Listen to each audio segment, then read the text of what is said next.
Can you help me briefly, Trish? Can you help me real quick? I gotta move the bed.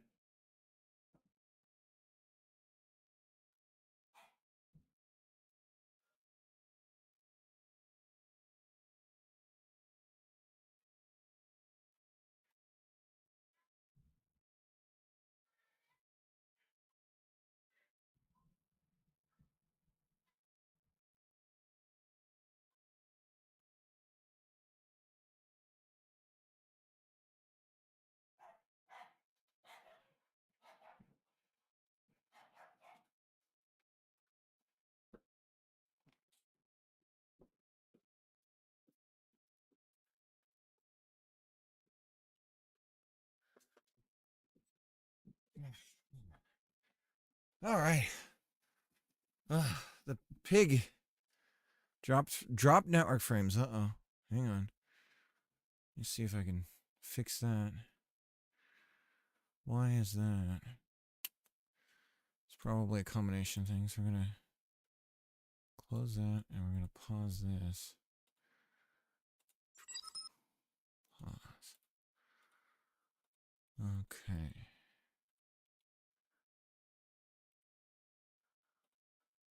Okay, how about you go away? Melody, how's it going? How you doing? Just getting some things ready here real quick.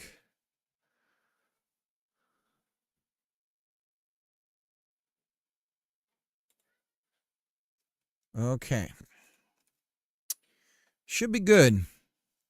Hope everyone's doing okay today.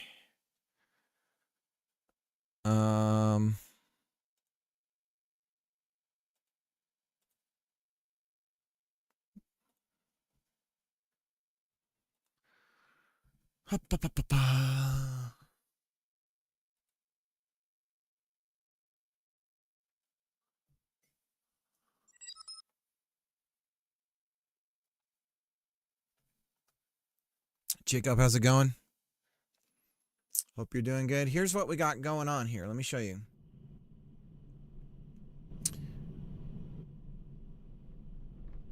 All right, so we have a little bit of sound here. Climb the tree.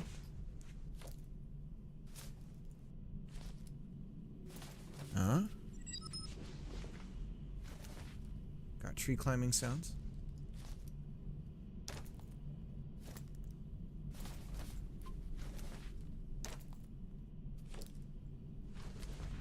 And then check it out.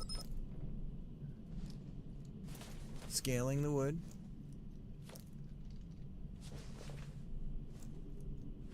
And then if I just let it go for a little bit, you're going to hear just random ambient sounds. It's so good, guys. Just wait for it. Oh, and the higher you go, the more you hear like wood creaking.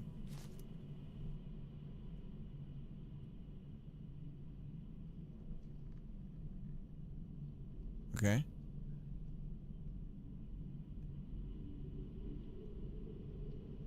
Any second now, we'll hear some.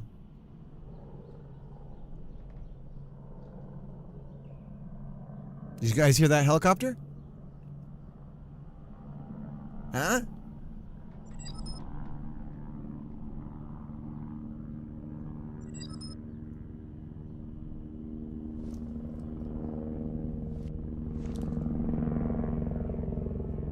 So I'm gonna add to a pool of random, just like living city stuff.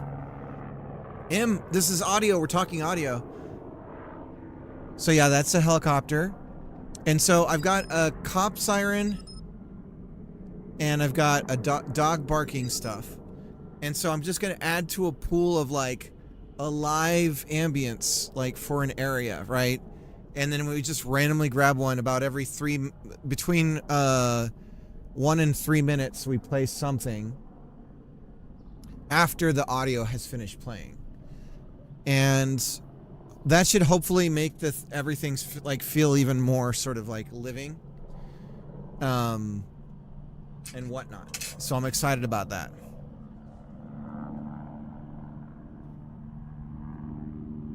Isn't that cool? Isn't that cool?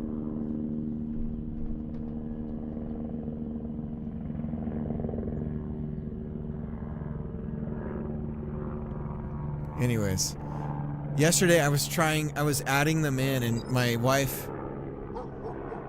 Oh, there's a dog barking. Isn't that cool?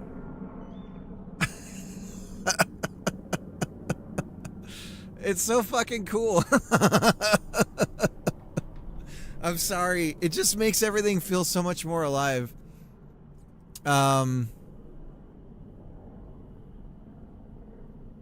Yeah.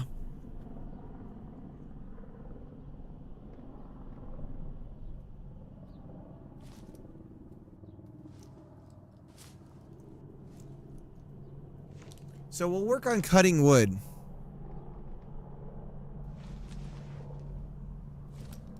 So let's get that going.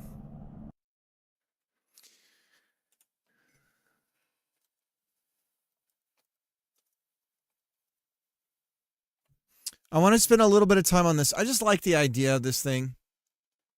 So I'm not, this again isn't taking over from the LifeSim stuff at all. But it certainly is like in my brain right now and I can't get rid of it. So it is what it is.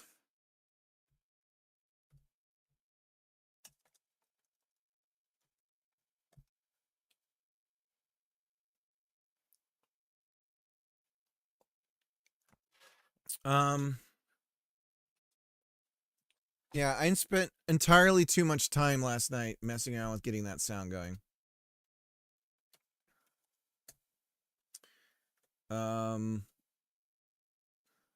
But it's good. So now we're going to try and do cutting. We have the basic function here for cut.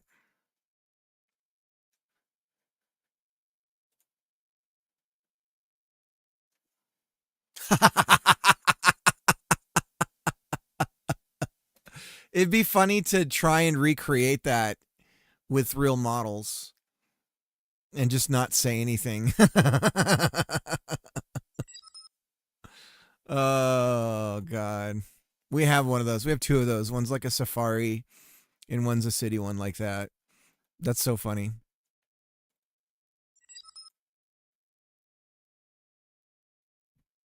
Yeah. Why do I feel so safe and like taken care of when I'm when I'm playing this? What's going on?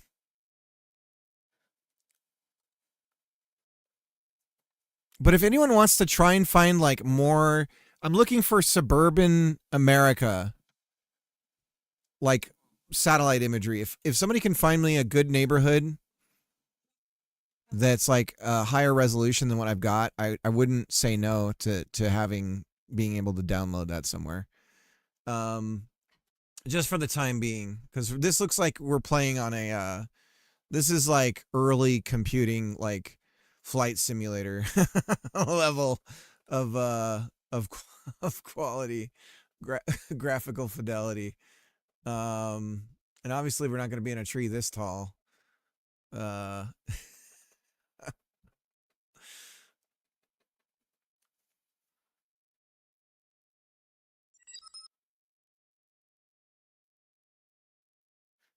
thought you were in a factory district.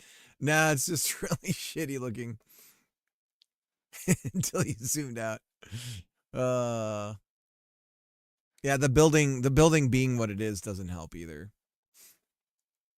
Okay, we're gonna try and cut some wood here. Let's do the mesh slicer, concave mesh slicer.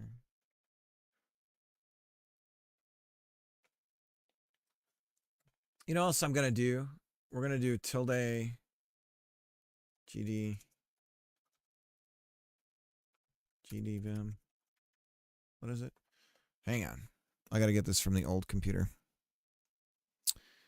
This was on the other hard drive.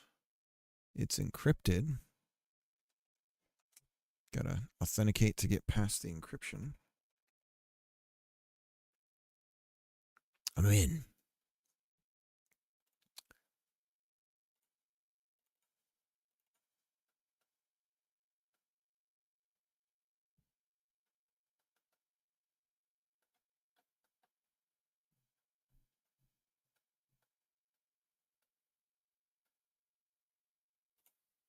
There it is.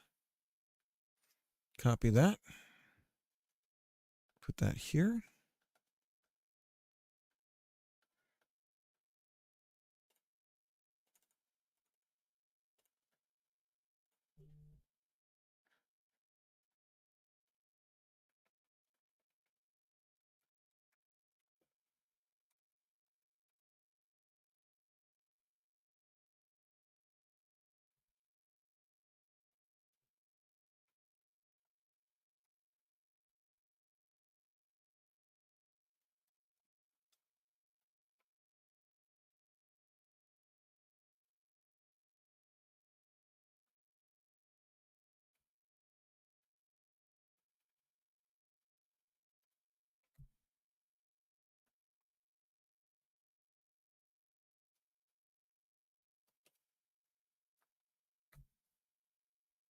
There we go. Okay.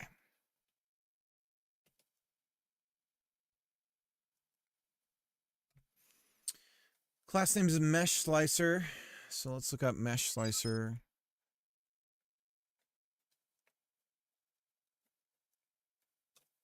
Hope you're doing good. How you doing? Audio. For all your audio needs. Car. Funerary. Peaceful protest. Audio.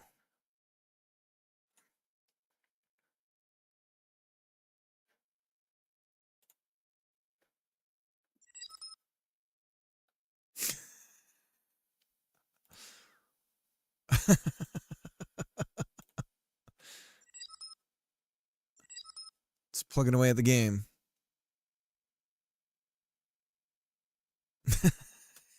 Enhancer.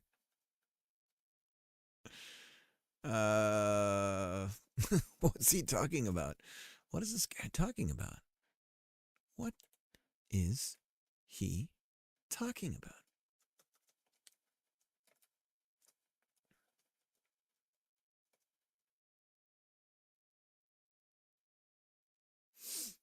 Mesh. Meshes equals slice mesh. Mesh slicer. Mesh slicer. Ask your doctor if mesh slicer is right for you.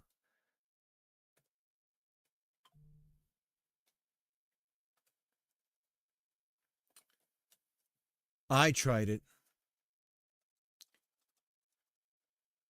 I was nervous around everyone, and then I tried mesh slicer. Slice, transform, mesh, cross-section material. That's the material we add to the... Okay, so slice, transform. That's our saw blade.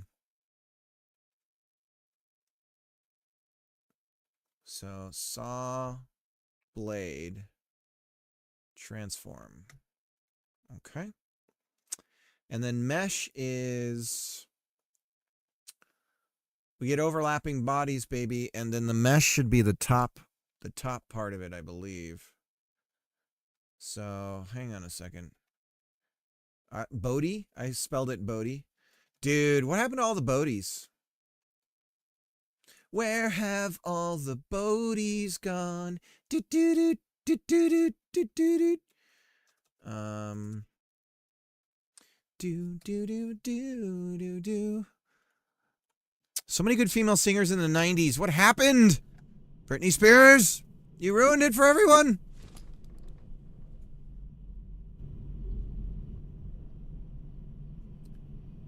All right, there's our mesh instance.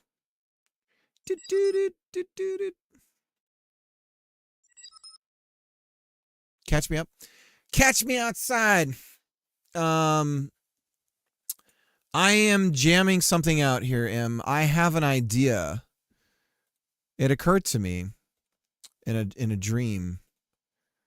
No, I keep thinking of sim games, and I was like, "Oh, food truck simulator. I bet no one's done that." And I go to Steam, and it's like there's 700 of them, and I'm like, "Oh, okay." Oh, if I am doing blacksmithing, and people are like, "There's a blacksmith sim," and I'm like, "Oh, okay." There's like 3 of them. And it's just like, oh, what about this kind? What about this?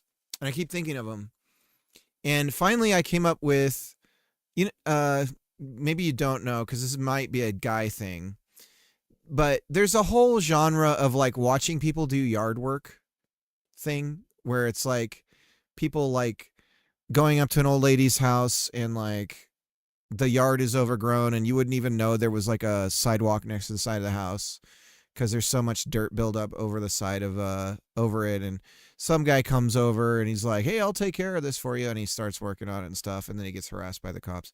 But before all that, I love watching yard work videos. Oh my god. Yeah. Yard work video watcher sim. That's a girl thing. So then anyways, there's also this subgenre of that, which is like there's power washing, right? So you got power washing simulator. That market is cornered. There's no you can't get past that one, right? But then I was thinking about it. I'm like, well, what about the guys that like the videos of the guys cutting the trees and then they like the tree falls in the house, you know? And there's a whole series of people like scaling trees and just trimming the tree in such a way that it doesn't damage the surrounding property. And so that's this game. So this game is some old lady is like, I need you to cut this tree down so that it doesn't fall on my house. And you're like, oh, okay, let me check it out. And she's like, yeah, here it is. And it's like a 70-year-old fir tree that's like 2 inches away from her house. And so then you have to figure out how to like cut it down without damaging anything. And if you do damage something, well, then you get destructive stuff and it's fun anyways. So that's essentially the idea. Is climb trees, cut them down. Do it in true 90s style and make it that you have to hit as many houses as you can. Maybe there should be 2 modes for the game. There should be the most destructive mode. Like, how can you set it up to have the most damage? And then how can you set it up to like, because I think speed running, because there'll be scenarios, right? So I think even there will be like a speed run. Like, can you speed run, cut and dispose of this tree, right? But how do you draw penises? Isn't that always the most important? You could lay the sticks out, like, because the sticks are going to fall on the ground and the branches and everything, and you have to like get rid of them. So you could spell things with the sticks and whatnot. But of course it begs for multiplayer, but I'm not thinking about that right now because multiplayer adds, if we do first person, everything's real easy. Cause you only have to do, I'm only going to show your hands and stuff when you actually go to cut something. And even then it might just be a disembodied chainsaw, like you have chainsaw hands, but it basically like a chainsaw appears and now you're controlling the chainsaw. But with multiplayer, now suddenly you have to worry about a third-person controller. And that's like a fudging nightmare for something like this. Because unless I'm just like, this is you climbing the tree and your arms are just out. And this is how you climb a tree. We can't do anything more advanced than that. But anyways, I kind of like the idea. I want to see if I can get the cutting part going. So I'm going to be working on that right now. The ambience takes care of itself. No need for music. Sorry. Although I could have a really sweet like starting up music and then like post finished ceremony, like failing. Also, this game has death. So you can die in this game if you don't like, I figure, but I really do want you to be on the top of a tree and the wind is going and it's just like, the whole thing is just going back and forth and you're like, oh my God. And you look down and it's just like, whoa. So having that moment will be such a good feeling if I can pull it off. But this isn't taking over the life sim thing. I just kind of want to jam on it a little bit more. I think it's a solid idea. But it is a technical, it's a lot of technical hurdles to make this work right. Because you could do it real crappy But there's an experience that I'm imagining that I'd want to try to shoot for. Ragdoll climbing. Right.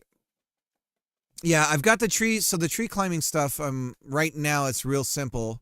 I actually have 2 player controllers. One when you're on the ground, so you have your like standard first person thing. Please forgive it. This is just 4 hours of work, right? And then you come over here, and then this is a different player controller for climbing. And right now it's spacebar to climb up, and then Q and E to rotate. And like speed and everything, I'm not quite sure of. And then imagine the saw blade isn't just like the chainsaw. Imagine this is a chainsaw, and you're not seeing it right now. So then when we go into like a cut mode, let me just climb up here really quick.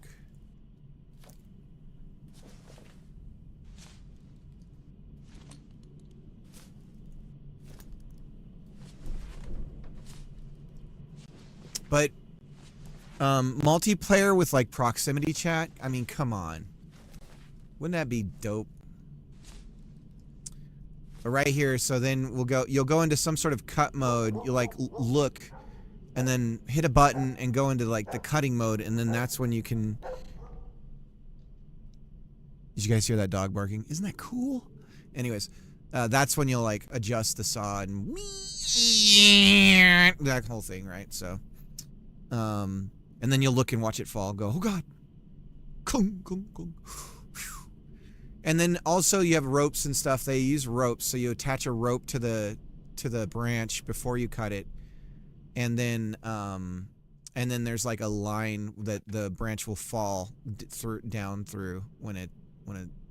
So that's like a lot of complicated stuff that we'd have to figure out. But yeah, attach the rope to the other rope, that whole thing, and then the branch would go down and hopefully not hit anything. So that's the core idea. And in terms of videos to show, like let me see if I can find a good one. My internet's real crappy right now though, so maybe running a video is gonna kill the stream. Might be a bad idea.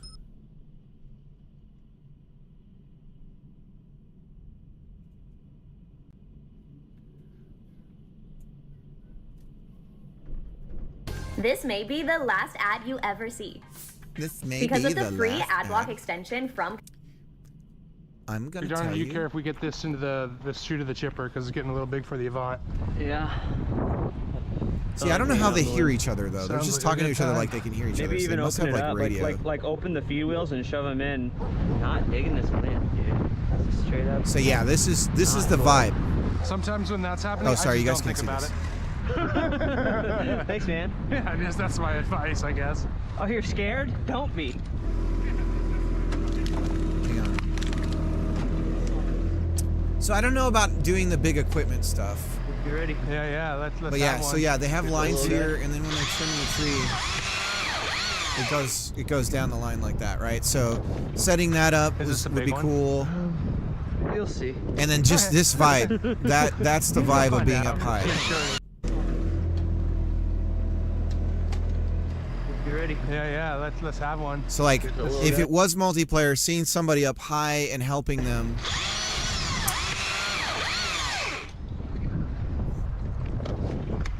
Is this a big one?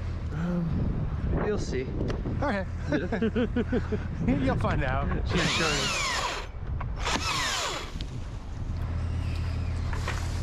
How'd that feel? Perfect. Like I could do big as you wanted because I'm Thor. Not. Love it. This one I don't know. kind of a- I think this could be I'll do fun. a classic. Go ahead. I got it.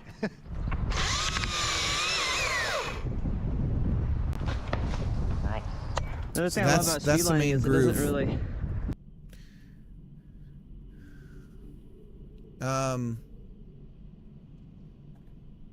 Okay. So we're gonna try slicing meshes here, guys.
All right, and we need...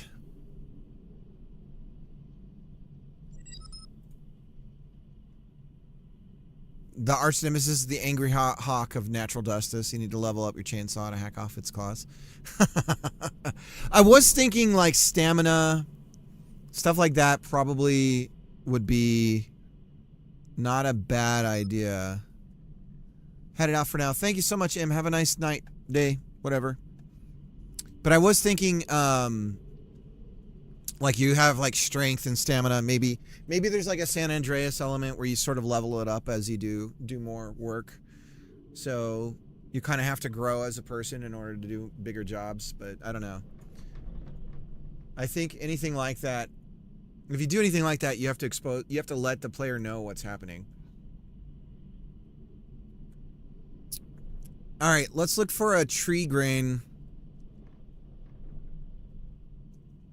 texture.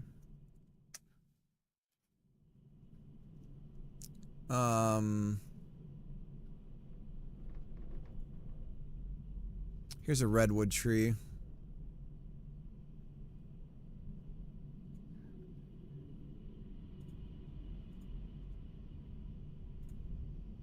So I'll put this in redwood grain. And I'll put this in the assets, and we're going to have a version of assets that we call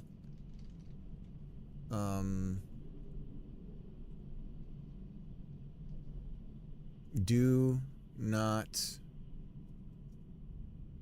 use. Not for release. Not for release.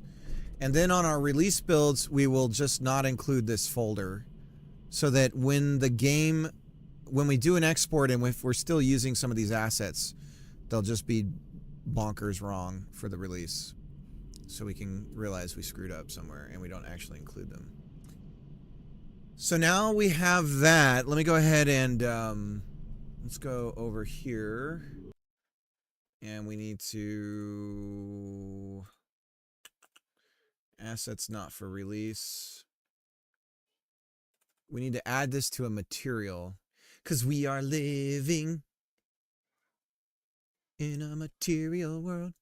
Do do do do do. Ooh, ooh, ooh.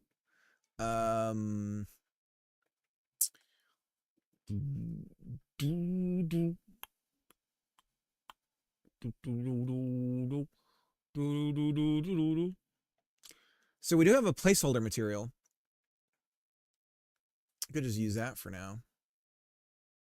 Particle, canvas, standard material.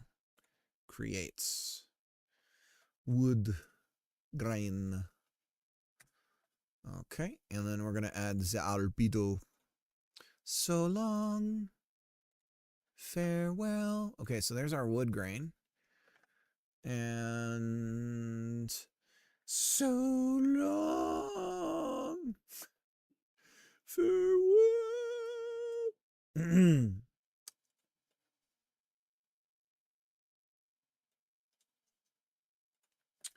All right, we'll just preload this for now. Const wood grain material because we are living. And this is a what do we call it? Standard material 3D. Standard equals preload. There we go. Okay. So now we have the wood grain.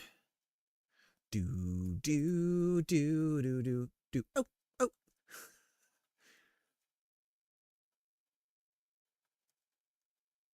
Wood grain material. Boom, boom, boom, boom, boom, boom. Meshes. And we'll see if we hit this when we try and cut. Because we can cut this right here if we climb up really fast.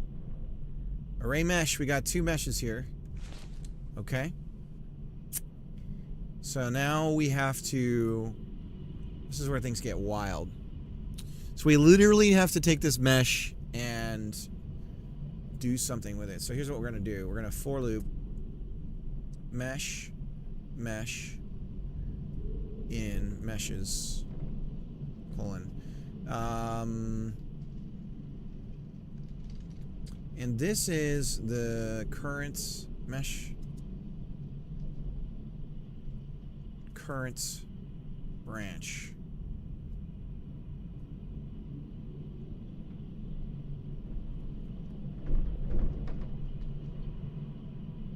Give me a second here, guys. I gotta go encourage my daughter to be a little cooperative with my wife.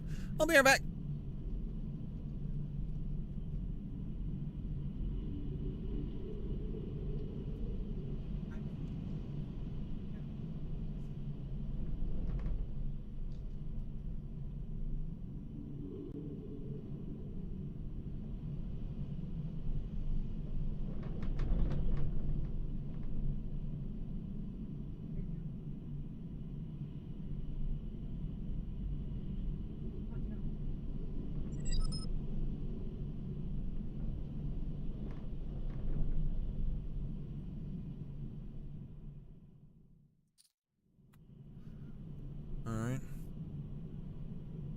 Laying down the law.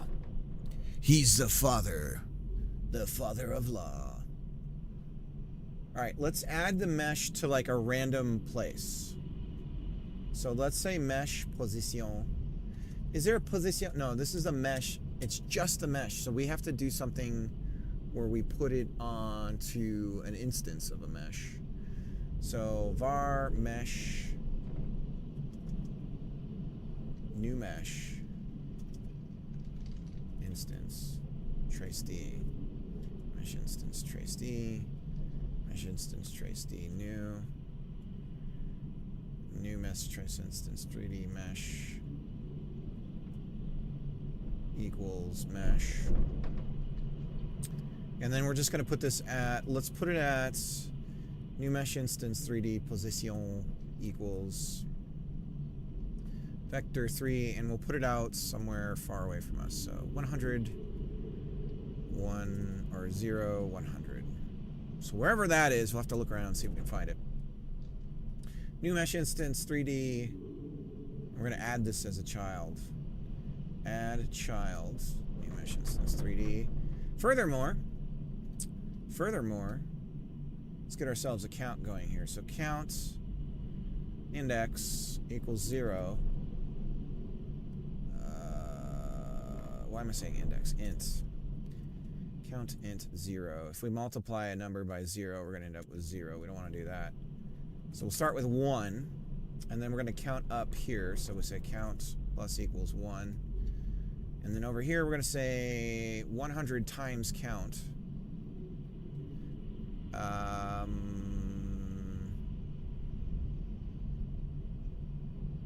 Yeah. So on the X, it'll just kind of keep moving over here. So we should be able to see it out there somewhere.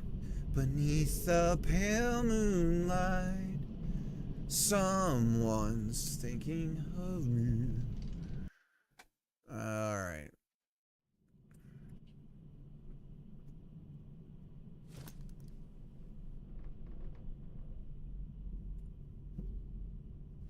All right, did it go somewhere? Do I have to climb up to try and see what happened? You guys see anything? I don't see anything. Did we do it?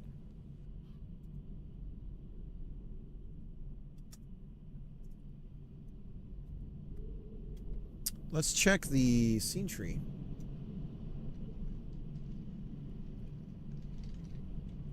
There we go. We're out there somewhere. And even though I eat some tacos and I poop my pants, I know that someone's watching as I poop my poopy pants. Alright. Mesh. Is it too far away? Is 100 really that far? I don't think so. Alright. What does the mesh look like? Skeleton. Can we see the mesh?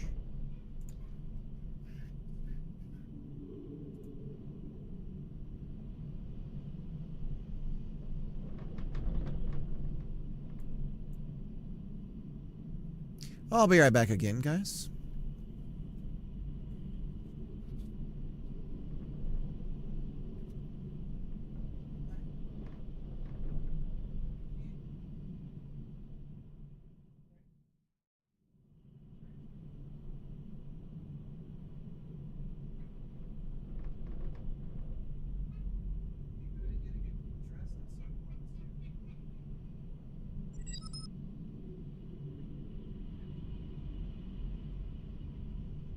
I might need to soundproof this damn closet.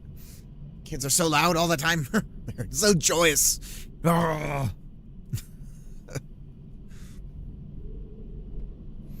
Are the grid scales in the editor arbitrary or irrelevant in terms of detail scale? I don't know in Godot land. Well, I mean, I can answer that rather quickly, actually, if I just throw in a new mesh, and we can just put in a quab. Mesh instance 3D, and we'll add a quab. Let's see, and the quab is 1 by 1. Oh, that is pretty small. Oh my. Okay, hang on. Let's see where 100 by 100 is. Oh my god, it's okay. 100 and 100. At least know what direction I need to look in, right? Where is it? Quab. Oh, it should be somewhere over this way. So somewhere, if we were to say south. Okay, so let's see. Should be somewhere out yonder. I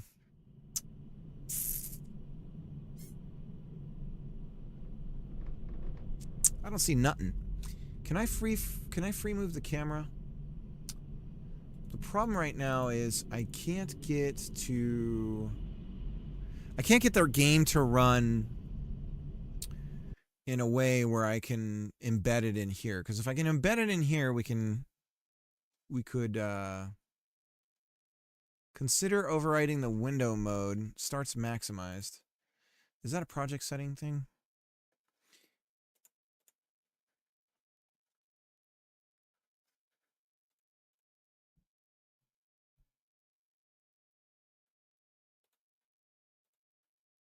Game embedding is not available when the game starts maximized. Consider overriding the window mode project setting with the editor feature tag to windowed. Windowed. Window.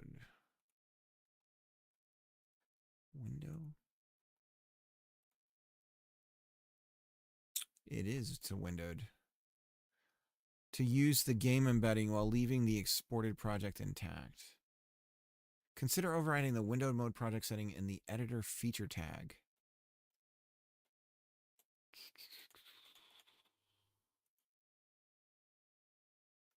I know what they're talking about, but why is it saying that? ¿Por qué? Is there anything here? Make game workspace floating. Embed window. Get 6. Can we do this still? Hang on. Input 3D camera. There we go. Okay. So I should be able to highlight the mesh and grab it. Let's play the game. Do. Cut the tree. Okay, so we have 2 mesh instances. Let's go over here. Pick them here. Go to Trace D. Free the camera. Where are you, my friends? Where are you? 100 by 100, so you should be somewhere around.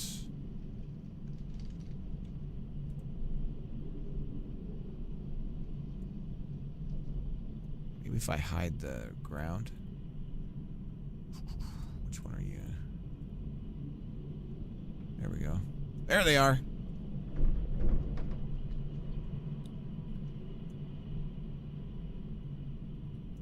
What are we looking like? I don't know how to zoom with the free moving camera. That's my quab, but that's a piece right there. Which one? This one. Where's that?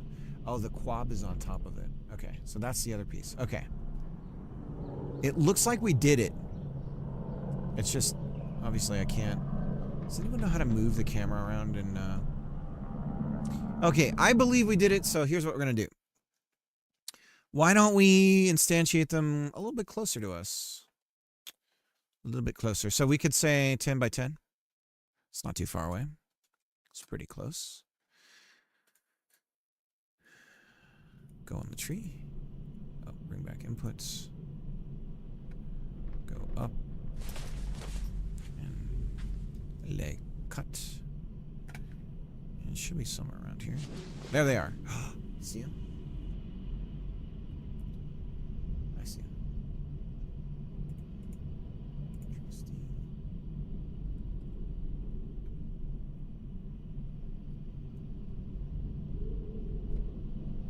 That looks right. And you can see the I know it doesn't look like it, but you can see the material being applied to the cut, the texture of the grain. Okay, so we've got it. So now we just need to put them. So what we have to do is we have to get rid of the branch and then reattach it with each piece with the two meshes now, right? So we've cut it. So we have one mesh. We're going to disappear that mesh and then put everything back with the two meshes as if nothing happened, right? The other thing, too, is we have to build a collision body around both of them and put them where they should be. How do I do this? I don't know. I don't know. Well, we have the information about the existing mesh that we're interacting with, right? So we know the transform of it. Is it as simple as taking that mesh's transform and matching the new meshes with it? I think the answer is no, because we have to offset. So knowing where we cut is probably important. So knowing the transform of the blade, or where we make the cut at, and then building the mesh on the left and on the right side is probably what we need to do.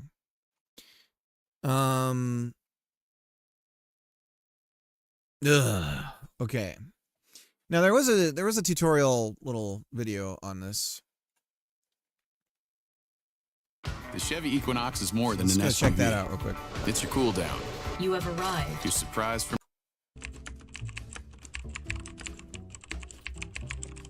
Too local.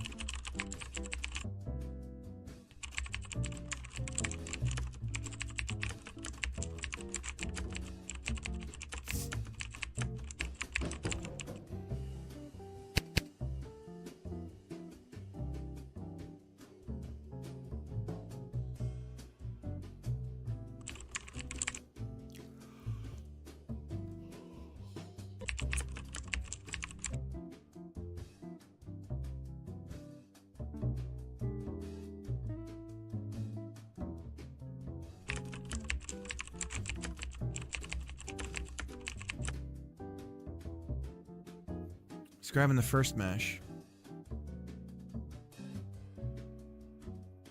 So wait a minute. Oh, see, I want to look at his code. I'm like trying to go to his Godot. Or their Godot, I should say.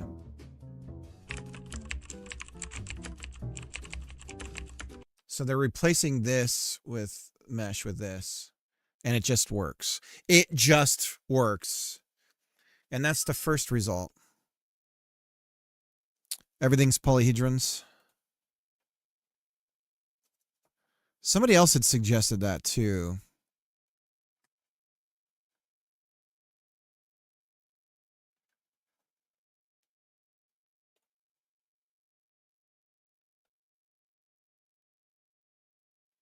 Like the whole thing, I see what you're saying. Deep Rock Galactic. That's on Dad Pass, right? For free.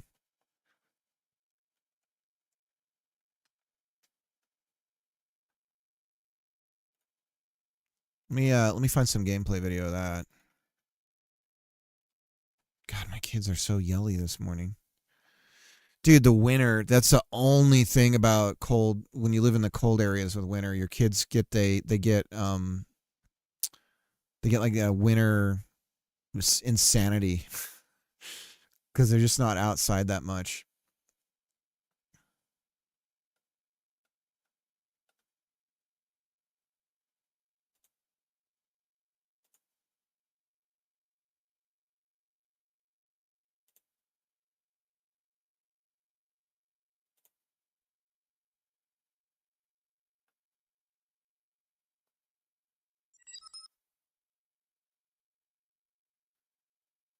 Layer them up and throw them out there. I mean, that's snow days are so great. When it snows, that's when they want to go out in the cold. And then they actually go out and they get themselves so tired, and it's just amazing. It's the best.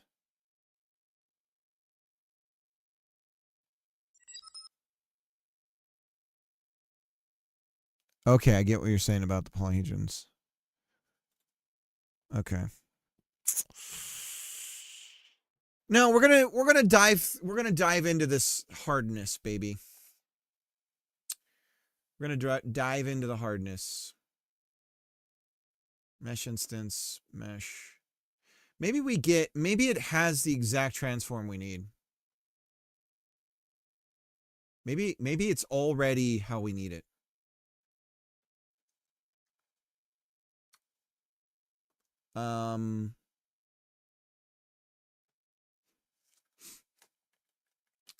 So, given that I didn't write the slicer, let's presume that it is. And when we do the slice, let's go ahead and queue free the existing mesh instance, which is this here, just for now. So we'll nuke this one. I guess we could do it afterwards. And if we see, if it's just two, if it doesn't look like anything happened, then it worked. Qua free. So if we just go to cut and nothing changes, then we know we're good. And we can double check the scene tree to make sure. Go up. And oh shit. It did not print though. Oh, I got rid of the print statement.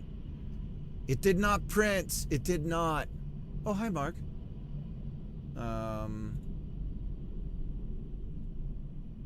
Oh, snap.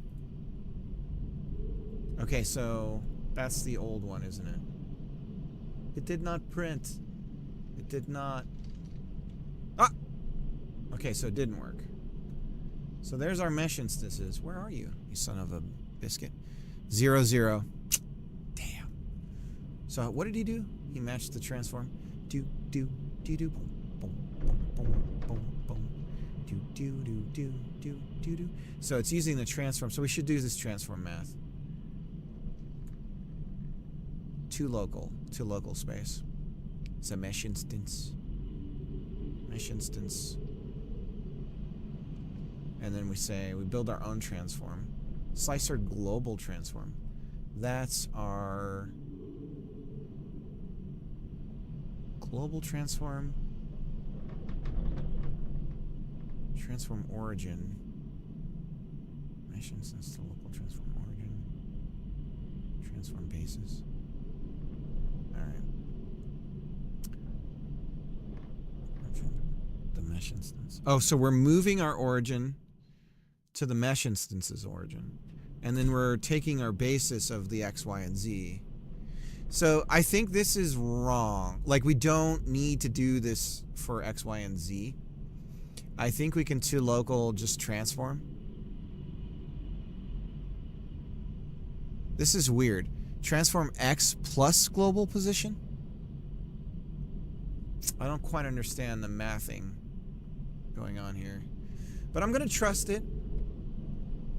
So we know we can get this to work. Mesh instance. So we're going to create our own mesh instance. Mesh instance. No, it's the transform. We need to create a transform. We have our mesh instance. Var transform. Sure. Transform. And we'll call it transform 3D. Why not?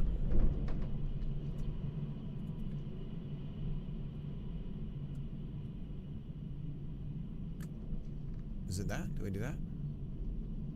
No, we get it from the saw blade. Reckon. Saw blade. Get the transform. I reckon. Okay, so the saw blade transform, and then we do all this weird voodoo to the math. So we go transform, trace D, origin, reckon. And then we're doing the mesh instance, origin, basis origin, to local. To local. Transform origin. God, my kids. I have to reach these kids. Somebody. Oh no! Sorry, I just nuked my editor. Ooh ah, ooh ah.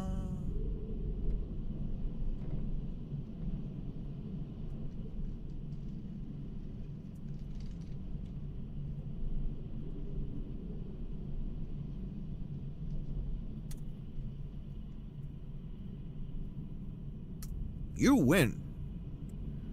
Do do do do do. Do do do do do.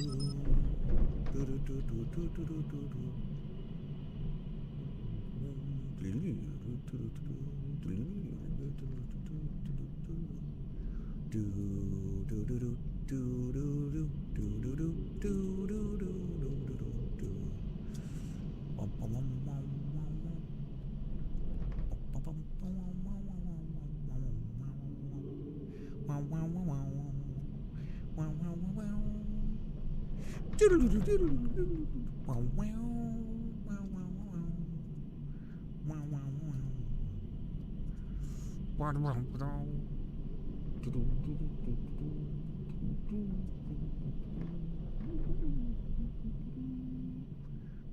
Mesh instance.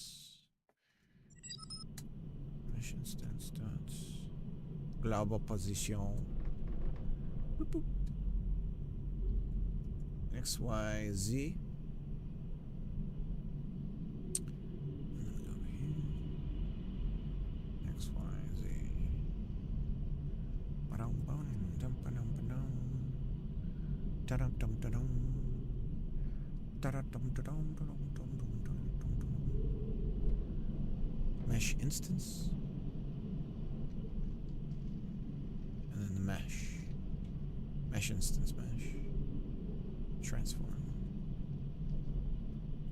Transform 3D.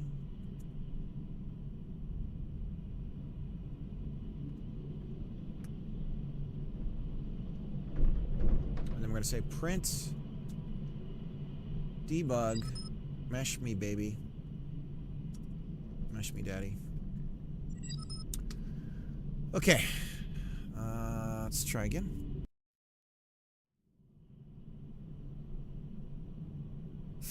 Super cute. Queuing faster. Yep. Just nuked it. Okay, we meshed me daddy, but then we don't have any. Still not right here. What's our position look like now? Nothing. Just put us at 0, 0. We're inside the wood right now. But you can see the two. Something's wrong with our transform, though. I'll tell you that. Let's hide the tree. This is what we ended up with. There's the one. Where's the other one? It's in the ground? The files are in the computer? What in the Sam heck?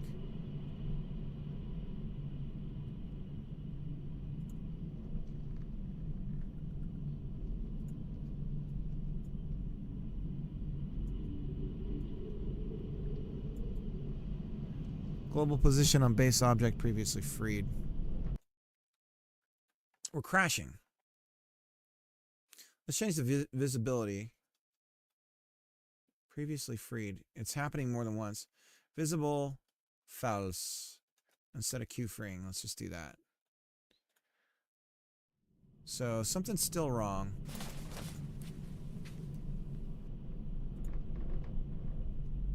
Mesh me daddy.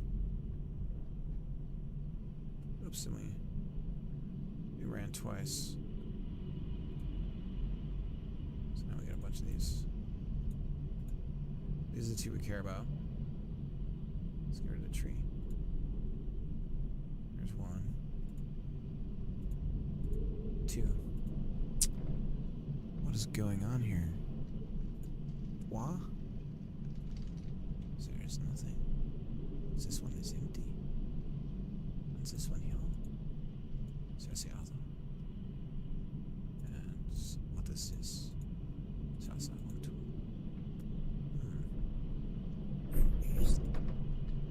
Can I check anything about the mesh here?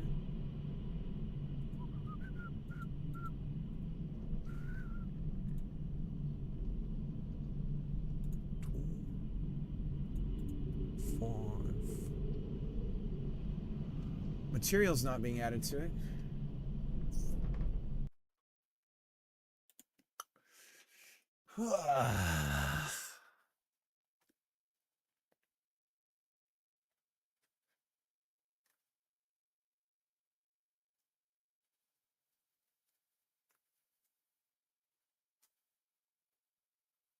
Mesh of the current branch. Let's double check the math here. We're doing transform 3D origin, which is the saw blade.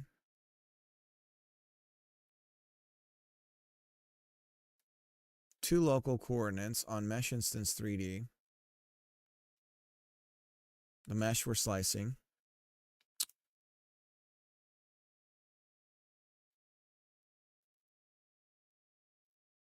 Mesh instance global position. Transform basis. So this is weird to me. We're assigning... We aren't getting the global transform. Global. So that was a mistake. So mayhaps that has something to do with this.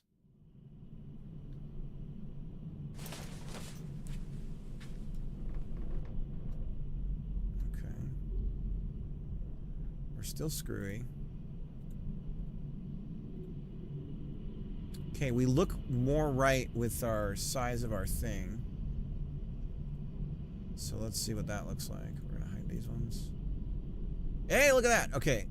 So yeah. Okay, and we have the slice on it. And it's one full piece when we get rid of it. Okay, so we have part of the part of this is right now. Okay, okay. We're getting there. We're getting there. So let's not celebrate just yet. Oh, we don't want to change the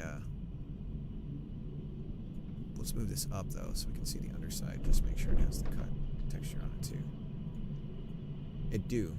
Alright, sweet. We're getting there.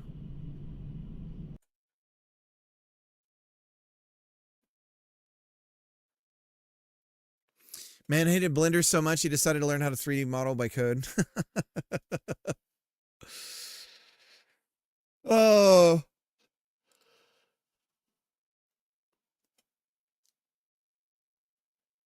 From what I can tell, the interior is empty, but as things are chopped and dug out, the faces seem to be recalculated using triangles. So, yeah, so we're trying to put it on the right parts of the... So, they go mesh equals from our meshes. From our mesh slicer. Do do do bum bum bum bum bum bum bum do do do do do do bum bum bum bum bum bum bum do do do do do do do mesh instance to local do do do do. So this is weird, right? We're doing this, but then we're grabbing the original reference and then doing this. If we created this, why wouldn't we call a mesh instance there? Right? So that might also be part of our thing. But I don't know why, because we're not changing the mesh instance transform at all, right? So if I say mesh instance to local versus the this reference here, it should be identical, the results. Although we are grabbing mesh instance here, and then we're doing to local here. What in the Sam hell's going on? Just to do it identically to how this dude is doing it, we'll do get parent. And we'll go like this. Do do do do do do do. Do do do do. See, I don't understand this math at all. I don't know. I don't know the math, guys.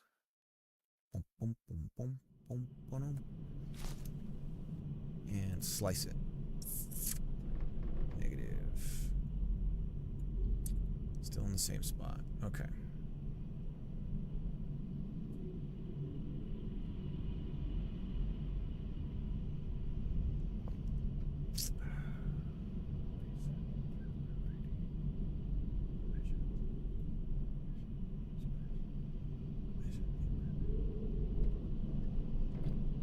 This is the key. We're assigning the mesh instance to meshes. This already has an existing transform. That's our problem. So what we want to do is assign the transform. Let me go back because I trust that this is right. So what we do is we assign the transform of this mesh instance to, because we're doing it a little differently.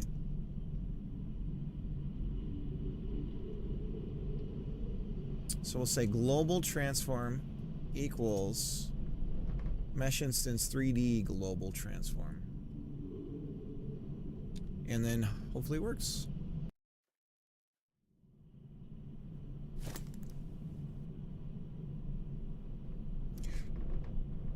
Fuck yeah, boys, we did it! All right, so that was the ape celebration. All right, so if we take off one side and we can see the cut, the texture on the cut there, which is good enough for now. But look at this, we're not quite right, are we? Because we're a little bit longer. I mean, I've never had that complaint before. Well, no, we're right. It's just kind of hard to tell because I have to do that. Okay, so now we have all this. So then what? Well, there's no collision body on this thing, right? So we have to place a collision body on it, right? So Mesh Me Daddy is working. Mesh Me Daddy. So we're good there. Then we can quaff free this proper. Should be able to quaff free it. And do. So when we do this, how do we do the cutting, guys? Realistically. So I think what we're going to do is we're going to have some sort of give point where we check the volume of, we pre-slice, okay? The minute you start a cut, we pre-slice that. And what the reason why I'm going to do that is we're going to weigh the volumes of everything. So we're going to weigh the volume of the branch that's being the other side of the branch, right? And we're going to then, as we're sawing, measure how far into the cut we are. And then based on the weight, using that volume, we can create a weight, like an actual physics weight for that branch. And when the cutting volume, so think of the volume that we're cutting. This is how I'm going to do this. Maybe I shouldn't give this away because it's like the secret sauce, right? But here's how I'm imagining doing it. And actually, Greg, Second Favorite, has pre-warned me about an issue. If we create the collision body exactly the same, and the cut is like a certain kind of slice, it'll just sit on top of it perfectly and nothing happens. It won't fall or anything because it's resting perfectly, right? So, So I have a solution for that too, I think. But here's what I'm talking about. So, okay. So we have a tree branch. We have two sides of the branch that we're cutting, right? So there's two sides here. And then there's some, we pre-slice it, but we don't show that, right? But we pre-slice it so we know where the cut's happening. And we say weight. We calculate a weight based on volume. So we get the volume of the mesh and we calculate the weight of the branch on this side. And we need to know the side that could fall versus the side that's attached to the tree. That's also kind of important. So this side is static. It's like a static body in a way. Static. Okay. And then here's the tree. Right? Okay. So as we're making the cut down this way, so we're slowly working our way down, so we're slowly cutting down, right? So if we were to look at the branch as we're cutting, knowing the weight here and knowing the quote-unquote volume of our cut, so how much of the branch is being cut in that moment. And once it reaches a certain amount, there's a breaking point, normally in real life when you're cutting a tree, right? Where the fibers in the tree give up. The tension is such that the fibers break and the branch will fall. Or sometimes it'll get like a hanging chad thing and it'll like hang from it, right? And then you can do like an undercut. In real life, you go under a little bit and then you go down, and then that way that won't happen because the branch will the branch will like push against it and it'll pull and tear. So once it gives, anyways. So once we know the weight of this side, we use that and some sort of volume field. So this is looking at it from the other side, from 90 degrees the other way, right? And so as we're going down, we know once we reach a certain amount here, based on the weight of, if the cut went through, the weight of the branch, right? And then once that's about right, then the branch gives, and we break free. Break on through to the other side. And then that's when we have the free fall. And at that point, we get rid of the original mesh. So we get rid of this mesh like we are doing already. And then we create and we could bake the collision stuff ahead of time while we're cutting, right? So at some point we've baked the collision body for this and this. We replace the two pieces. We create a tear texture. So we have like we have that little jaggies that happens, right? So then we have this would be like an additional mesh body that we would add to it. And it can fit together like Lego perfectly, right? But we're not going to create collision bodies for this portion, that portion here. And then it free falls. Once we solve the problem of the way that the physics and the way the branches are going to rest on top of each other, which I think is as simple as we create a buffer that we trim off some of the fat from the collision, specifically on this side, on the branch that's going to fall. And that should hopefully give it what it needs to be able to fall freely, but we'll see. So that's what I'm thinking. Does that make sense? Illegal arborist detected. Ambient noise. Guys, that ambient noise, that was me last night. I had too much fun with that. Isn't that cool? Anyways. The cut should have its own body. You can calculate the amount of the cut parts from the thin cutting body that gets removed. Yeah, also the gap. I don't know how to do the gap properly, so I think when we determine a cut, we'll create the gap, because a chainsaw is about 1/4 of an inch. I think it's probably like 1/4 of an inch. I don't know how thick a chainsaw blade is.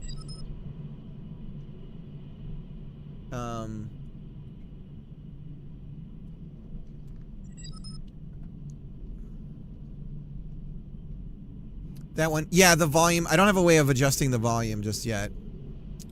So I'm gonna set up behaviors for him too. So sometimes it's really far away and sometimes it's a bit closer.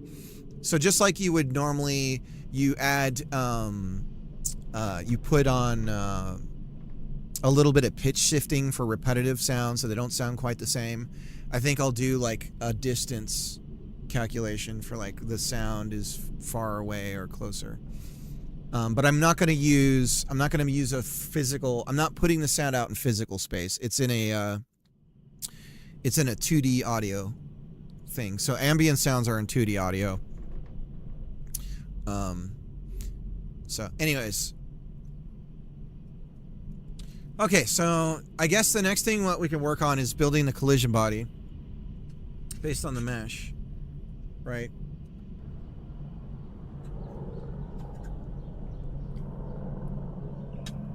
And the side that's connected to the tree is static.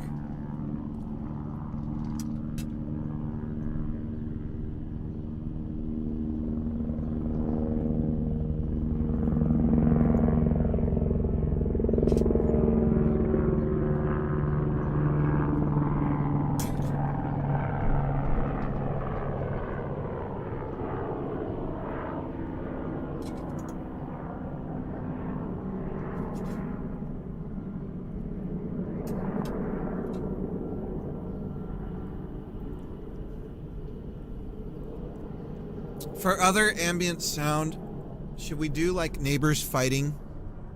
Like down the street, you hear people arguing?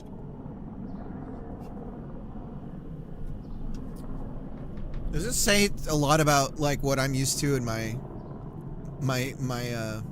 life? Yeah, we'll just have people yelling at each other, cop sirens, constant surveillance through a helicopter and police.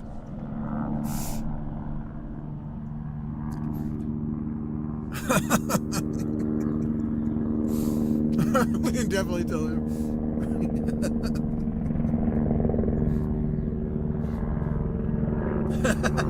I'm just recreating my childhood in the game.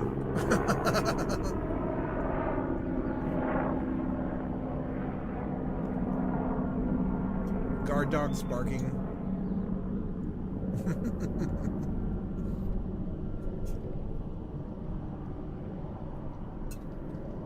It's funny because now where I'm at, it's like, well, we need chickens. We need a rooster sound. We need like... I don't hear sirens almost ever. Yeah, same here. Sometimes someone crashes in the sharp corner a little ways away and I hear them. We should totally have the fender bender sound. You know, the sound of car accidents is different now. The sound of car accidents is different because when I was younger, the bodies of cars, when a car accident would happen, it sounds like, and I can't even, the way I'm going to describe the sound doesn't even exist anymore. But it was the sound of like trash cans, old metal trash cans, smashing together. That's what it used to sound like. Oh, motorcycle revving, hell yeah.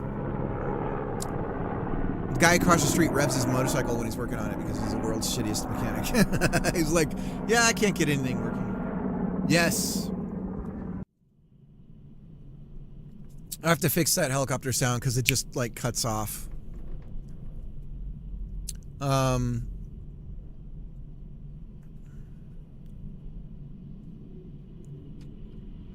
Yes, somebody revving their car up a bunch. Yeah, the whole like streetcar sound, that's another classic sound. Childhood sound right there. The like the you know, the super loud muffler sound.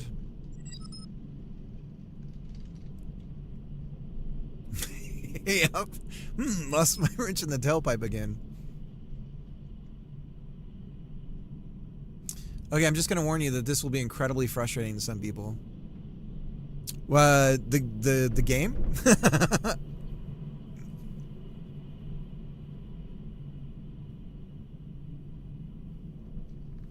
We might need a Forza-style rewind mechanic for the game.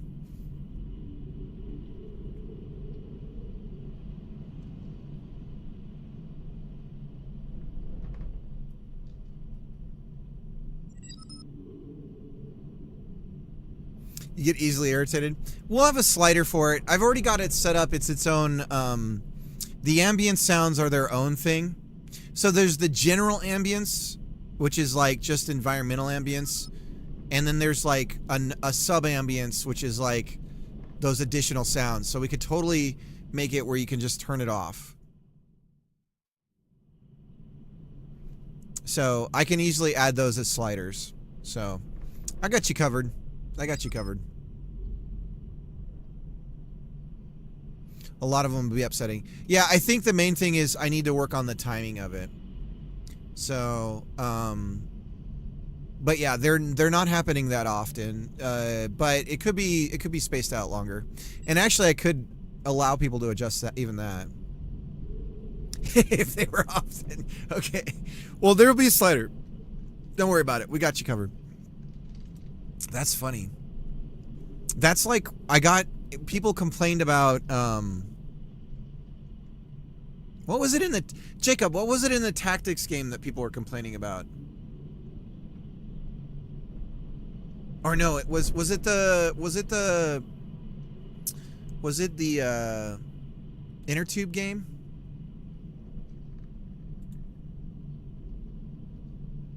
I don't know. I remember there was like a weird... No, it was the puzzle game. Because I had the pieces fly at you, and everyone was like, I can't do that. And that was the weird... That was like, what? Really? People are calling it a jump scare. So, it's really... That's why you need to playtest. I wasn't even playtesting and I was getting complaints in chat about it. It was like, okay, so we don't do that. There's all kinds of reasons for it, you know? Like, what is it? 80% of people mouth noises as far as eating is concerned. There's a whole thing about that. And some of it's just like a real primal thing. But yeah, I tend to be pretty decent about drowning certain things out.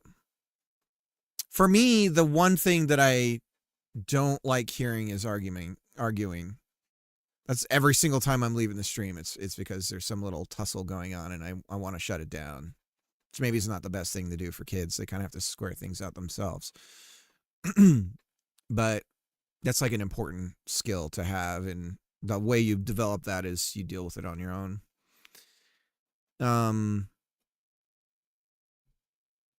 Yeah, anyways. So let's build so what we need to know is what side is attached to the tree. So if we create collision bodies, we can detect whether one is inside another, right? So that probably is one way we could do that.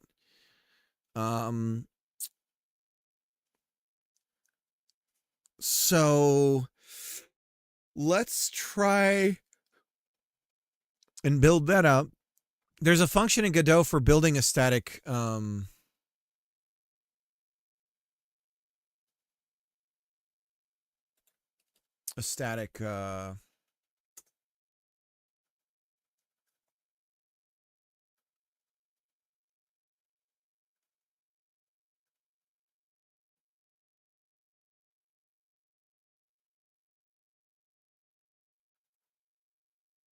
This is funny to me that I still call it Cozy Baking Game.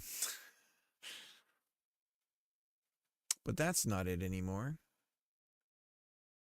Where's the game? Oh, that's right. It's called Cougar. Technically, if I follow my naming convention, so we've done Cougar, Panther, Bearcat. No, we haven't done Bearcat. Or, there was Bearcat. These are all my school mascot names when I was a kid. Cougar, Panther, Bearcat. And then there was what the fuck was it called? It's a little,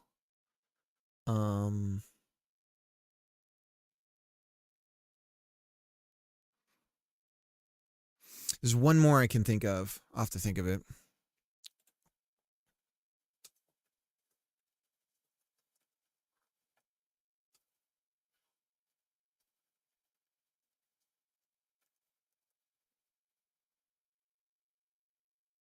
Leopard. We could do leopard. Okay. Anywho, imports. So we have this create collision shape import here. This is it. Create convex collision. So we have different ways of creating collisions based around a mesh.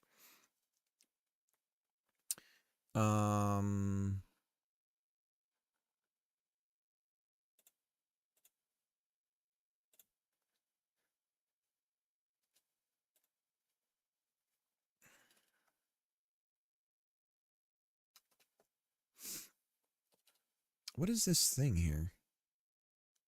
Oh, that's a preview of the PNG.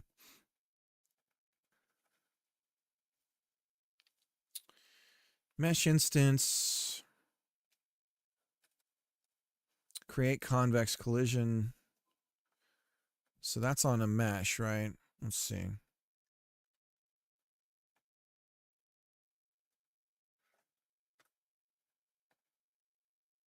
Whoa. Do do do boom boom boom boom boom boom. Do do do do do do do do.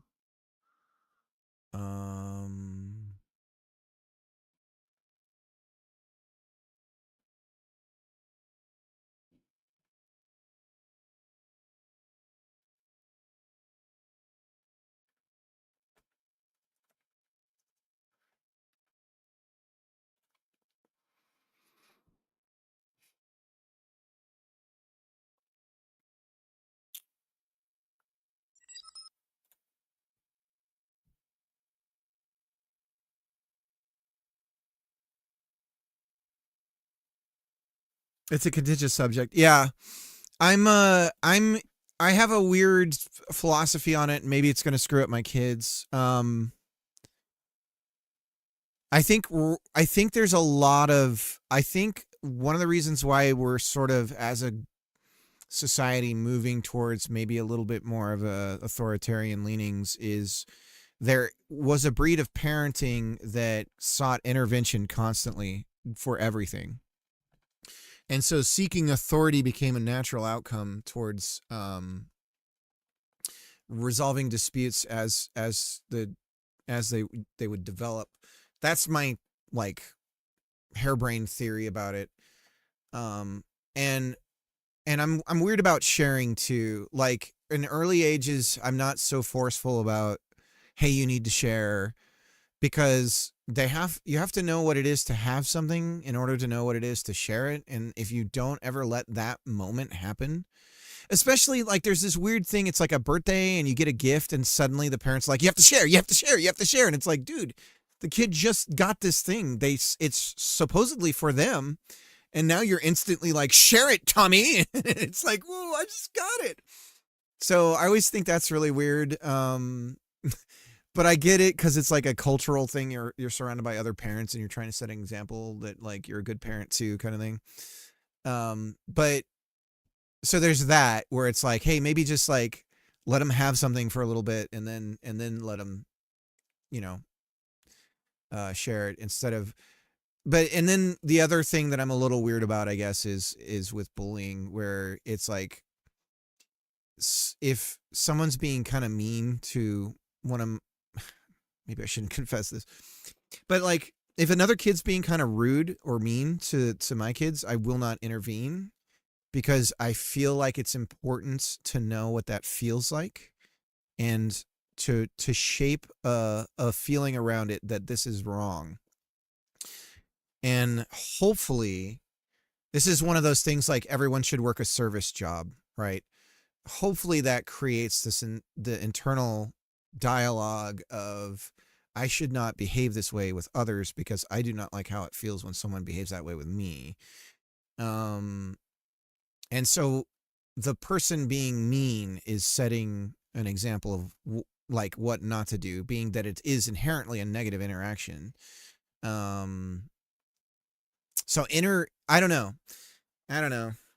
Those moments don't happen too often, but sometimes they do. And then there's a lot of, we talk about it. We talk about how it made them feel and that stuff too. So I don't know. It's tough. It's tough not to just like constantly feel like you could just always you know, watch and stop and protect. That's, yeah. Hover hands. That's what I think of, like, a lot of the, it's like hover hands, like, got to be careful, want to be there when something goes wrong, but you don't want to hold them. Hey, learn to climb by me holding you. And, you know, it's like, no, try climbing and I'm going to be there to catch you if you fall. So that's more my kind of thinking about a lot of that stuff. Mud, how's it going? Mud, another streamer extraordinaire. Let me do some shout outs here. Do a shout out to Mud here, and then we got to do a shout out to second favorite. Mud, how's everything going with you with the game and everything?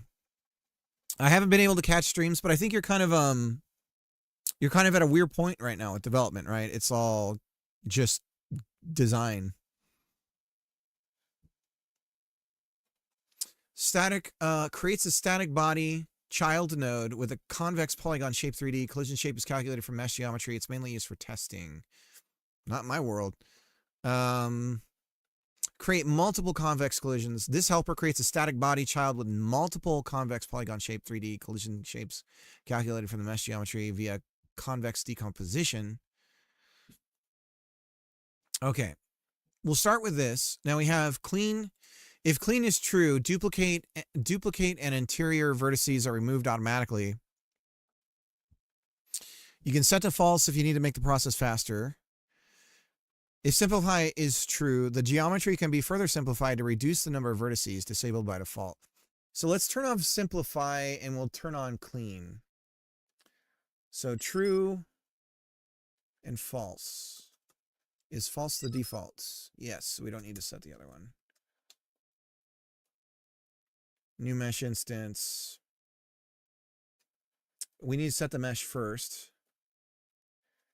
And then we say new mesh instance, create convex. So the problem here is this is the wrong collision type. Can we, hang on a second. Can we create the collision shape? Can we do this first and then create it from a mesh? No. What about with shape 3D?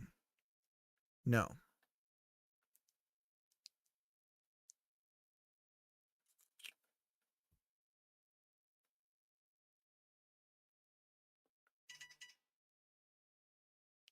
It's an array mesh. It's just points.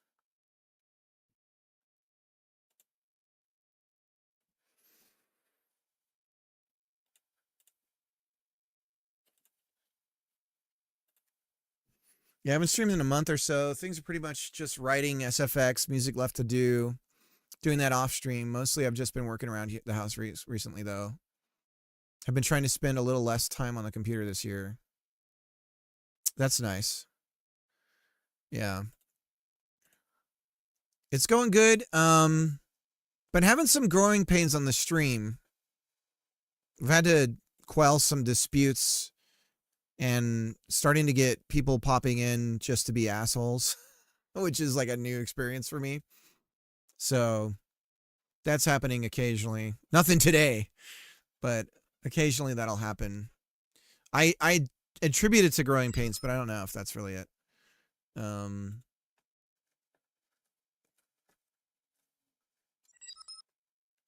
Okay, so let's see if this works. We're going to turn on collision shapes. I've been banned 3 times now. Yeah. Jacob's always just like dropping F-bombs and saying like, you know, support the troops. I don't know why. That's fine. You can say that. That's okay. I love the idea that I'm like, get out of here, you son of a bitch.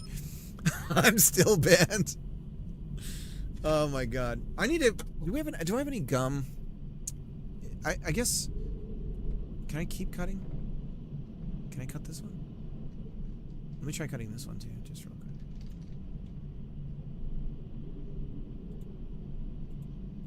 No, because it's different. We're not the same collision space now.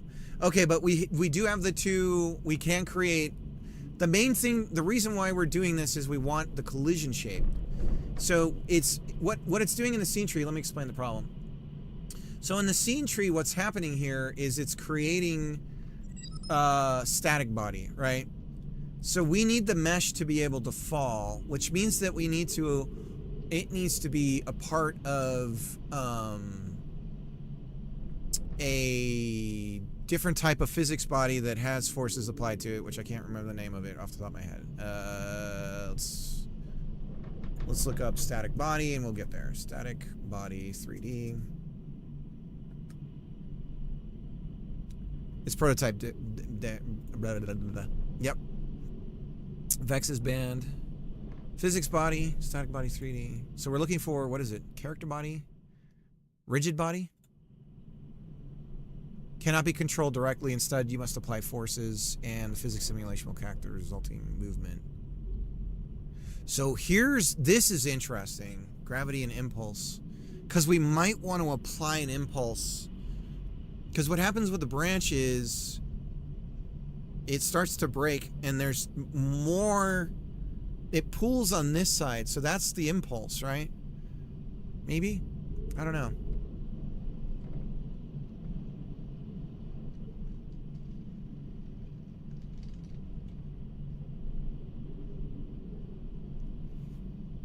Rigid bodies will always maintain its shape and size even when forces are applied to it. It's useful for objects that can be interacted with in an environment such as a tree that can be knocked over or a stack of crates that can be pushed around.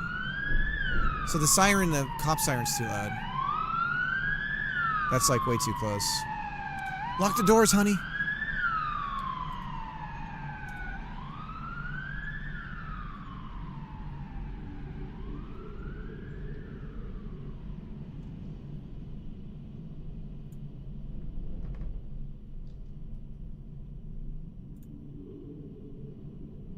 Can we change to... So we have to put the mesh inside of a rigid body.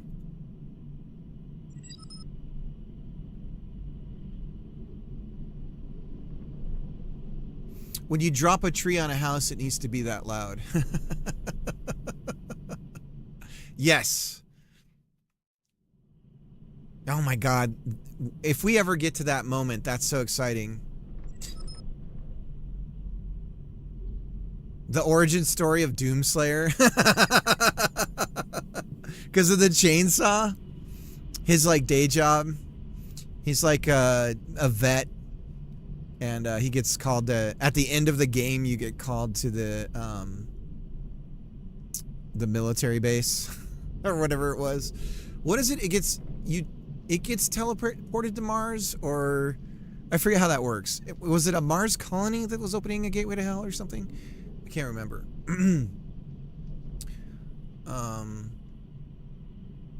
Man, id Software, the early days of id, the wild stuff they came up with story-wise, that's such like, that's, everything is missing that now, I feel like. I don't know, those early 90s games, the stories were always just like, what? What? Okay.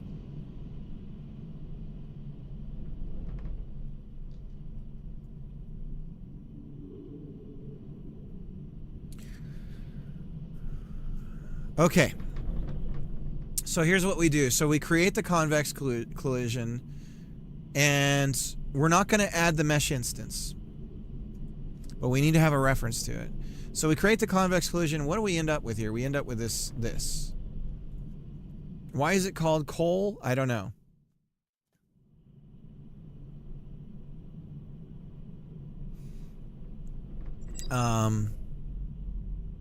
Nom wood, indeed.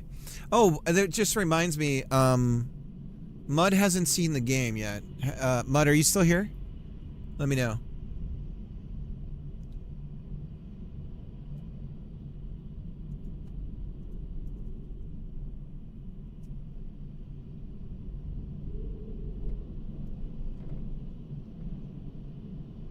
So we know it's the first child. It's going to be a static body.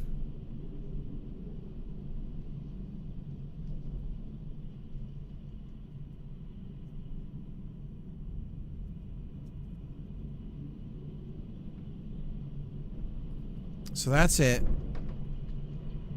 And then from the static body, if we get the child of that, which is the first, that's the critical bit, which is the collision shape. Okay, so this is what we really care about.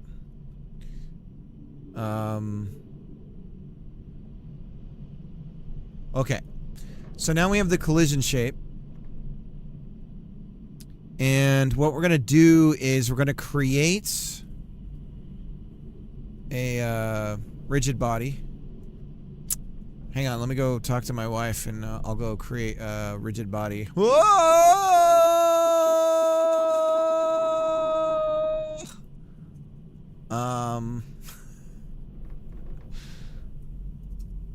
Hey-oh! So we create a rigid body. And then we're going to reparent. Now I forget. So we reparent collision shape to rigid body.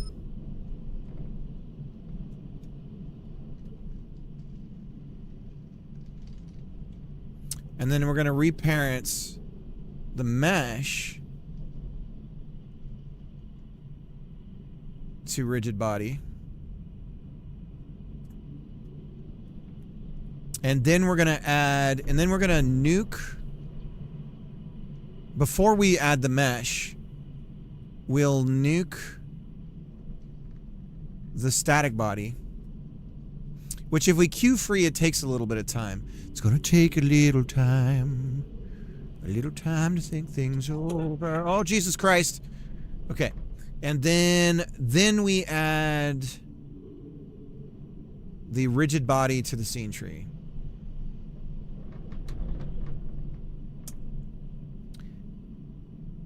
And they're both rigid bodies, so I believe they're both just going to fall.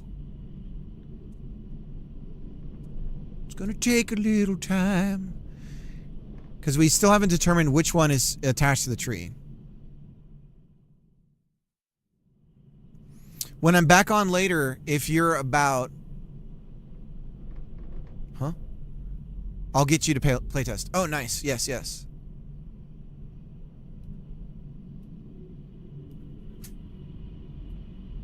Yeah, dude.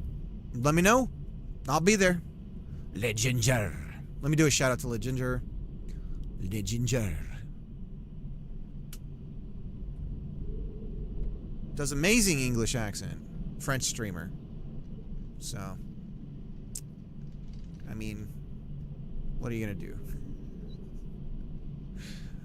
Leginger. Amazing. It's a wonderful impersonation. But every time he cusses, then it comes out. The French comes out, and he's like, "You're like, there it is. I knew it."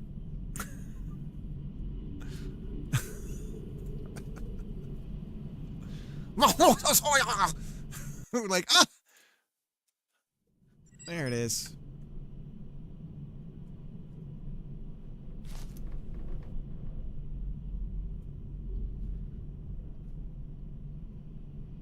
Okay, we did something wrong. Everyone, don't stop laughing. There's our rigid body. Oh, the transforms! Transforms. So we need to set the transforms on the rigid body to be the, yeah. Yeah. So the mesh is fine, but at the global transform... No, hang on. Mesh instance global transform. Yes. Yeah.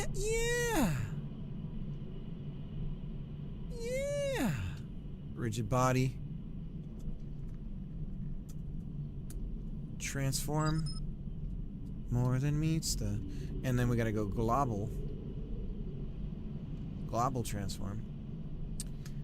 Global.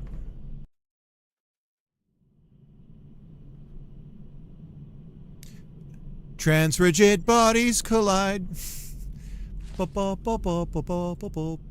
Decepticons. Oh, we did it. Okay, how do I get off? I don't have a way to get down. Gotta get up to get down. Okay, something looks wrong about the collision bodies, doesn't it? I'm wondering if the way that they're creating the mesh is wonky. Okay, so it does what we want, kinda. The mesh isn't attached, right? Do do do do do do do. The Decepticons. Do do do do do do do do. Wow wow wow wow wow. Do do do do do do do do do do do do do do. Let's look at how it looks in the scene. Rigid body, collision shape. There's no mesh. Okay. So that's probably an order of operations thing. That's the problem there. We probably got a race condition. Not a race condition. We're just doing something a little bit, because we're kind of moving things around in the scene tree, so that could cause a problem. I want to go up here and cut this one though. Wow wow wow wow wow wow wow. The Decepticons. Right, guys? Do do do do do. Do do do do do do do.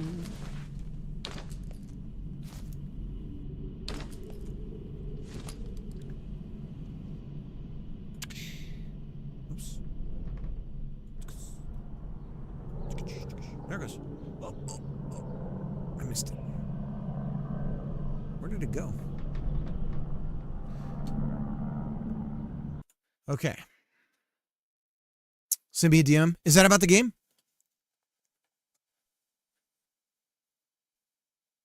Oh, I am on Linux. But I have had great success with Wine. So, do I need to get Wine installed? Let's see.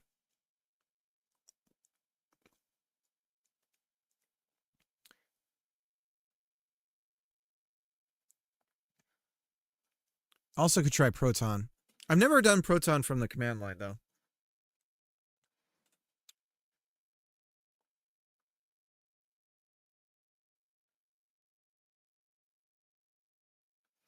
This is what I've been doing. Oh, can I show this on the stream? Legendary. No. Ba ba ba ba ba ba ba. The Decepticons. Stacked body queue free.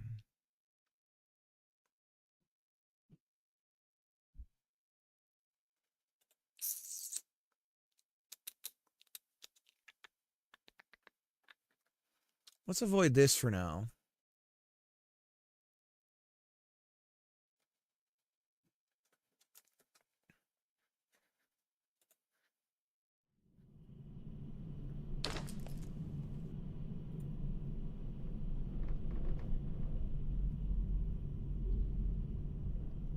Mesh instance.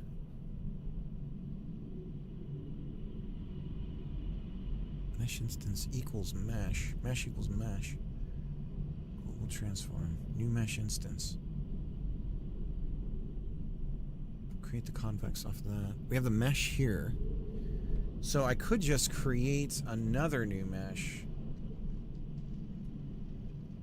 And add that to the rigid body.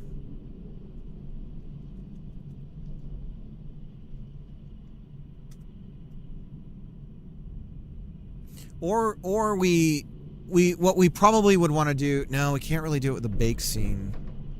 Actually, we could. We could have the rigid body be a bake scene called branch, and then we could just throw the mesh on that. At least initially. I don't know the var branch mesh instance 3D. Mesh instance 3D. New.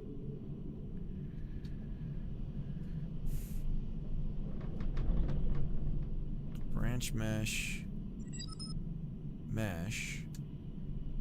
equals mesh. Add childs.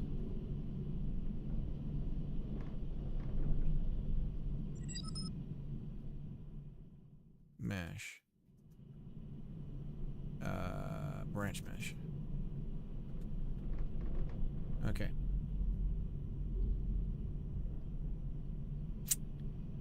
Now I'm wondering, do I need to adjust the global transform of the mesh as well? I don't think so, because it's a child of the other. There we go. Oh, it went bouncing off because the building doesn't have a. The building does not have.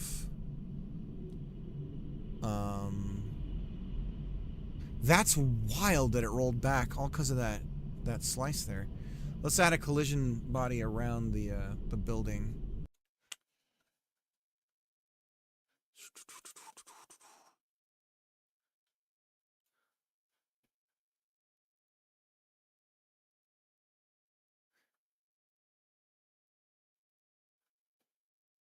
Hi, yo. How's it goes, everyone? I just got Linux up and running on my laptop. I'm learning how to use it. Can I pick your brain about using wine someday?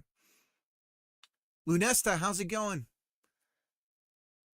Lunesta, have you seen the progress of the game so far? All right, Ginger, I didn't hear you back, but I'm gonna show it.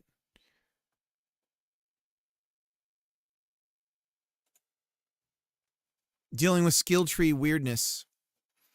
You know, somebody else who's dealt with that is Fiera. I believe Fiera's game launched today, right? Let me do a shout out to Fiera. Fiera's been just on the grind.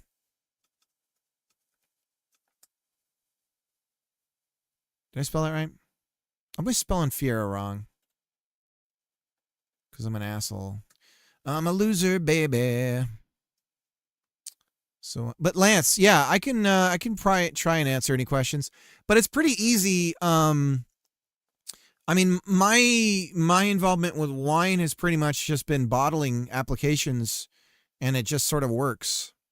So if you look up wine bottling, Linux wine bottling, you'll probably find the steps you need to do to bottle an application in wine. But it's not it's never been, I've never, for the applications that I've used, it's just sort of works. Oh, I have the H and the R backwards. Thanks, Vex. There we go. Pollinate or Die. I think the demo's out today. Let's click the link, find out. Not yet. I believe it's today, though.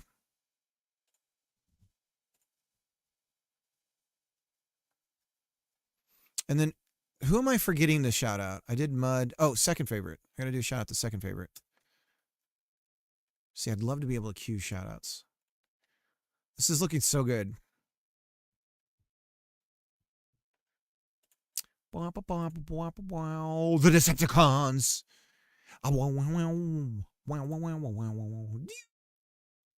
Do.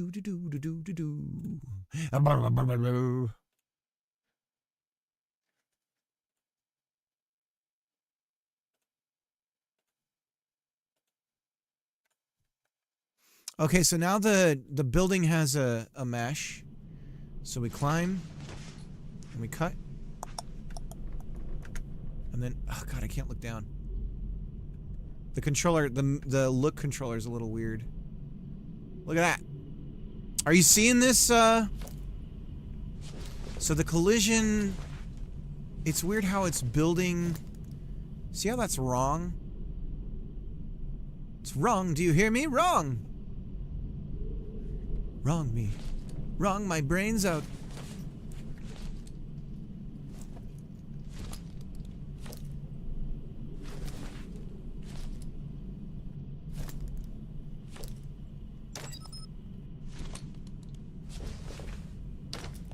You cut out the mesh.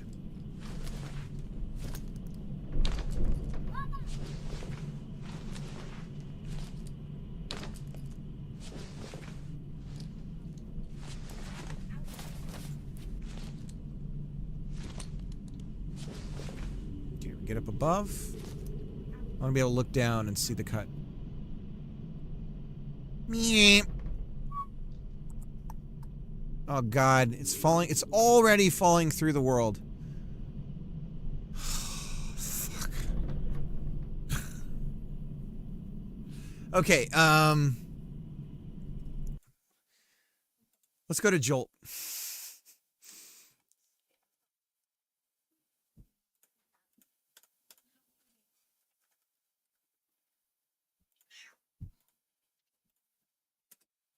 Run on separate thread. Why not? Save a restart.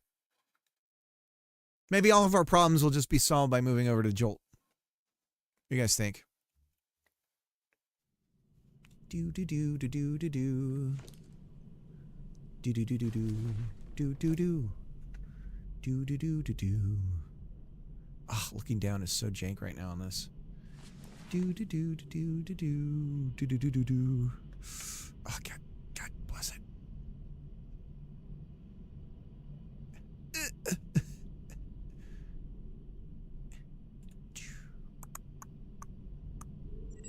Okay.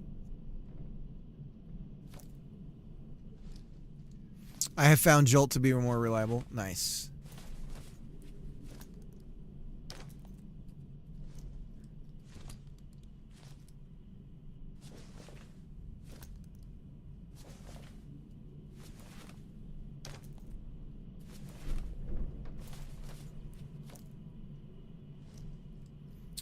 Moving right along, footloose and fancy free.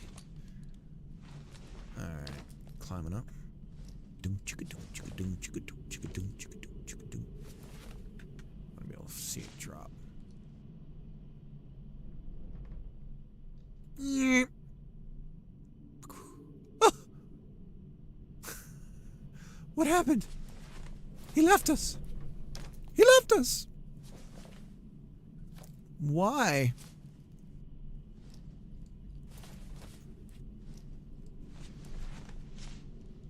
Do I need a volume? Because oh, you know what it is? It's the speed. It's not a, it's a flat mesh. I need it to be, like a quab. It needs to be like a rectangle or a cube so that there's some amount of mass. Yeah, that's exactly what it is. There needs to be more of a mass to the ground. I bet that's what it is. So right now we just have this static body thing. So I need to make it into a quab, a box shape, and we're gonna match the mesh size, which presently it's enormous. It's like 100 by 200, right? Well, 10 by 20. Not so bad. This is the ground, right? Nope, that's our building. Okay, so oops, we should go back then. The building's right. The building and loan. There it is. So there's our building outline. And where's the ground? Climbing rig. That's the ground. That is. Oh. Is that box shape? It did make a box. It did.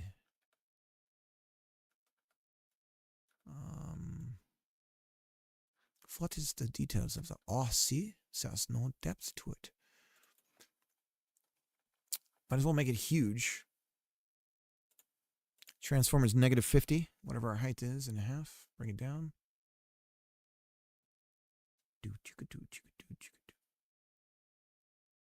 Okay, let's see if this works. Okay, we're still standing on the ground. That's a good sign.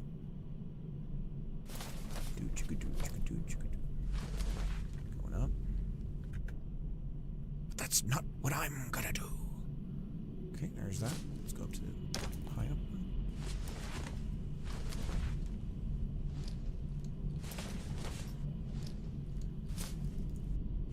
This is going to look a lot better. The sensation of movement will be more apparent when there's actual branches and details of the branches that have been cut off and everything. Objects are close to their peer and it's a giant T-Rex. Yeah, yeah.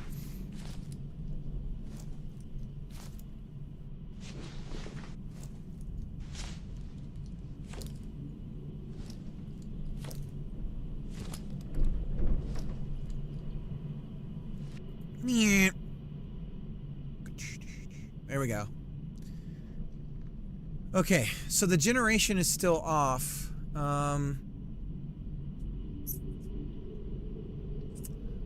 Let's get rid of that true statement. Is the default true for generate?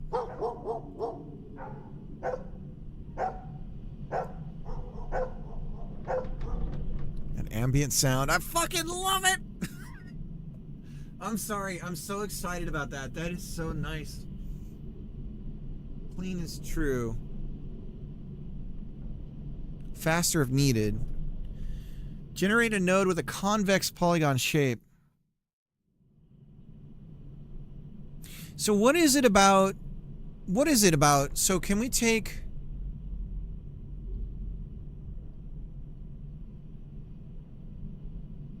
We can make an array mesh. And if we have an array mesh, we can create a shape 3D that way, right?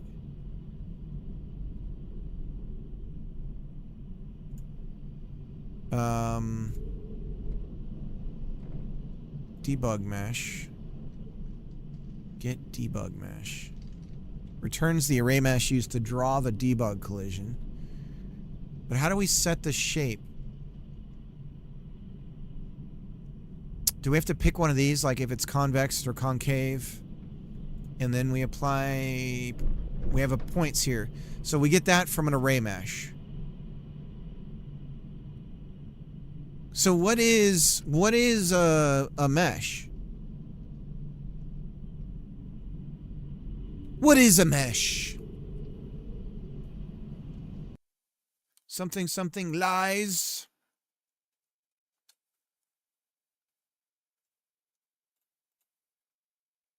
Concave polygon shape.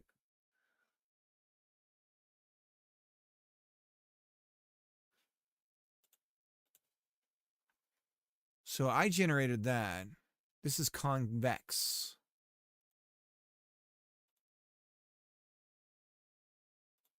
Why only the option to do convex?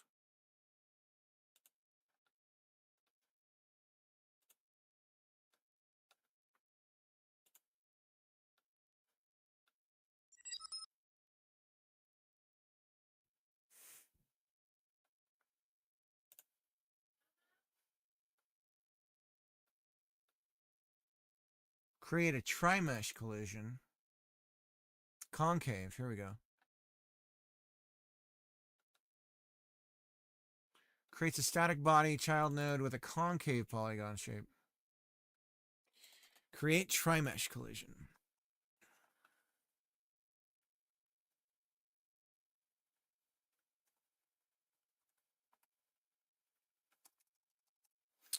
I don't know if this is going to create the same child name, but we're not referencing it by child name, so. There we go.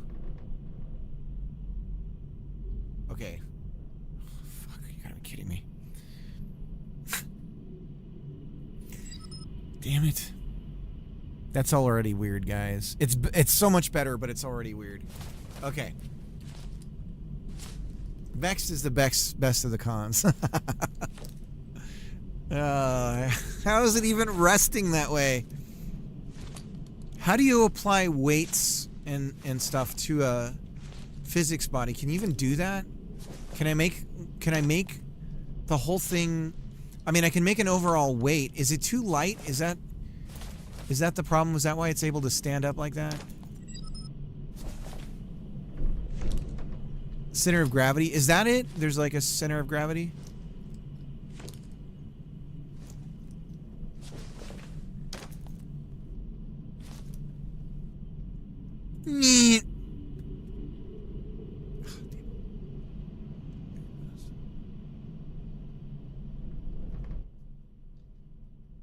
Okay. All right. So we did it. The bit that chopped off still has weight.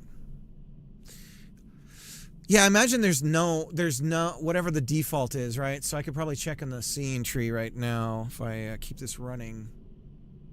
And then we go over to remote and we look at the rigid body. Our mass is 1K. 1 kilogram. Gravity scale. Center of mass mode.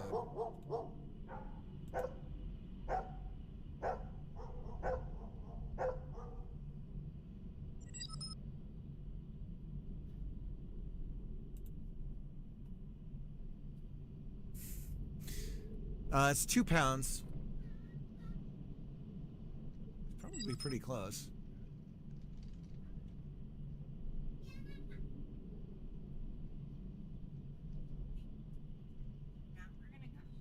Goodbye, Papa. Goodbye, handsome. What are you doing today? Oh, check it out. Let me show you really quick, okay? Really quick, you guys. Check this out. Let me climb the tree. And then watch this. Come up here. And a little bit higher. Right there. And sorry, the controls are a little weird. Imagine it's a right? Isn't that neat? So we can start to cut things. So that's what I did. That's the plan, Stan. He is not Grunkle Stan. Can I show you what I did with Jack? Yeah, give me just a moment. I'll just show you up high this one too, okay? Sorry, I'm showing my kids really quick. And Papa, when you're done doing that, put the whole tree down. Can I cut the... Well, there's not a whole tree to cut yet, but I promise you, once I have a tree to cut down, you're going to do it, okay? And you can play with this too when you guys get home, okay? Alright, so then we can cut this branch. And then... So, but anyways, the other branch will stay on the piece of... yeah. You get the idea. Why is it? I don't know. We'll figure it out. We'll get there. Okay. Much love to you guys. Hang on, let me give you goodbyes. Right back, guys. We're doing that, right? Mwah. Cool hats. Mwah. You listen to Mama, okay? You guys have thicker jackets for when you are doing the wall. I have them. Okay, good. No, I haven't actually. Okay, good. But I think we're gonna not be going outside much, but just in case. Okay. Sounds good. I'm gonna give you Hey, these are mine. That's all.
Can you get on the branch and then cut it? Not yet. We're gonna lose.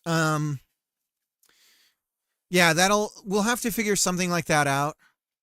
Just building the scaling mechanic for the player controller was enough of a like, I don't understand how this works kind of thing. But now I kind of have an idea for it. I was thinking for the player controller, if we did end up going with a player controller, that this might actually be kind of fun, which is, I know I always use KKit assets. And the funny thing is this wouldn't work very well because of the scale of everything.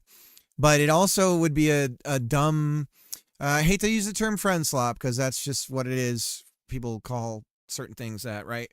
But there's like, they have like a crash test dummy looking thing. There's this one, but there's one with a helmet somewhere. I forget where it is. Here we go. Break free from KKit. Yeah, probably I have to. But a lot of the tree guys have this little helmet on. Right. So, most likely the guy's doing, like, if there was a model, it would be like a guy wearing a helmet or whatever like this. The problem with the KKit ones is they're just too dwarf proportions. And so it won't work for this at all. It needs to be more human scale, like actual proportions.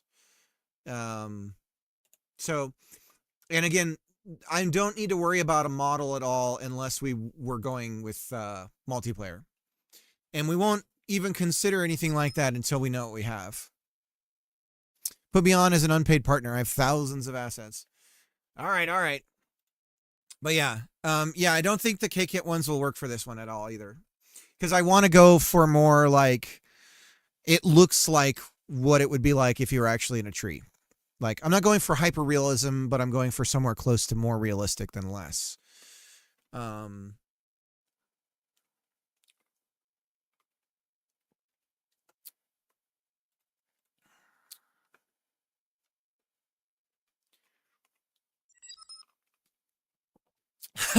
A game about cutting a tree. Just steal the naming scheme. What was it? Untitled was a real common thing for a while there too. Untitled tree cutting game.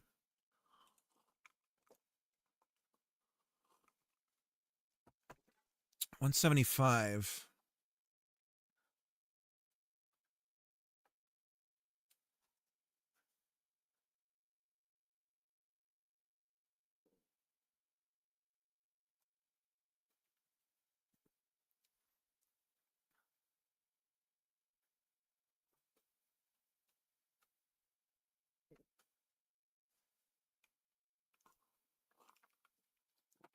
Oh, you know what? We can't reparent because Rigid Body isn't on the scene yet.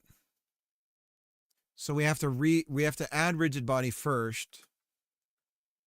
That's why that's happening. But I don't know if this might break things.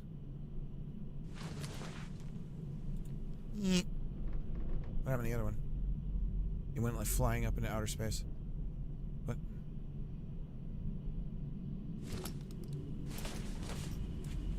Oh, it's separated. See, oh. We have to do it before. So this is a race condition. Kind of. It's just an order of operations issue. Okay, so can we determine if it's inside another branch?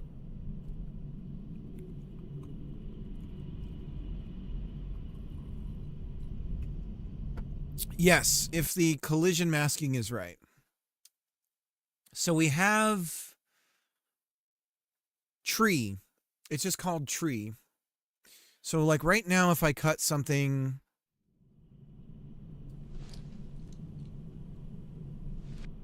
let's see.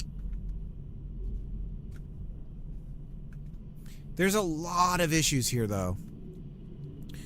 Because we have a texture, we can't just this is going to be... The texturing stuff is going to be weird.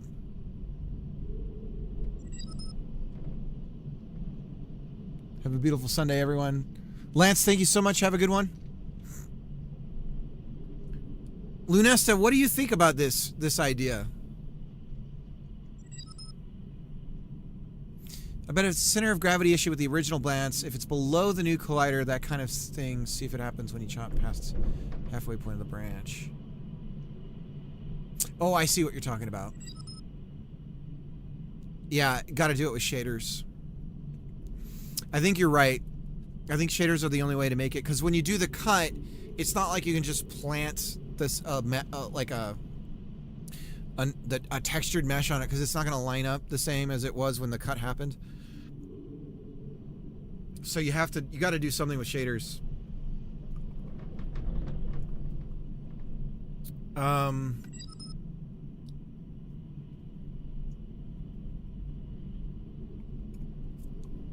Finding the center of that circle and the radiating wood grain on the outside is not hard. Okay.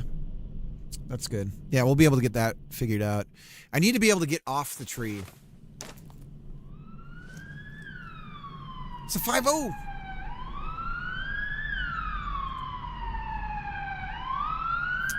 Can I cut it when it's on the ground? I don't think I can cut the new branches because they're not masking right. That's the problem. And also they're rigid bodies at that point, which might change things. So we've got some work to do.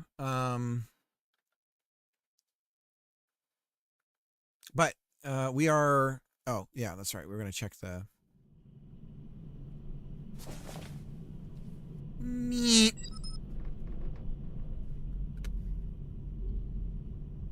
It's so hard to look down.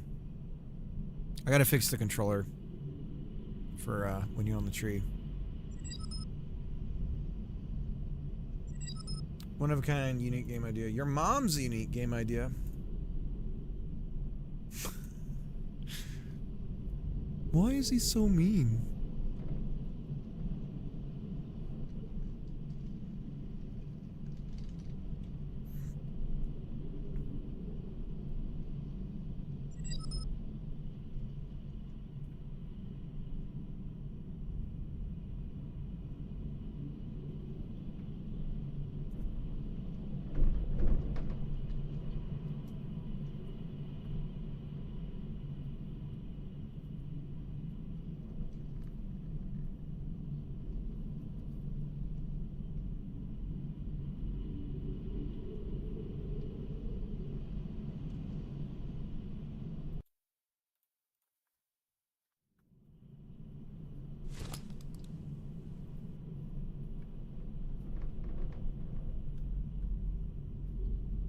Where'd they go?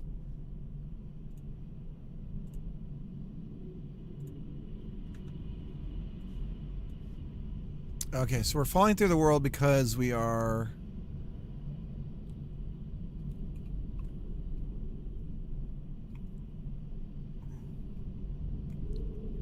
We need to be a tree and we need to mask with the ground.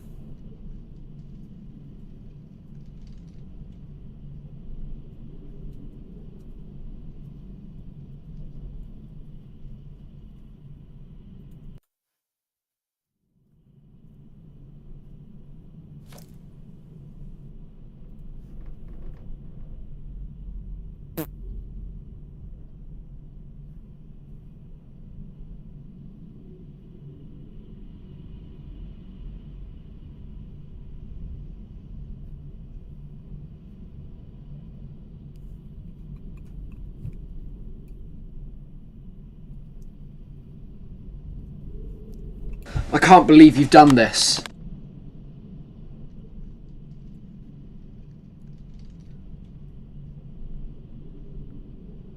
Marcy Popsis, thanks for the follow. Appreciate it.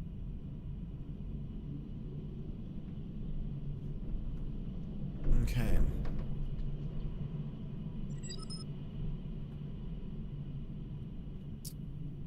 How you doing?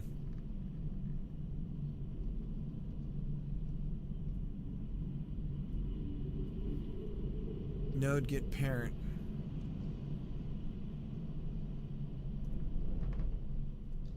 Okay.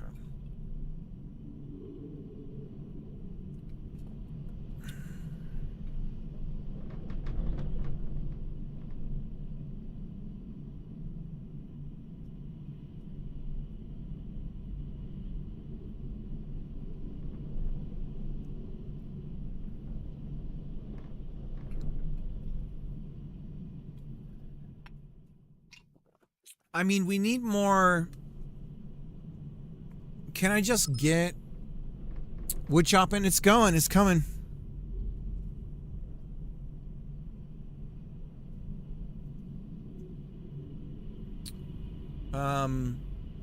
We're just trying to get the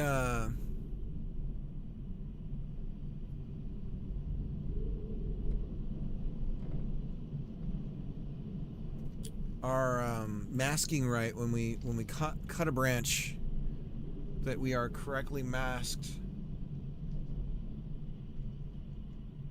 Okay, so all of that stuff is correct. If I just ignore, there we go. Now it should be on the ground somewhere. Yes. Okay. So the problem there is that when we get parent here, we're doing that because we are a static body inside the mesh. So really we want to be a mesh inside a static body. And then if we're at the top, we are when we enter an area and we get the node, we get the exact. Can we change owner in here? Because if I could just change owner, that would do it. No. Can only do that procedurally.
Okay. So, can I get this going really easily right now? I don't want to have to set up a lot of the. Like if I do this and I just throw it in here, that's what we want. That's how we would want it. And then the same with the other one. So the other branch here, we do the same thing. We put the static body on the outside. And yeah. Then here, we don't have to get parent anymore. We just use node. Tree currents. Now this is interesting because, right, that has to do with our climbing. Trying to assign type static body to variable type tree. And tree is a mesh instance 3D. It needs to be a physics body.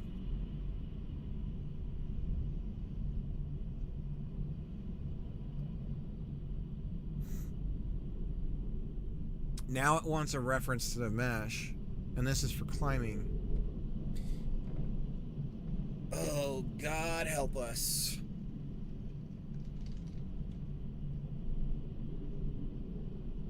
Oh my God.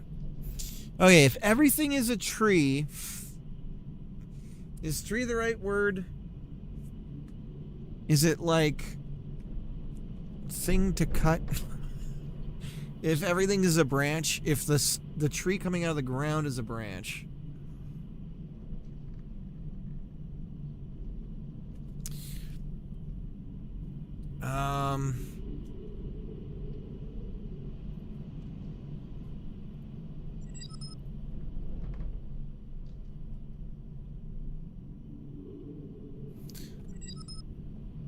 Have fun with the bee and the AVT trees. Thanks. Wood. Wood is probably a better way, yeah. Is tree the right word? Well, because technically a branch is like, because you can cut the base of the tree, right? And what can you climb and what can't you climb? And right now the climbing mechanic is based around the tree. And so, I was doing branch and trunk, right? But then if you cut the tree and the tree falls over, you know, that kind of thing, it becomes like a weird. So I think maybe wood is the right. It's all wood. Everything is wood. I think wood is right. Lumber implies processed wood of some kind, or wood that has been cut down. So maybe we could change it to lumber once it's been cut. Everything is wood. Everything is wood. Ba-da-ba-da-ba-da-ba-da-ba-ba. Ripe for potential humor in the code. This is true. This is like the ship of Theseus kind of thing problem a little bit too. Like you cut, like if you're on a tree and you cut the branch and that is no longer the tree. This is like train. What does the word train actually mean? Train is, the revelation I had with train, and maybe I'm wrong, is that train describes the entire thing. Not, because I used to always think of train as the engine, but that's the engine. Train is like all of the cars together, right? That's what makes it a train. So, yeah. So like anything is tree if it's still attached to tree. That's it. Everything is tree if it's still attached to tree. The minute it's been cut and separated from tree, it is now lumber. All engines are trains, but not all trains are engines. Yeah. So yeah, so it's all tree until you cut it, and then the part that is no longer connected to tree is now lumber, we could call it. So we could call tree wood, and then, because then if it's that, then we know it's applying physics. It's not a static body. It's all, then it's wood. Okay. Then it's wood. Okay. So tree and wood. Then it becomes wood. I think we're getting there. I know it sounds weird, but it's like tree is tree, branch is branch, branch on ground is still branch, trunk on ground is just wood.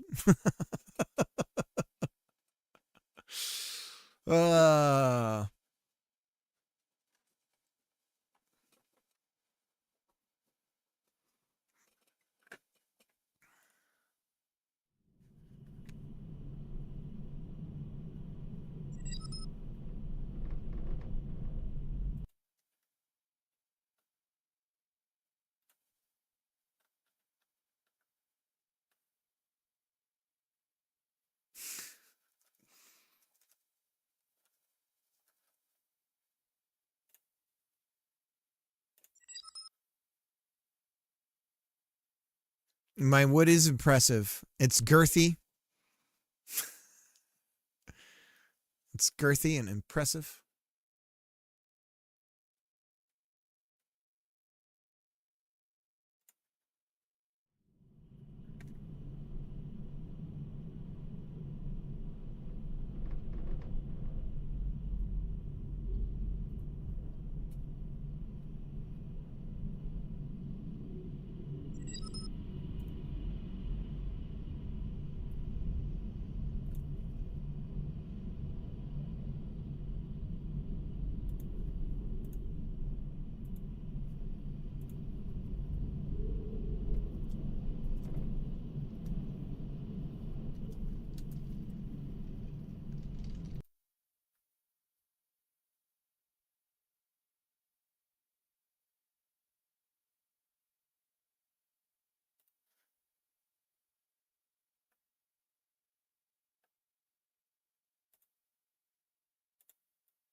So we have to get a reference to the mesh.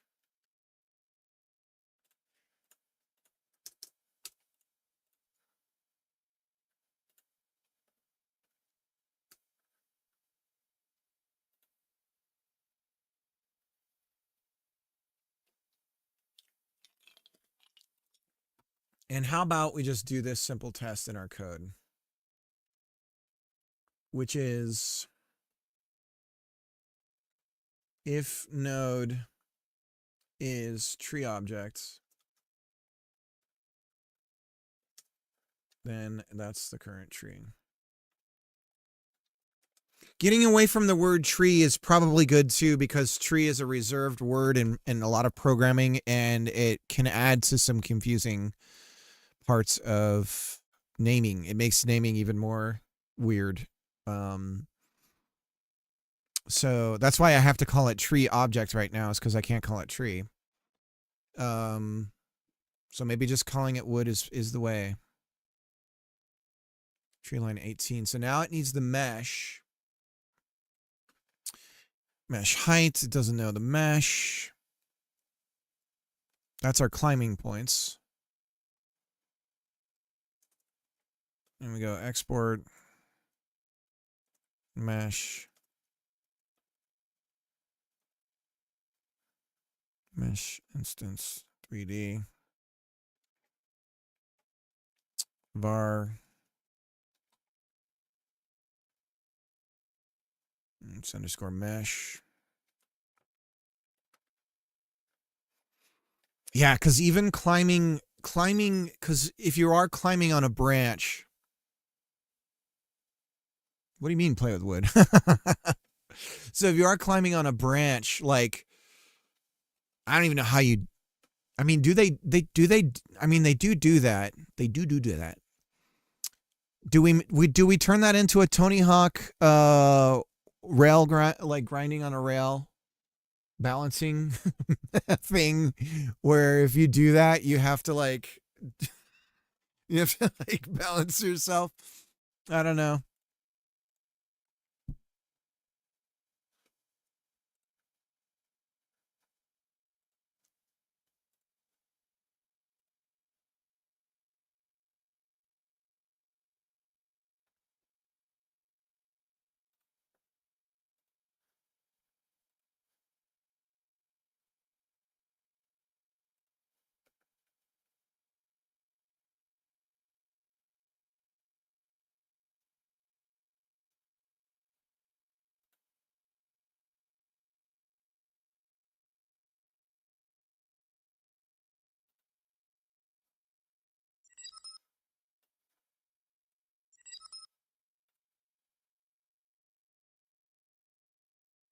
Oh yeah. No, for sure we're going to have that.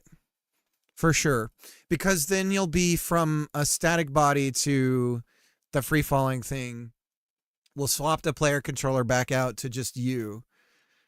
And that's one reason why we would want a third person controller, is to have a ragdoll. Because you want that moment of just watching the body just like boom, boom, like hitting the branches on the way down.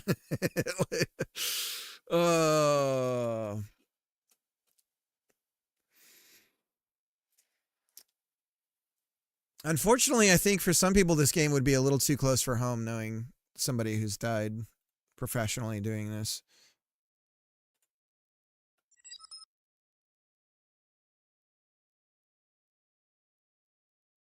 If you start with third person, you just need to swap your camera into the head. Yeah.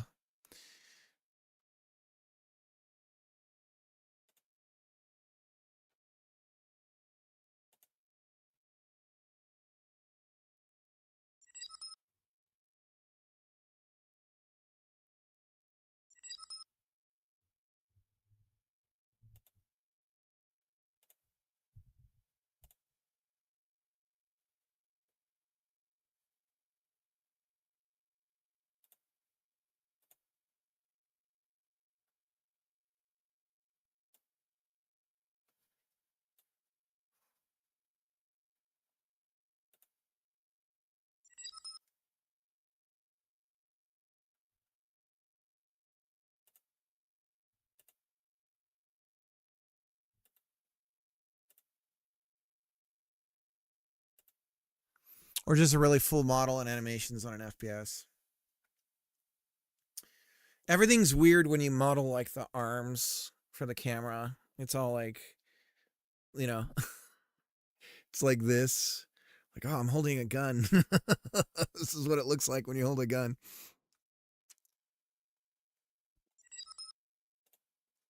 All right.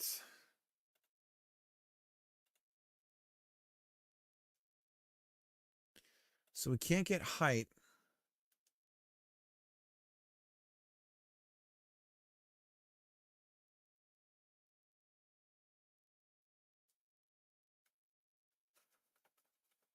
And that's because this is mesh instance. 3D. Instance 3D mesh height. There's our problem.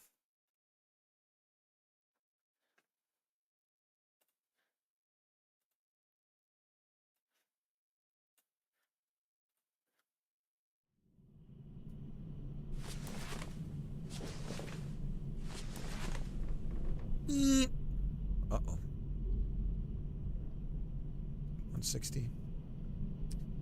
Man, change one thing here and everything breaks.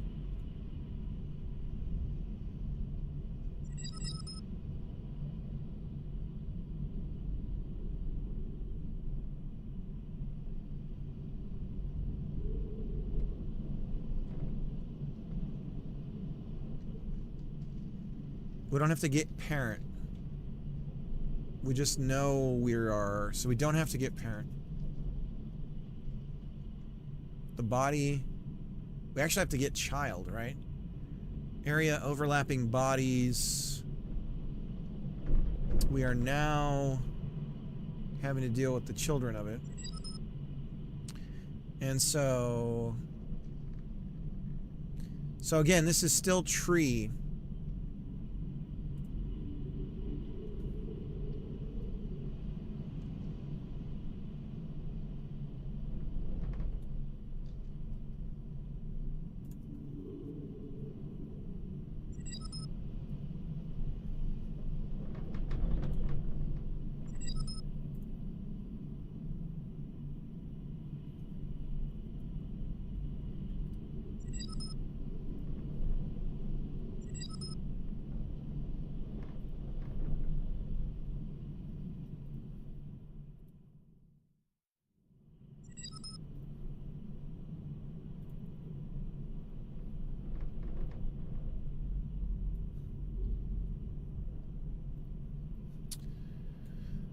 This is all temporary while we get some of this stuff going.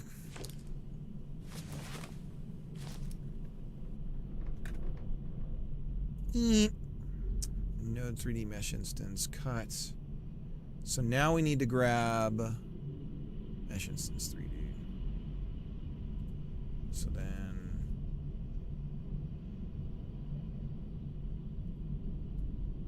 that would technically be it.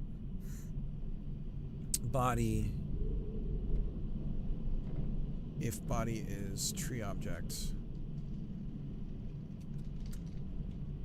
then this should autofill now, right? Yeah. Okay. So this is kind of shitty. Amazing how spaghetti things happen. Spaghetti quick.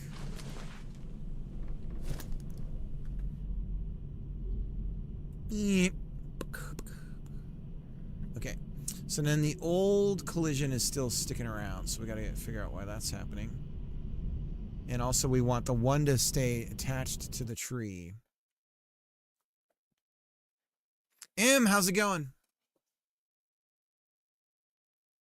Have we made scene tree jokes yet? No scene tree jokes. Growling Octopus, how you doing? We'll do a shout out here.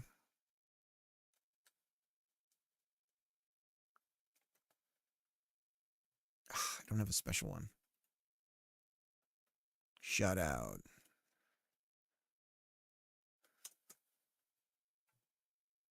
Never fear, I'm back. Different cameras, just really a full model and animations on an FPS. Yeah, you do. Fuck.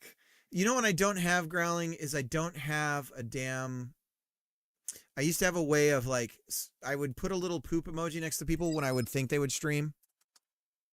And because I would constantly shout out people that I thought streamed for some reason. It's the name. It's the name.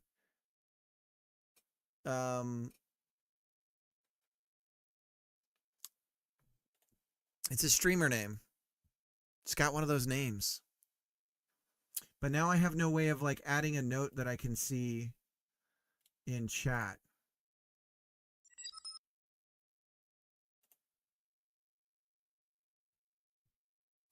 Let me see if I can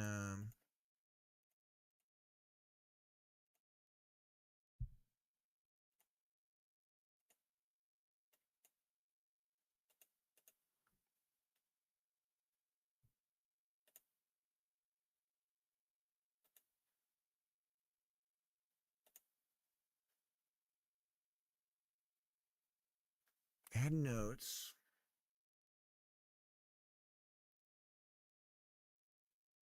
Wait, do I have two different types of VIPs now? What is this? Oh, that's like some sort of... I stream streak though.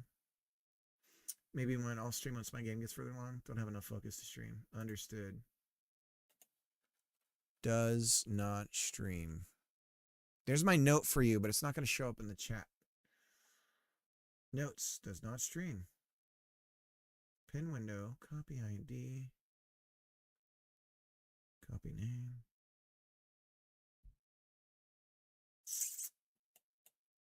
I have no way of adding a little note for you. This sucks. Maybe there's a highlights.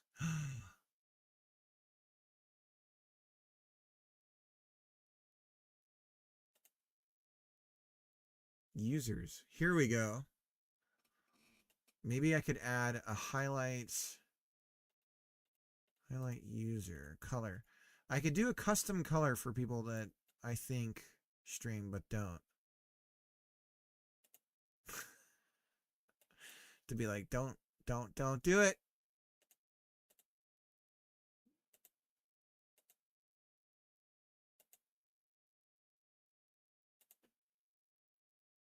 I don't know.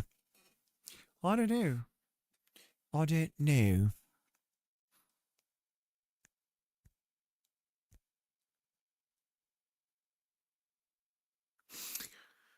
Right, so static body is remaining, and we are adding static body to quaff free. We go up here, climb, and we trim. Okay, let's look at the scene tree.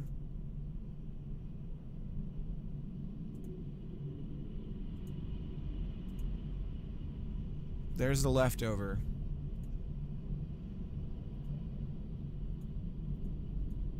There's the collision shape. So the static body is stuck. We're trying to reparent the collision shape. Why are we doing that?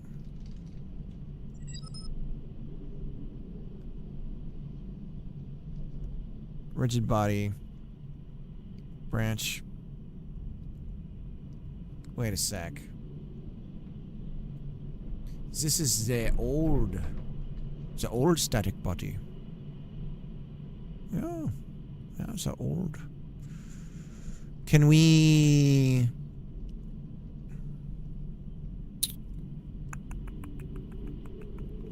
Static body from the new mesh. Why don't we... Mesh new comes from mesh. So we would free the mesh.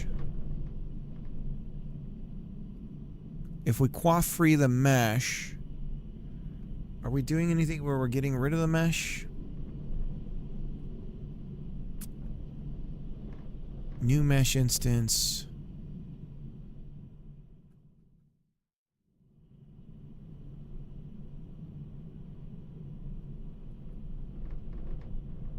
That's the old mesh. Static body. Branch mesh equals mesh instance new. We assign mesh to it.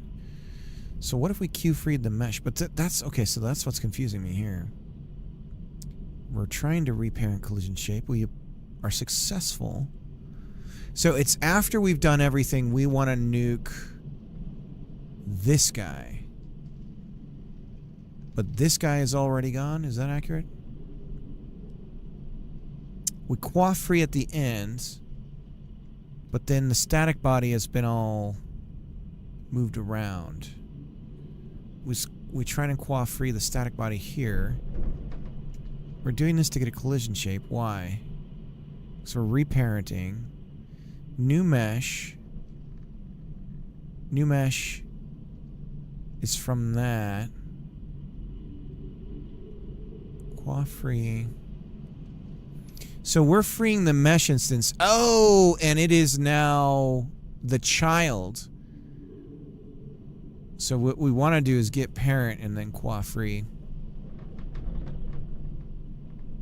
So if we quaff free the parent, that'll solve the problem. All right, so we have to change. We're gonna start getting into spaghetti land here if we don't start taking care of ourselves. Keep our code clean.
Okay.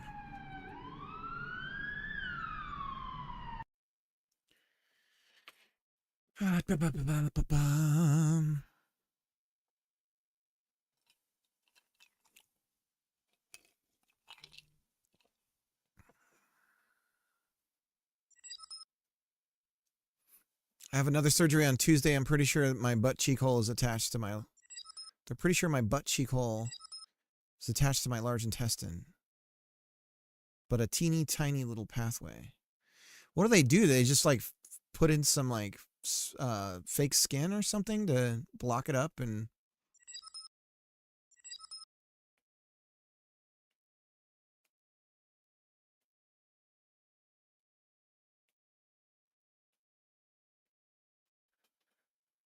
They just...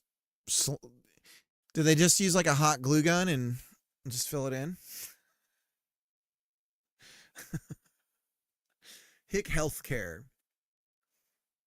Cletus, you gotta go get the hot glue gun. We gotta patch this hole up.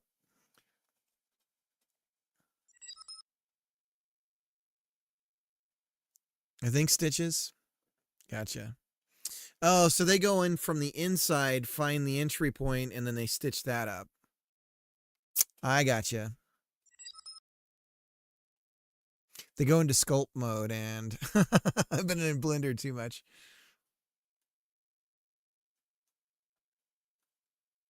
Okay. So we can cut wood.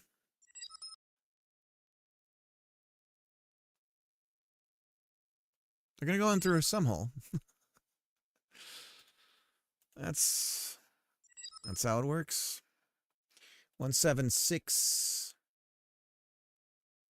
We don't like doing this.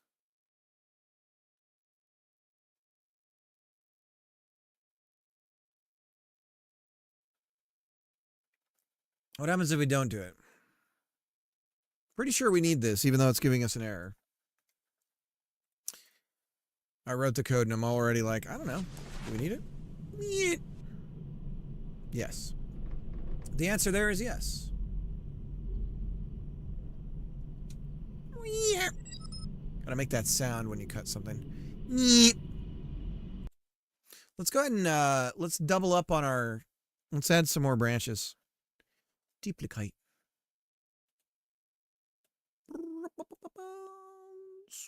Scroobity bop. Scroobity bop. Scroobity bop. Branch me, baby.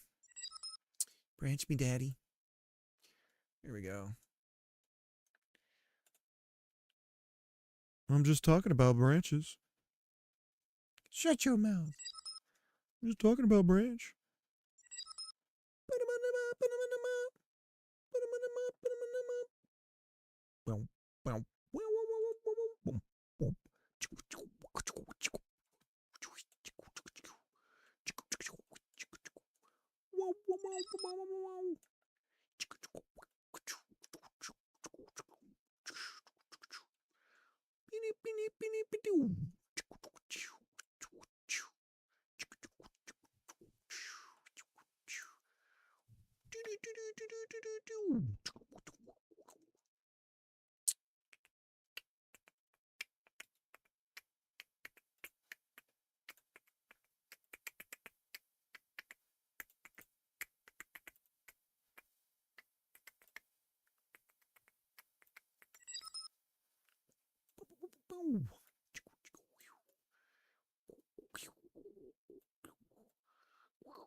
Okay. Okay, we got a couple branches here now. Everything's a prototype until you click that Steam release button.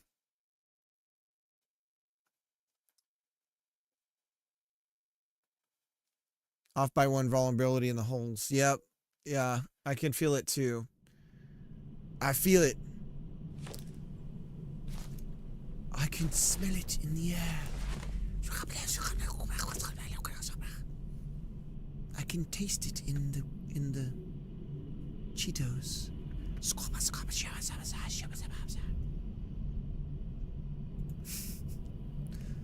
All right. They're not colliding with each other, though. Not colliding with each other. Why? Why? Let's see. We are... But we don't collide with tree. We want to collide with tree. So we need to be 3 on the collision mask. Roger that. 3 on the collision mask. Because that's 1 plus 2. And that'll make us collide with each other. When we collide with each other. Aha. What the fuck? Let's see. Still not right? Islands in the stream. That is what we are. Tacos in the bell.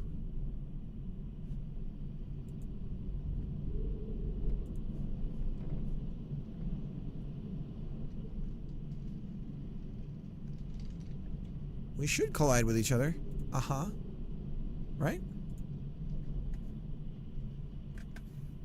We are a tree. We mask with tree. What am I doing wrong here, brothers? Let's try cutting this one. Where? Can't look down easily. I gotta fix that. Curiosaw and Curiosaw.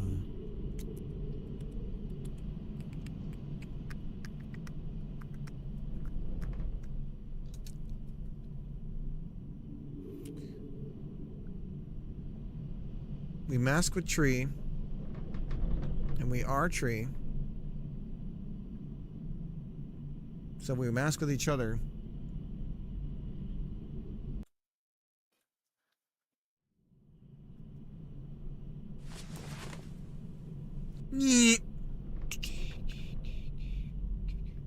So that hit my saw, of all things, because that collides with it.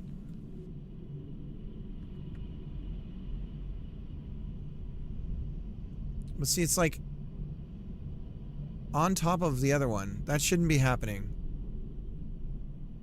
Right?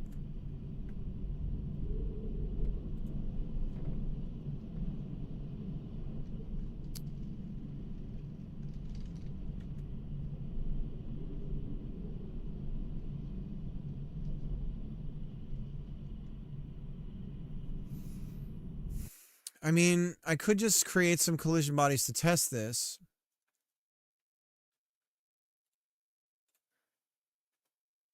Some rigids, you know. Let's create some rigids, baby. Let's make some rigid balls.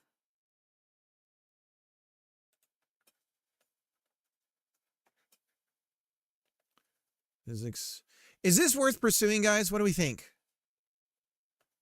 Because I feel like this is like something. I just don't want it to take over the other thing. But I'm also secretly thinking I should just do the same thing I did with that 30-day thing with the inner tube game on this. And just like go ham.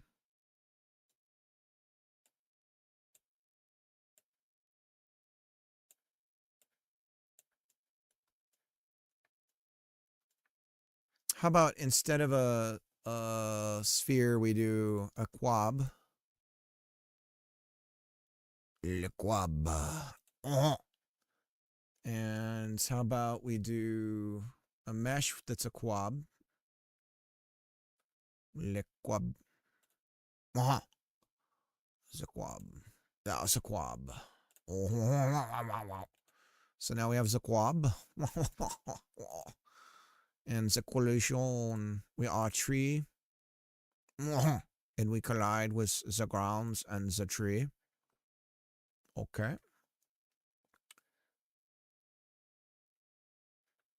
The tree must ask itself, why do I exist in a world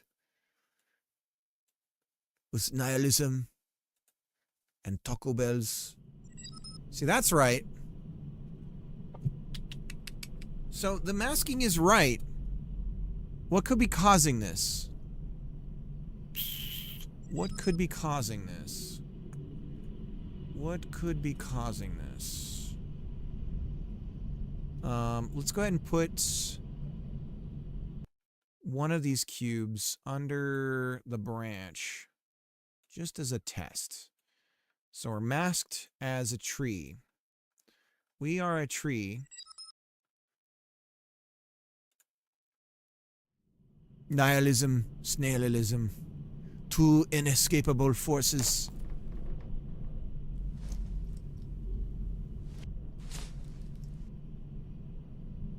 See, it hits that. They're not hitting each other. Why?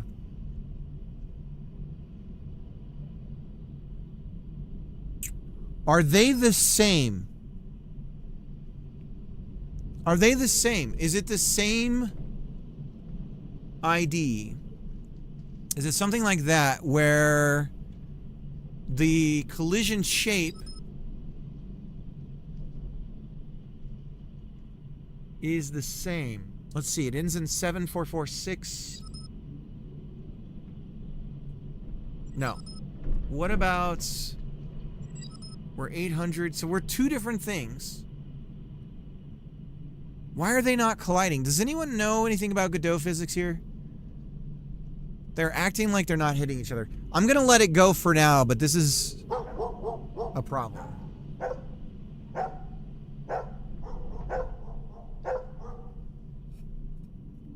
You hear that ambience? Em, you like that? The dog barking? Huh? You like that? You like that, Em? That's some audio design there, Em. When I think of audio design, I think of M. M Audio. I have... It's more than that, Em. So I have an ambience based on height. So the idea is that the higher you go, the more you're going to hear like wind noises and stuff. and the less of like surface ground level stuff. Right? So we're going to fade out ground level ambience with a general, like you're high up in the tree ambience, right? And then we have like random ambience, which is just like the neighborhood ambience. And that's like dogs barking, helicopter flying, police sirens are the only ones we have right now. And so that happens randomly. It picks a time every like 3 or so minutes. It goes, hey, am I going to play something? And if it is, it'll play one of those.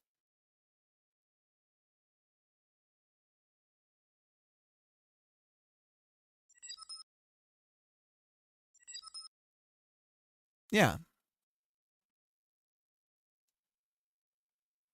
It is pretty cool.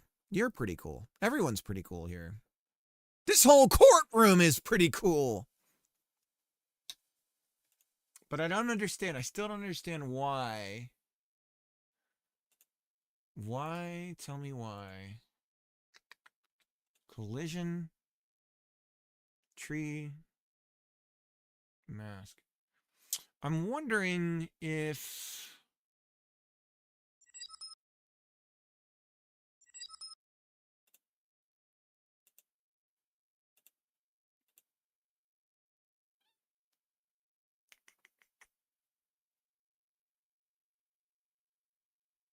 I made the same joke this morning, Slater.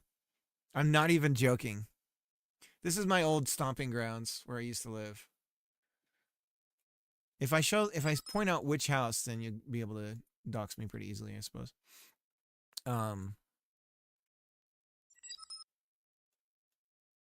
I just grabbed it from yeah, we're more concerned about mechanics right now than anything else, right? We're just trying to get the stuff right.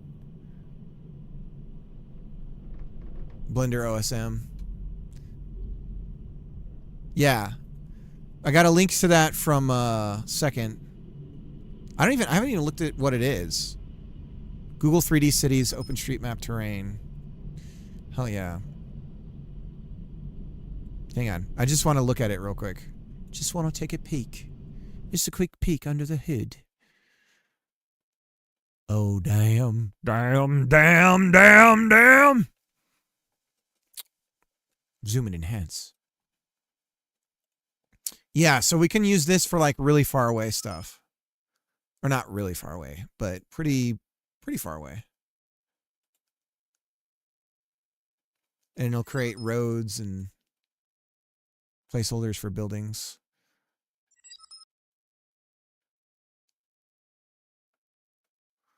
Nice. Hell yeah. Yeah, having the hills in the background, doing stuff like this. Heck yeah, man. Heck yeah.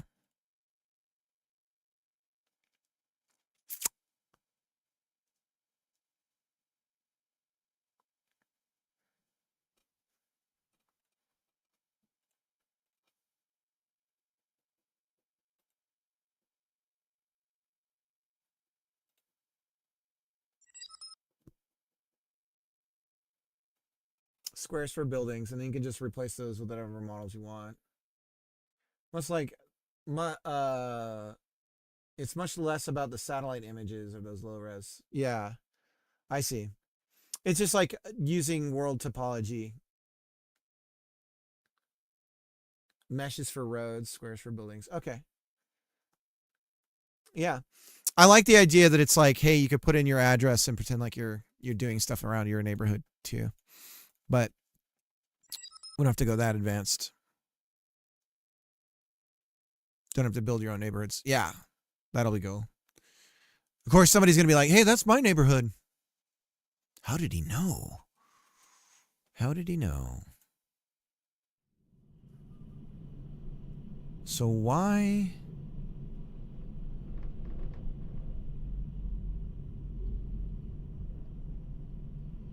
That's funny. As I get close to it, it does some physics stuff. Can I bump into this? No. I can run into it, though.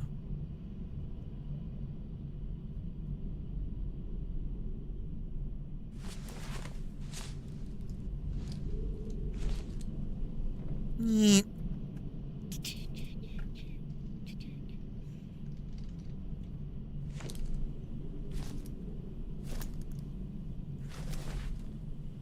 Yeet. Uh-oh. What are we hitting there? See, we're not hitting the tree.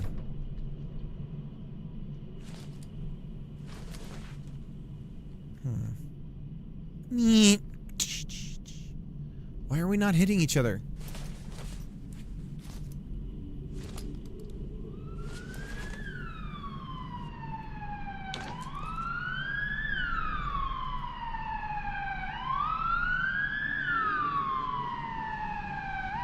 Modular house kits.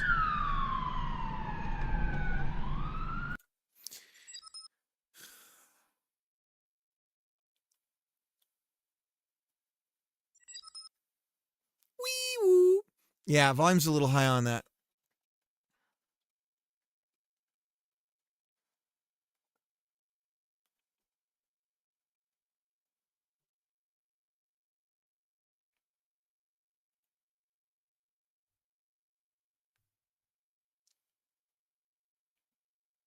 Is inside tree is true.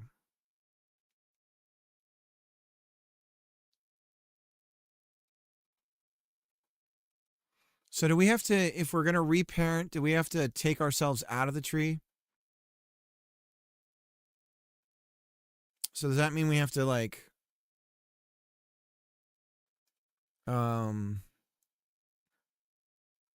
remove child, and then we would need to know the node? It returns void.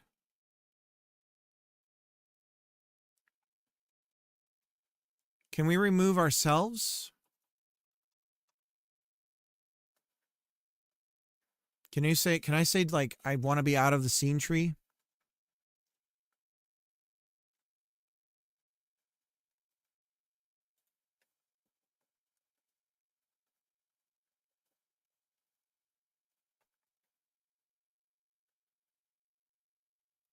Queue free. We don't want that. We don't want that. Remove child. So we have to do it from the parent. I can't just say, hey, peace out, bros. I just want to leave. It's got to be the parent. It's got to have daddy say, get rid of you. Daddy has to say goodbye. So if we remove from static body, remove child. 0. Should be node, so it needs the reference to the node. So what you could do is this. Here's how you could do it. You could say collision shape get parents, remove child's, and then itself. So now you're asking daddy, I've been bad. I've been bad, daddy. Remove me.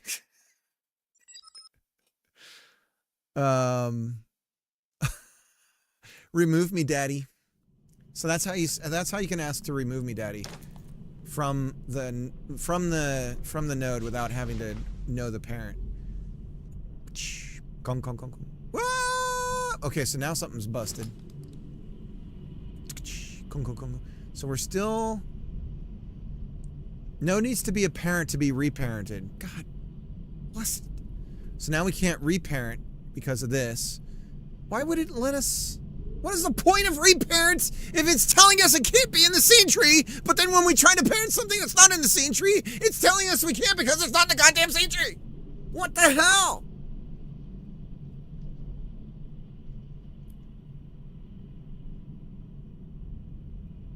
Okay.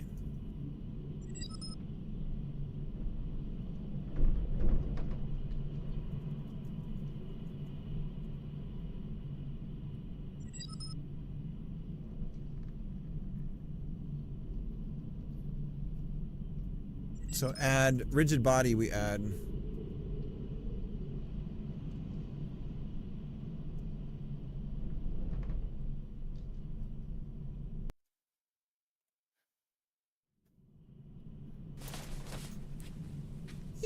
Kong, Kong, Kong, Kong.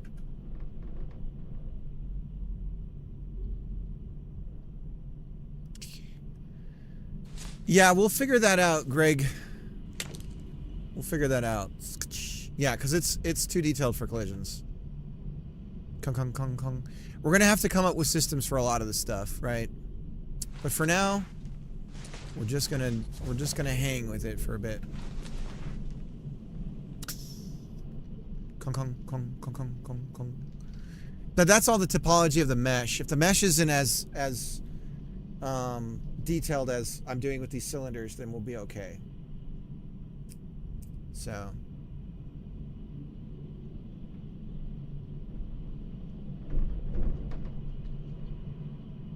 Bluey's dad would never do that. Lunesta, 5-minute timeout. I don't want to hear this Bluey's dad bullshit. You know that episode of Bluey where the kids misbehave and spray the dad with water or actually cause him physical pain and then there's no ramification for it?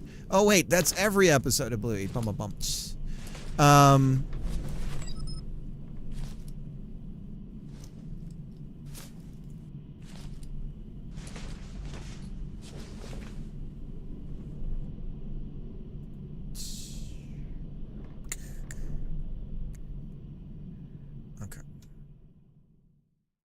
We need wood smacking sounds. Blue's dad ended up as a Fent addict in southern Alabama. How did he get in the States? How did he even get past our tight customs we have now? All right.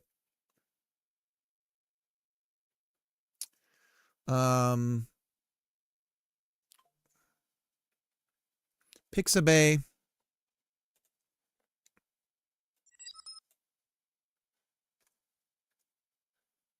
Stowaway on a Fent ship. Is that a thing? Sound effects. Wood. Hits.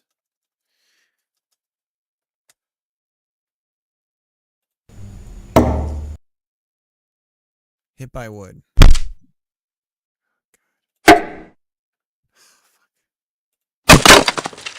Tree branch?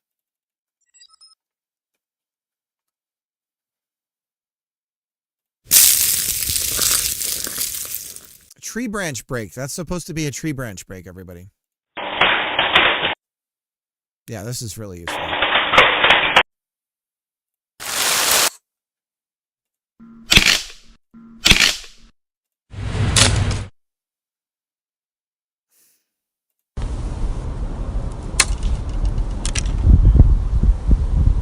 Those are sticks, guys.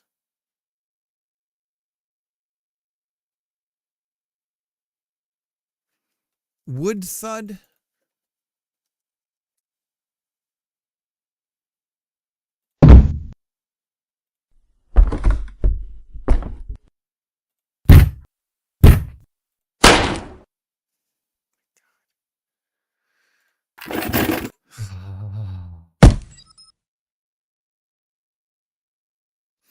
There's like a thud of hitting the ground. So we actually need two sounds for when it hits a surface, because it needs to be the sound of the surface getting hit by it and the sound of the thing hitting it, right?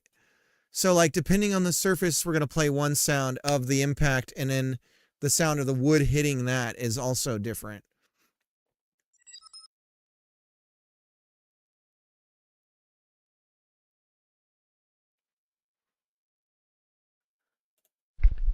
I have so much wood on my property, I'm probably going to have to get my own Foley for this.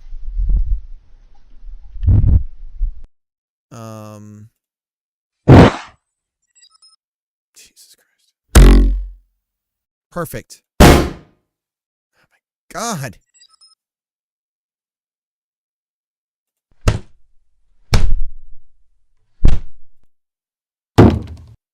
That's closer to anything of the sound.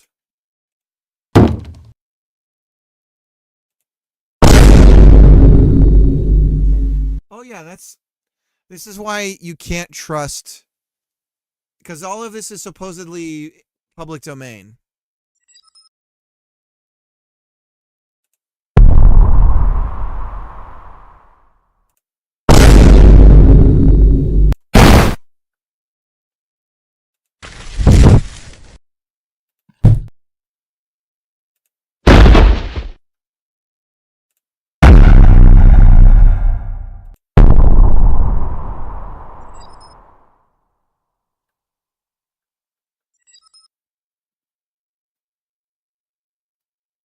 Get your phone, hit record, drop a piece of wood on the ground. Done.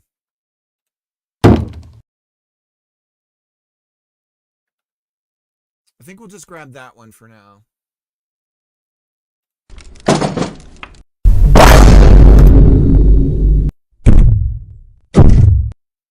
This is so very clearly somebody recording it with their phone at a computer desk. Or at a, like...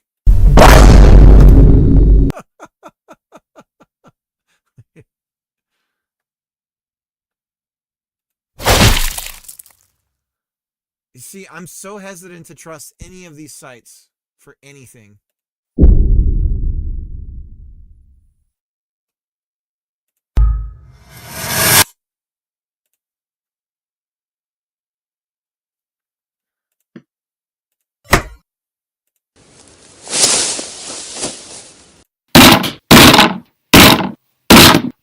Jesus, is this really loud for you guys? This is crazy loud for me.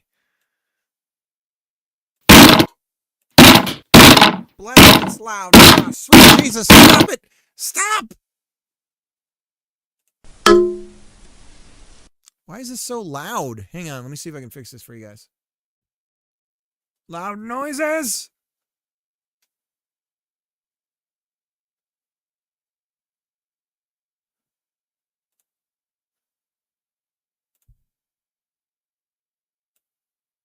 I can lower it for me.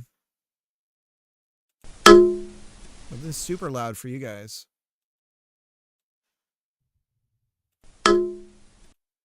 Alright. At least it's not cutting off for you anymore.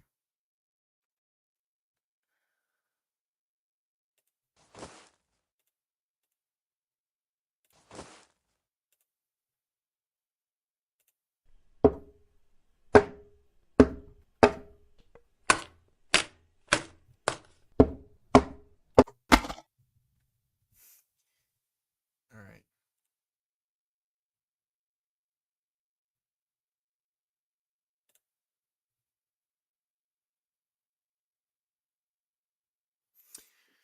Now is the time of year to record this stuff outside because literally there's nobody's outside doing anything. There's no bugs that are creaking, making noises. The birds are mostly silent. It's quiet outside.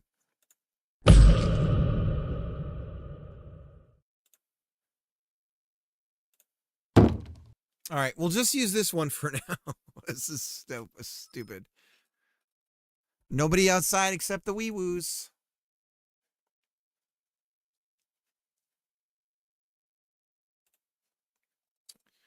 All right, I'll be right back. I'm going to get a drink. I'll have the game running so we can just stare at my beautiful tree. Look at my logs, everybody. Watch my logs. Right back.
You know what? I'm gonna get some food too. So I'll be back again. Let me climb the tree for you guys.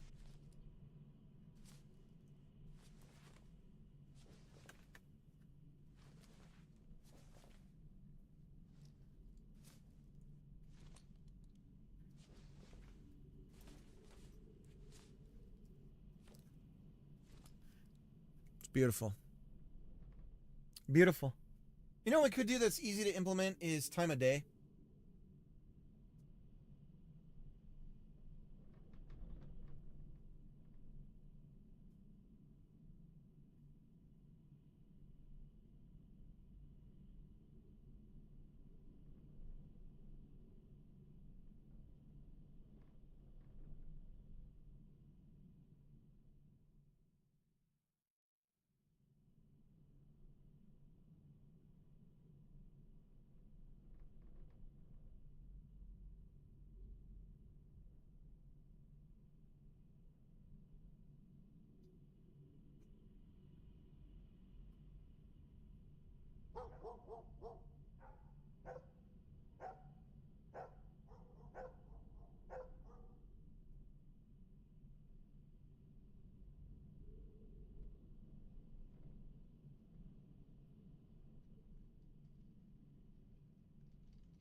I'm back.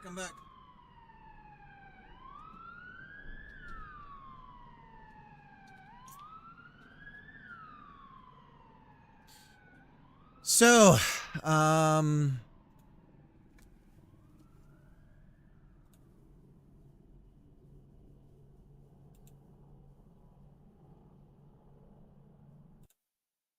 okay.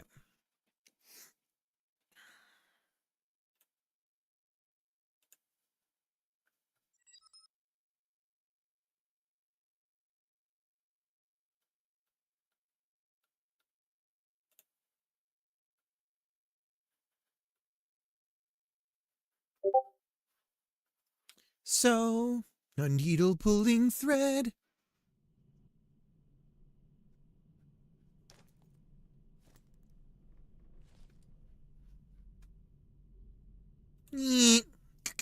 Okay, so here's what we're going to work on. We are going to work on attaching the other piece to the tree still. Okay?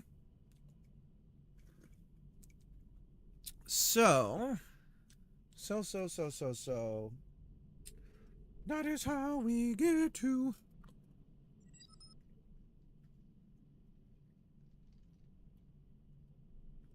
Look at that wood drop. Look at that wood. God damn.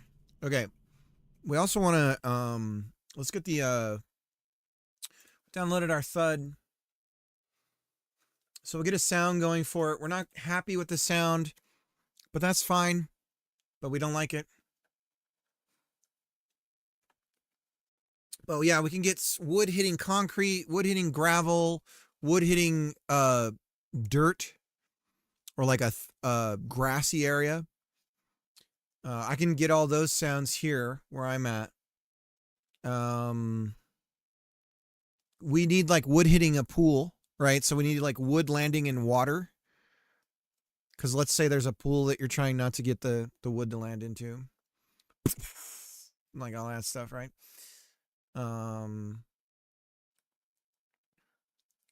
We also want wood hitting people. Ah! So.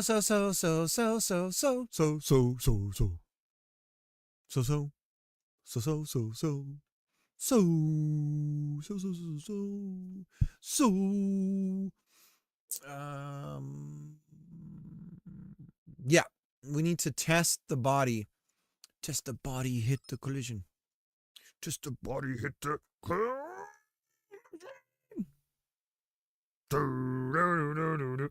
rigid body, static body, physics body, rigid body.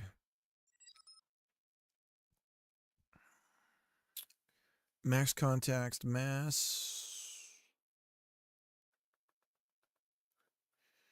Apply, get colliding bodies. Get colliding bodies. Get colliding bodies.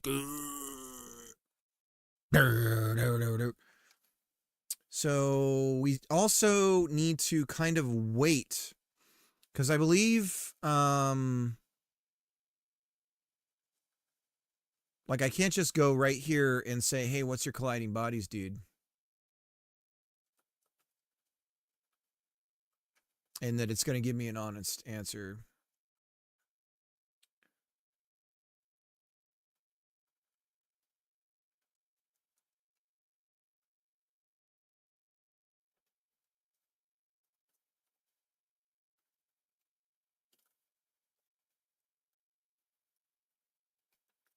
So we have to wait for a physics step.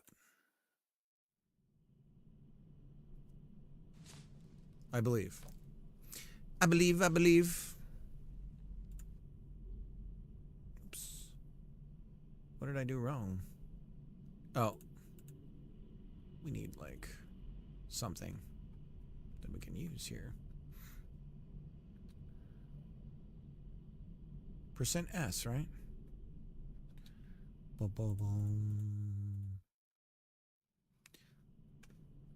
believe in a thing called love. Taco Bell's really good. I believe in burritos. Yeah, so we're at 0. But if we were to ask those some bitches what they were colliding with right now, theoretically we would see something, right? You would think. But they don't collide with each other or the tree. Why?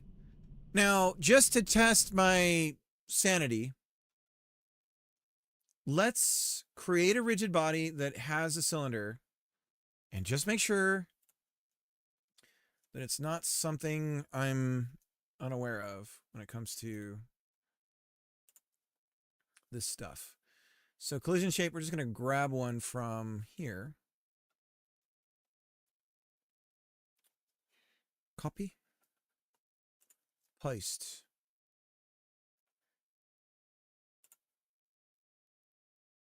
Can we just grab that concave?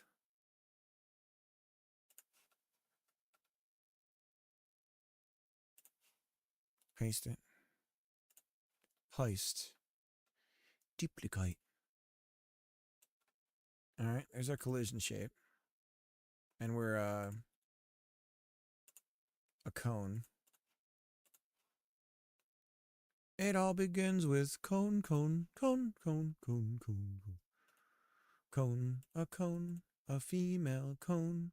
Dear, a coney female cone. Cone, a cone, a cone, a cone.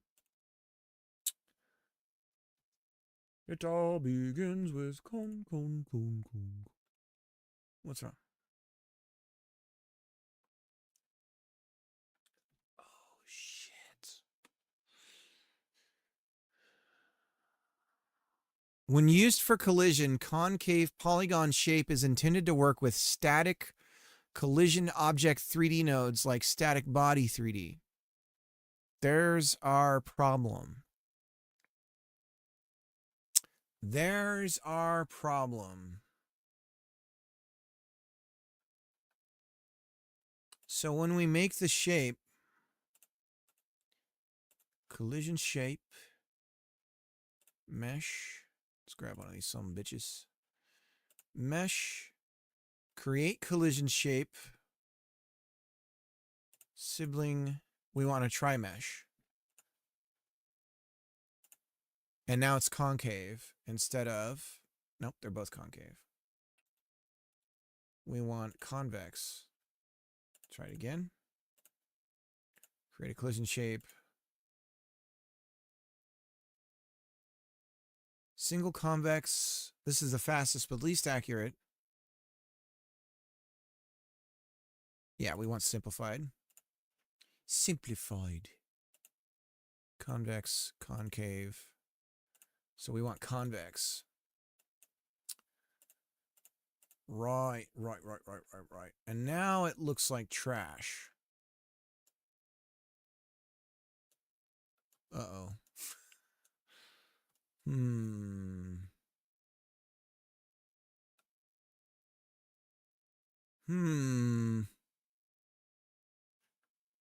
Is this still going to work when we cut it?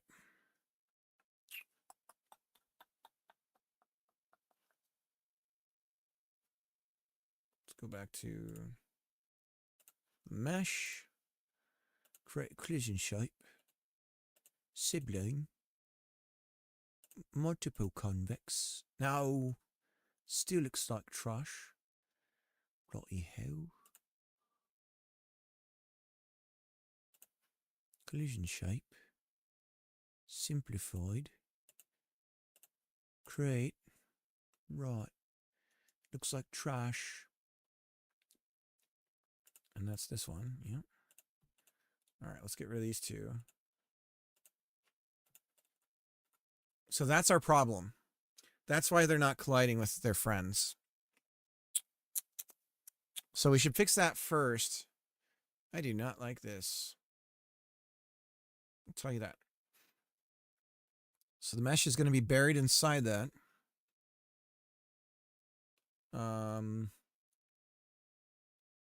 And then I suppose we need to do this with all of them.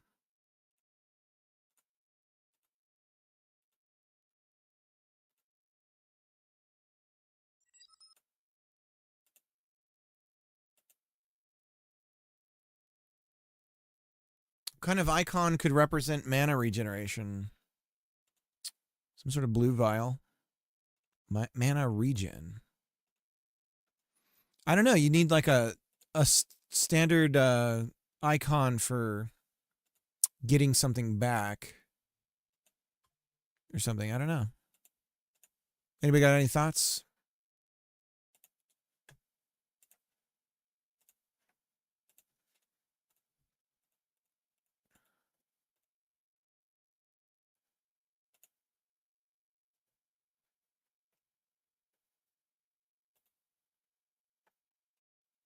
So we are building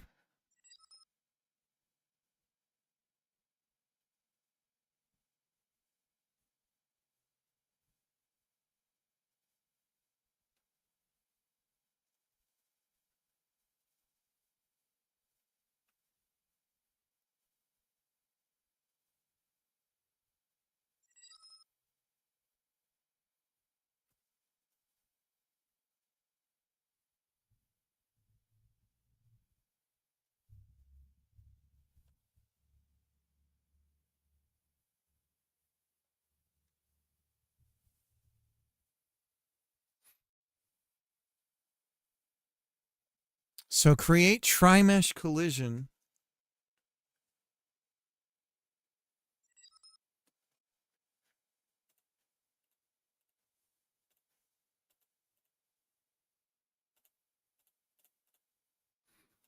Simplified convex.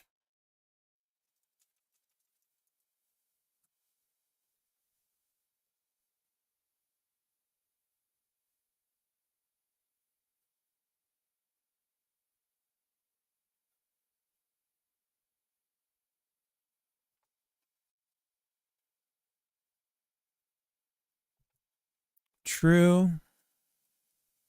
True. True, true.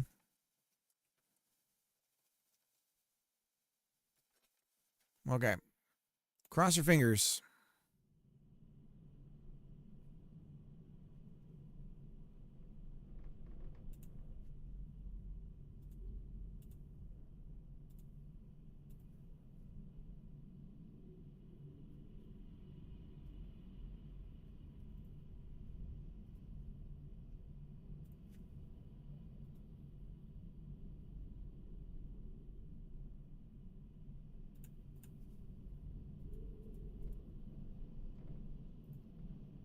There we go.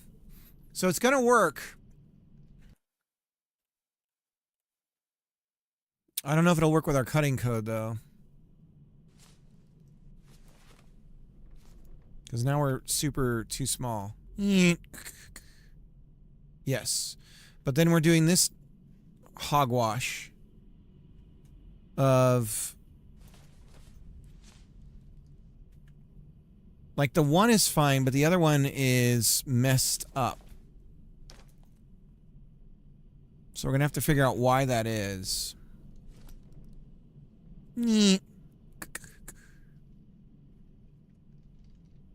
So now they fall proper, too. They don't do that weird balancing act thing, either. Ugh.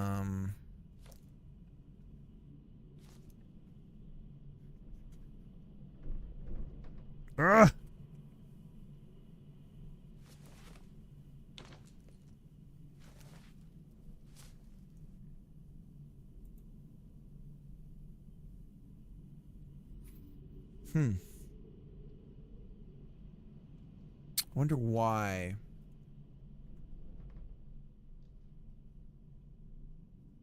Why is it so elongated?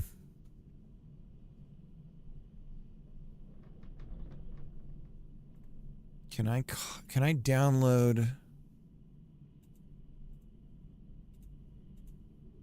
Here's one. Can I save this as a scene? Yes, I can. Sweet. Okay, so now we have a copy of this sumbitch. We can start to mess around with it. So here's our weirdo.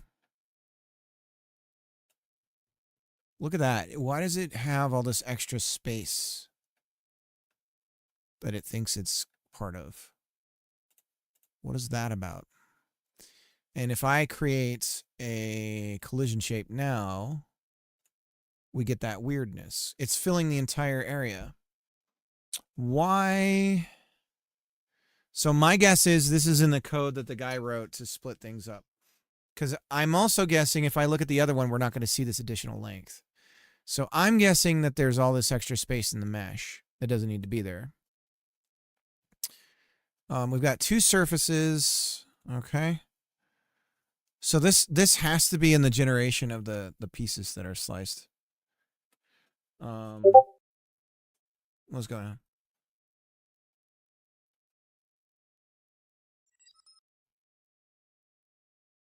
Oh shit. Yeah. Message me your email. Okay, give me a sec. Dude, thanks for letting me know. That's fucking awesome.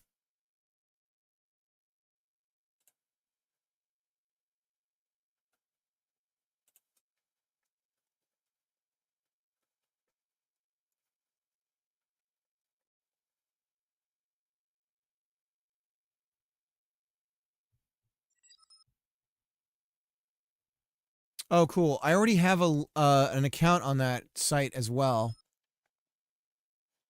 Uh-oh. I'm sick, guys.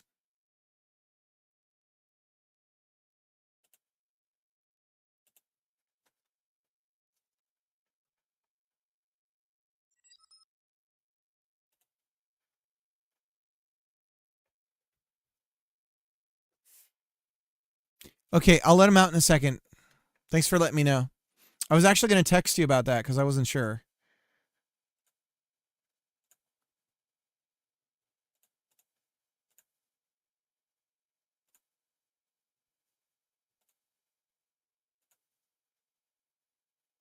Dude, that's wild. Thank you so much.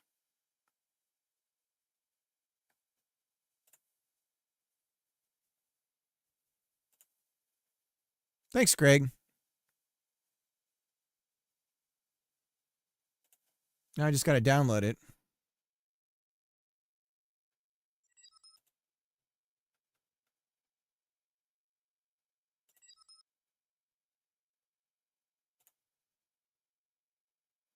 Greg is. Greg's ass he is. I don't know what that means. You bet Greg's ass. Don't be disappointed if they're all shit. Ooh. Okay. I'll try. Building Tycoon. Okay, we'll download that one.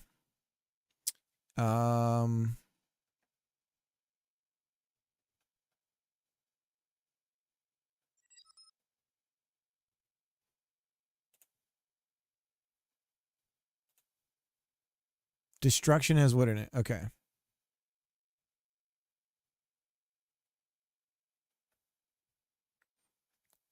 Destruction.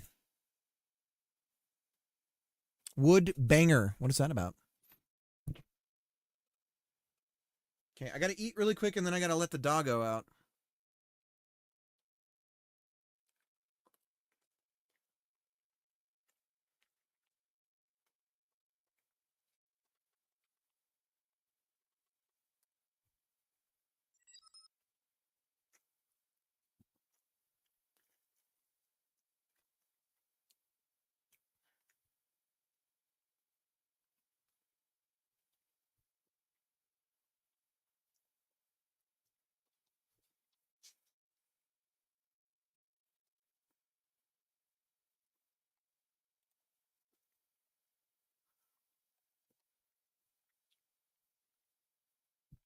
So here's the here's a slicer code.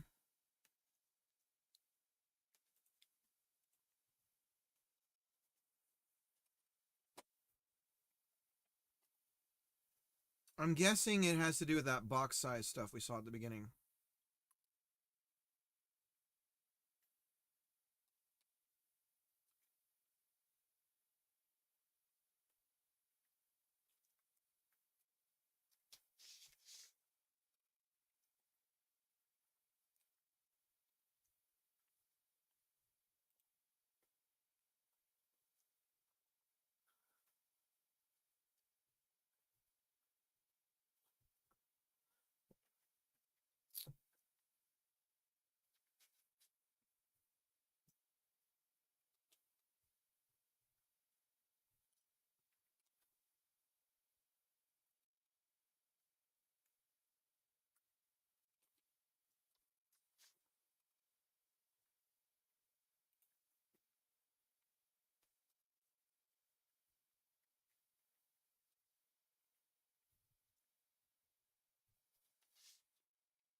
I think I could use your voice for this game though. If we have any tutorial thing.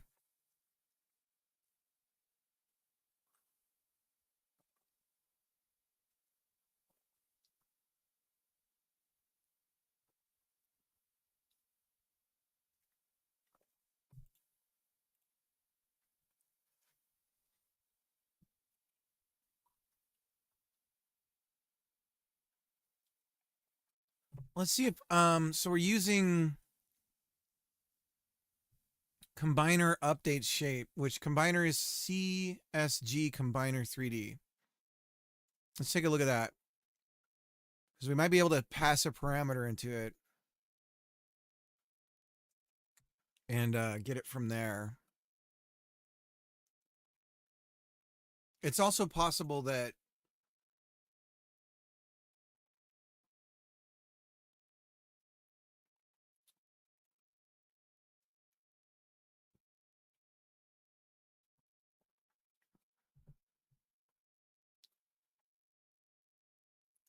bake collision shape. Right there.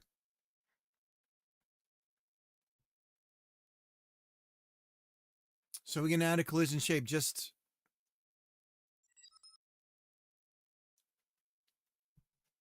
there we go. So he's probably calling bake static mesh.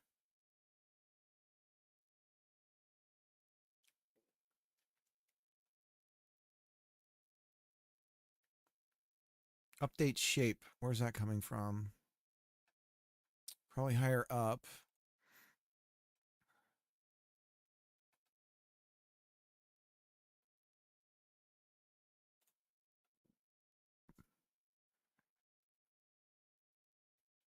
Weird. He's doing an override. It's not on the docs.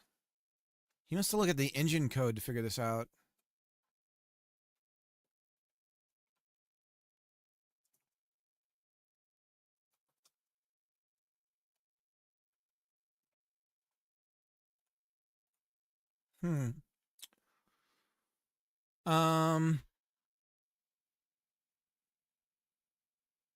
Update shape. Where is this coming from? Who owns this? It's pre-filled. It knows about it. Combiner, just to confirm. CSG Combiner 3D.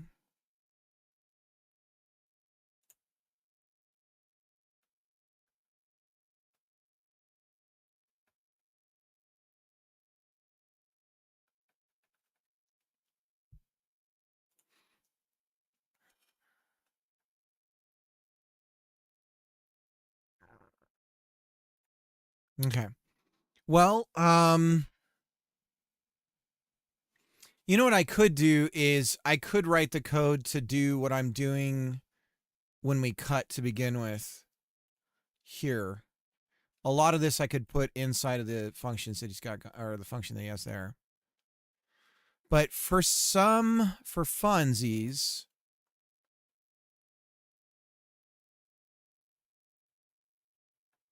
let's do the bake. Bake collision shape.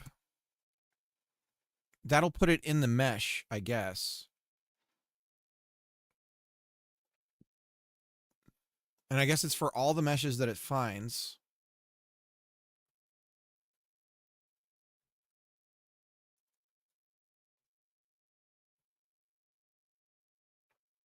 I don't know.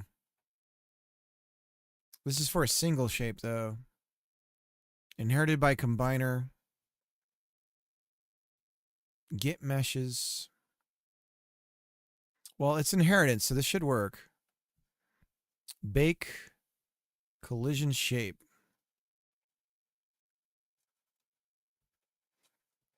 It might not be the right kind of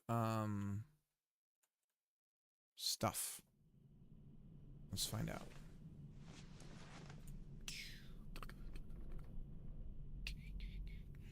Let's see if we got anything.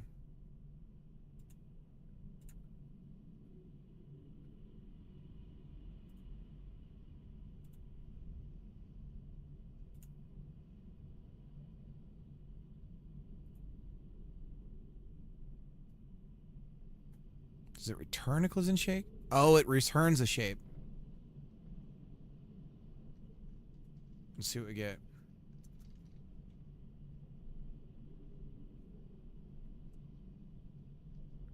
So we might need to include more data in our return, which is fine if it works.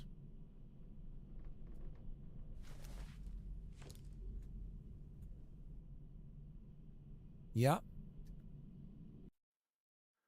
So did we determine we did determine convex big collision shape returns concave. Fuck. Can we easily convert concave to convex?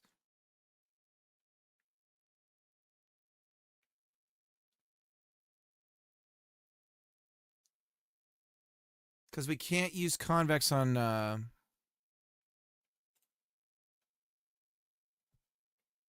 rigid body. It's looking like rigid body 3D.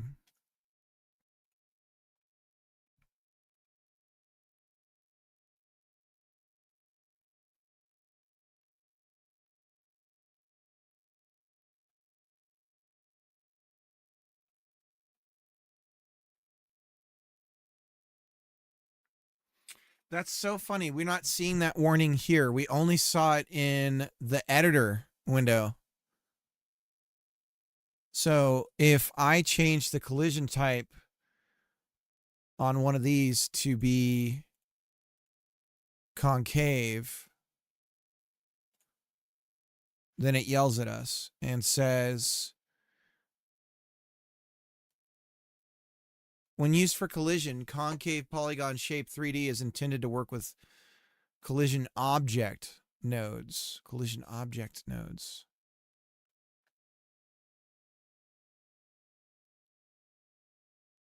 No, we are collision object 3D. Why is it giving a warning? There's literally collision object 3D is right here.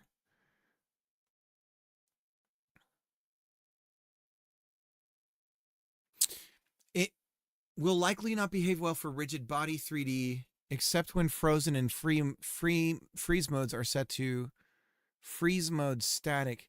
So is that like the minute it hits something, it just stops? Let's see. Freeze mode static. Freeze mode. Freeze mode.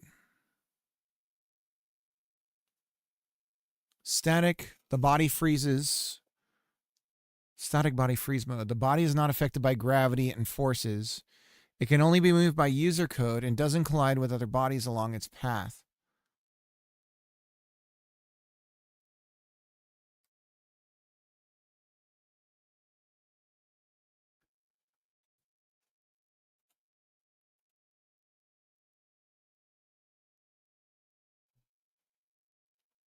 So we'd have to enable freeze mode. Freeze, true. The body is frozen. Gravity and forces are not applied anymore.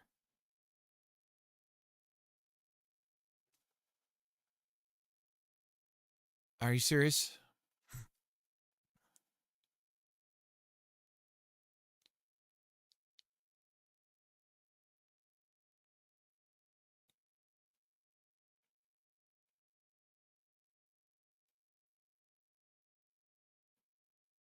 Can only be used by moved by user code.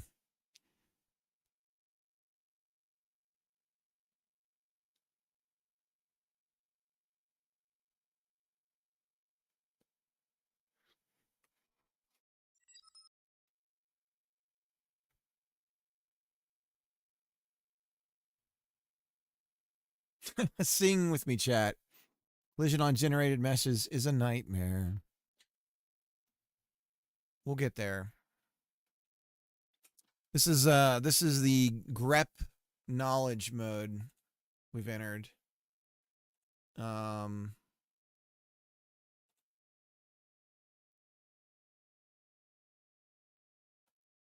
See, what I'm thinking is if we have a static mesh and we have an array mesh, we can build our convex from this. That's what I'm thinking.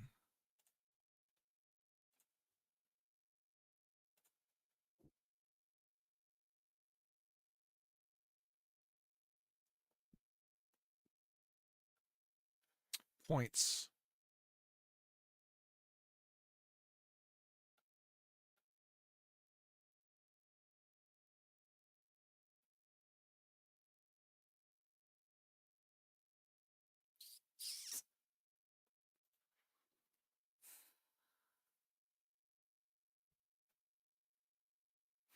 List of 3D points forming the convex polygon shape.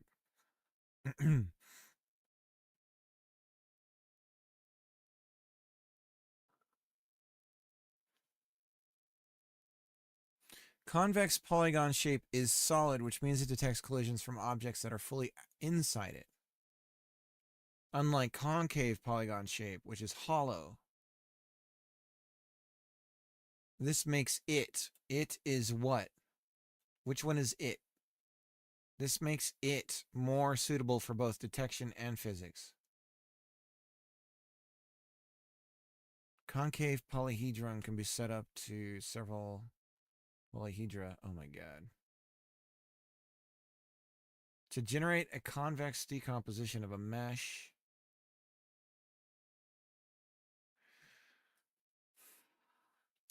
So I'm pretty confident that the core of our problem is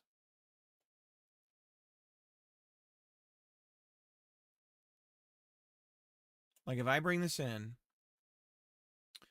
the issue here is that we end up with this bounding area that's just empty. And it's including that in the creation of the collision for some reason. The trunk of the problem. So it's got this empty space. So what can we do on mesh instance that might help us?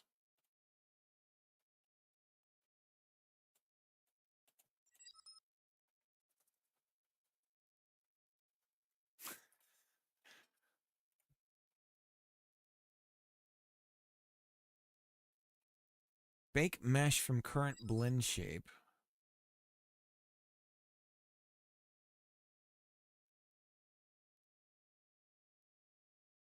Create convex collision. Create trimesh.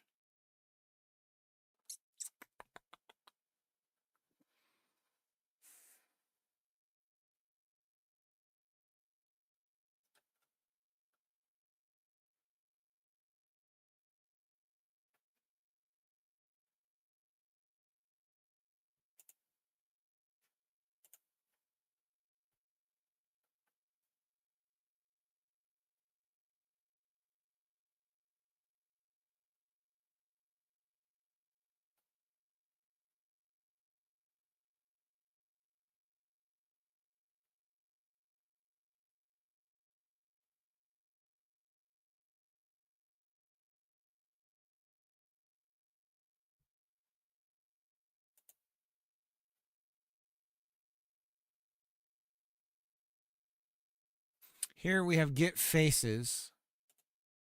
So we could get faces of the mesh. And then if we're doing... So it's an array of vertices, so 3 of them to create one face.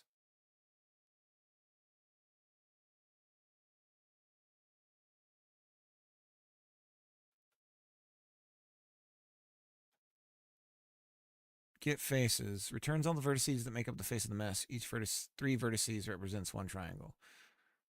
So I guess you would do some, like, you count. What happens if I add that to the same? I think we can build this out, guys. I think we got it.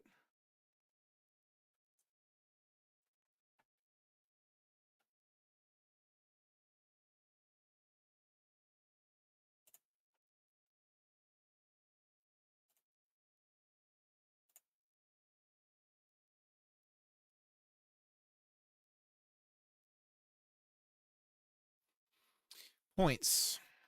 So if the point already exists, we don't add it. Is it that simple? Is the order important? Let's take a look at one and mess around with the points.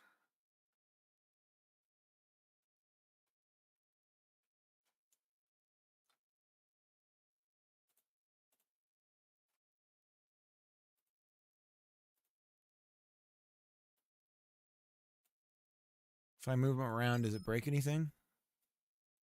It doesn't appear to break anything. So all I have to do is check if the point already exists.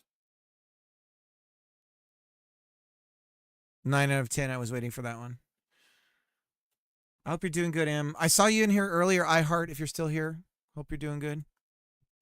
Hope everybody's doing good. So it looks like what we could do is get our faces and build it. It looks like we could do that. So why don't I just build a little script to do this just for funsies and see what we end up with.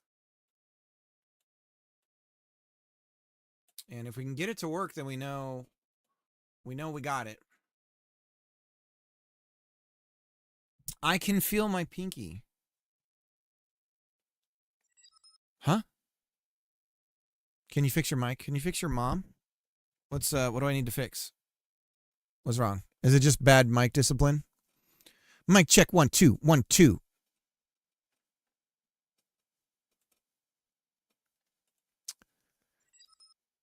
It was horizontal. Your mom was horizontal.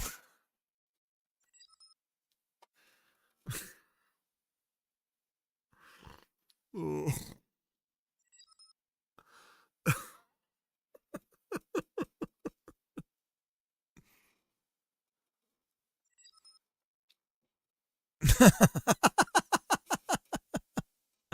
Dude, those emotes.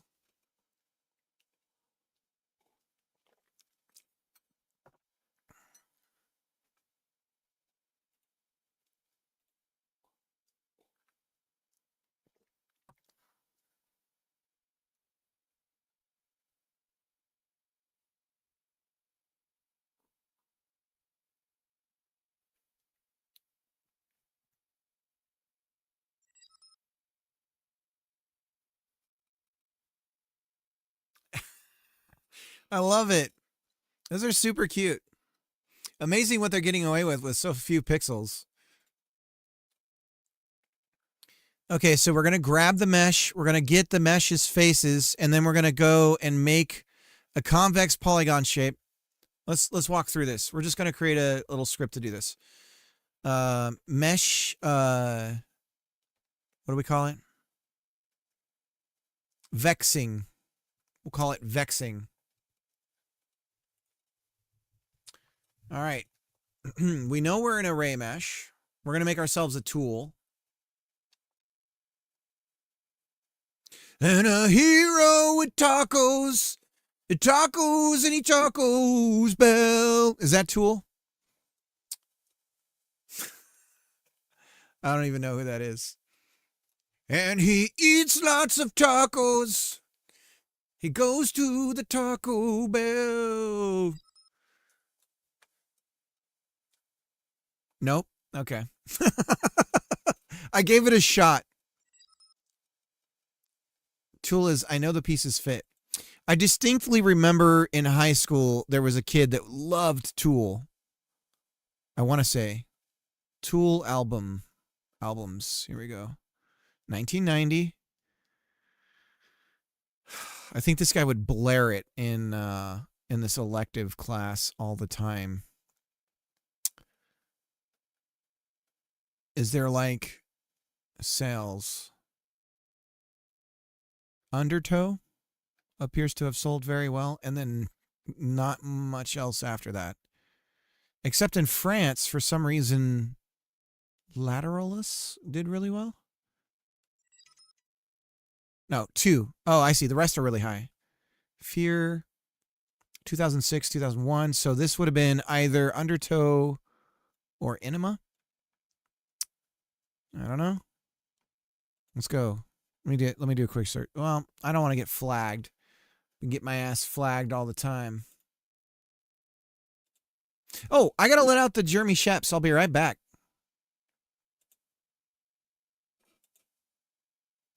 I really want to do this really quick. I really want to get my mess faces for vector for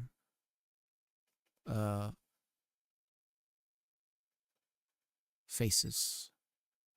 The faces. Vertices. For vertice vector 3 in. Okay, so this is our starting point. We'll get it. Schism. Tool schism. Okay.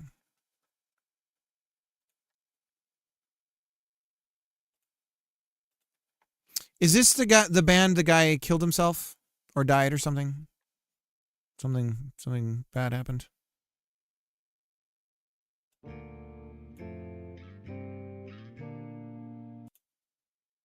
Gonna skip forward. Nope. Not the band. I'll be right back.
So vertice faces points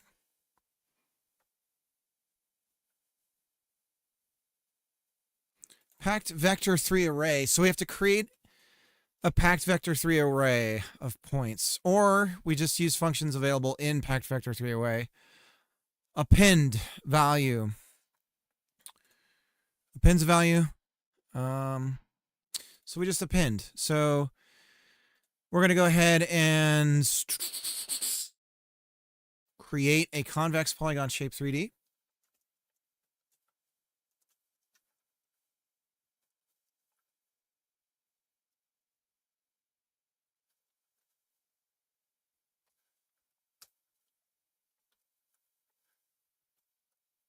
New.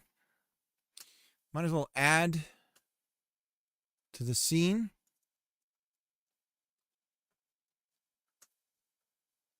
Then we're going to go through each vertex here, and we're going to say convex points append vertice.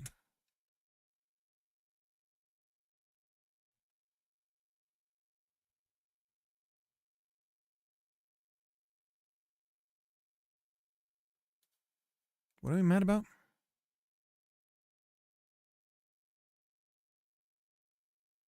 Nope.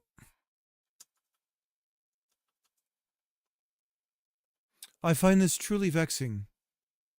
Variously. Vociferously. So if we have the convex polygon shape 3D, we have to add that to a thingy-majiggy, a collision shape. So var collision shape.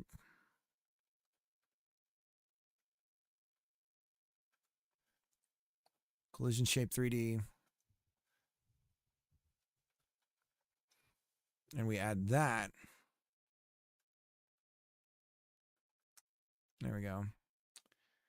And we add the convex to the collision shape. Like that. And I suppose we could do this after we do all the math. That's it. There's the super complicated system for doing this. So let's go ahead and oh, it's not going to work on the individual. Let's close and reopen our scene here.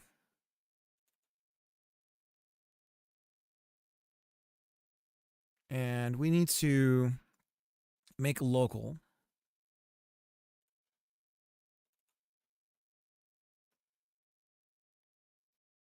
Oh, you know what? It's not adding it because it is all that bullshit when we have to deal with oh, well, it doesn't like something else we did in vexing about an indent. Apparently. So we got to do that.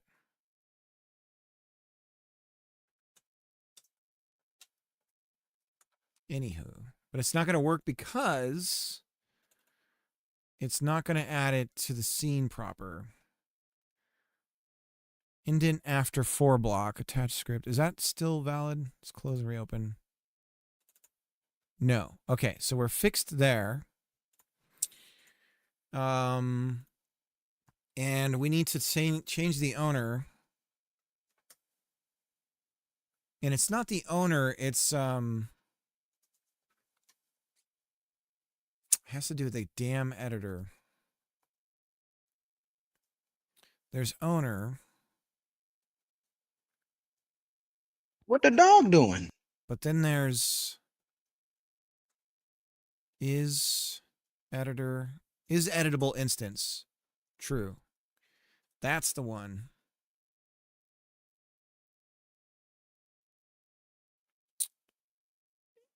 Is editable instance. Let's read the directions again. Returns true if the param node has editable children relative to this node. Set editable is editable. He's outside. He's going to poo-poos and the pee-pees. Okay. So we have to do this after we add it. It's something weird. Like we got to go like this.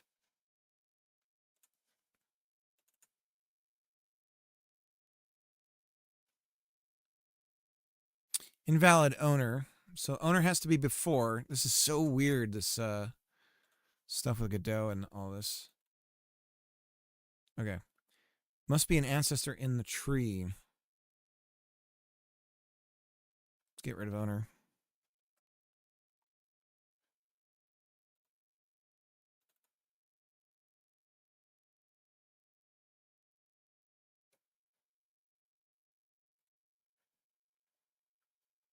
Do we do it before?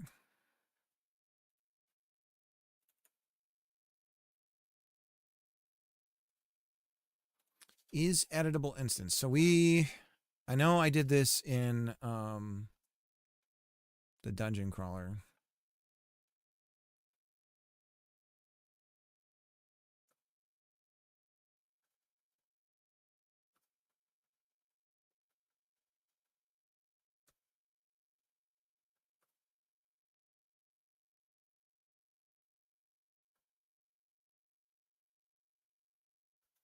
Set editable instance.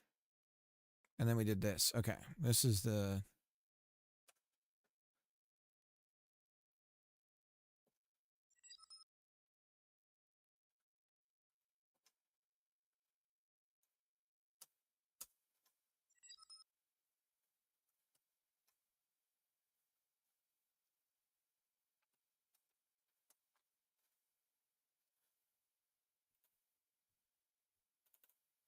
Hey, we got it.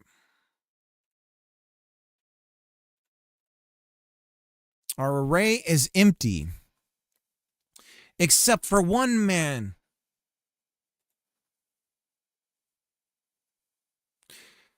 He's going the distance.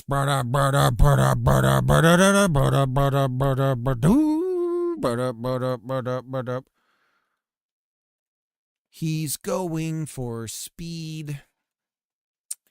She's all alone, all alone. All alone in a time of need.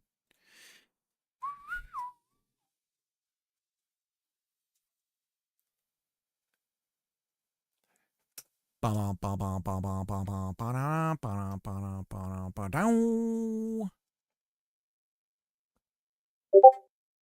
still BRB. Typical cricket. Thanks for letting me know. Thanks for letting me know.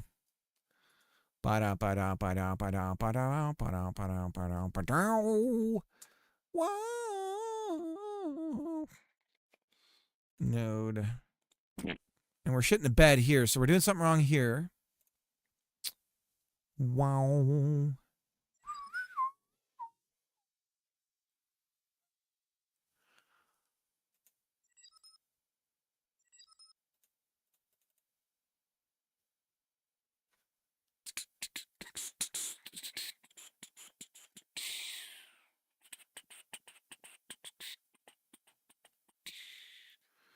Mesh get faces. What are we getting from this? Print faces. Size. See what we get there. Oh my god, a bazillion. Oh my god, I can't believe it. It's a bazillion faces. Oh my god. Okay, so we're certainly getting faces. I think we're a face now. Doesn't seem like anyone's tacos are bells. Packed vector 3. Should we get faces packed vector 3 array? If I'm iterating on this, what am I getting? What is the element that I get when I iterate on this array?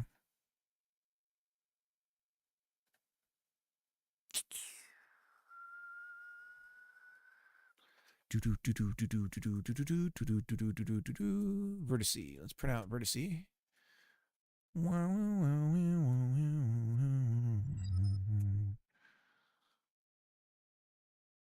Oh, that redeem is a Discord sound? Yeah, yeah.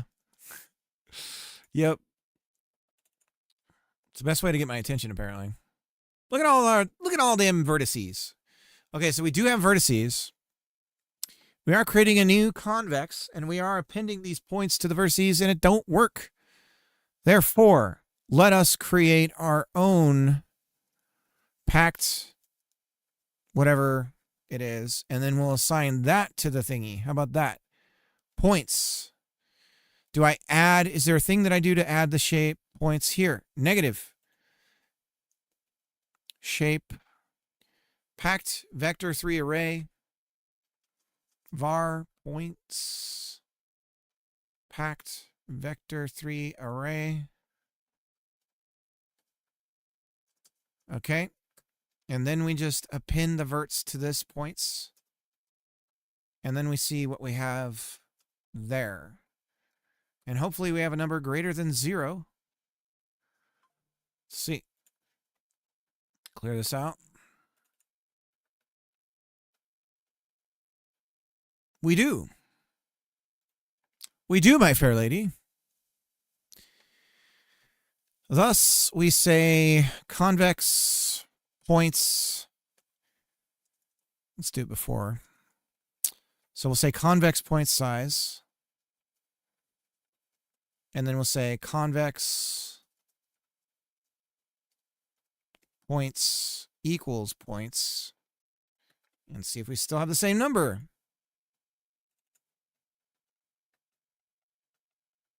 We do. And look at that. And look at this. We have this weird thing at the top again. What in the ever-loving fuck is going on here? We must conclude then that the generation of the mesh is wrong. Why is it like this if we see no... Something about the way it's slicing is wrong, right? It's putting... All right, let's look at the code. So we've generated our own collisions based off of asking the mesh for all of its faces. We end up with the same bullshit.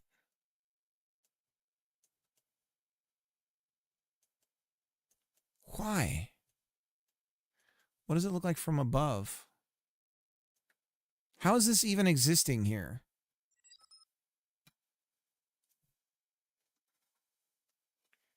Like, how's this texture even here? Like, all right, let me turn on, okay. Let's get rid of the collision shape. We're going to turn on wireframe. Okay. Okay, see, this makes sense. So this is the wireframe. So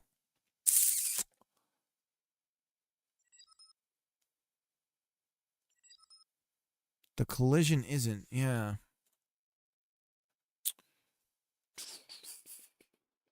So let's go back over to mesh.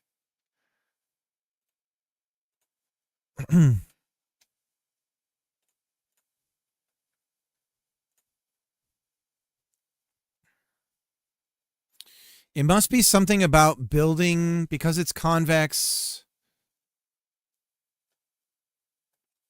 I don't know. Why are we in a group? That was weird. Why is it taking so long?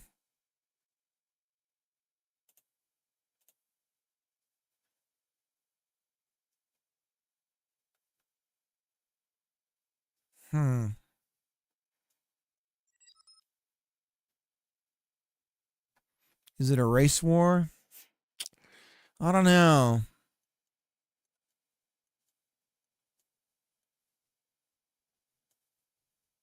Everything seems fine, but you can see here's the flare. This is that weird arch right here. We got this like flare of, so it's putting the points way up above. And we do have this volume here for some reason. Like we have this empty space for some reason. What is that about?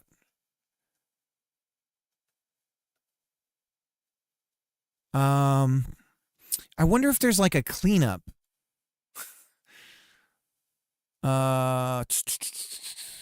Create outline. Calculate an outline mesh at a defined offset from the original mesh.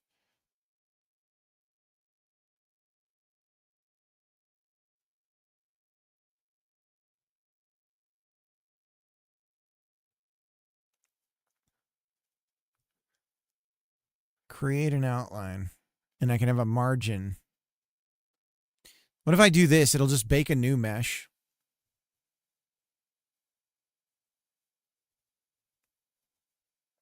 We could do this and just see what we end up with.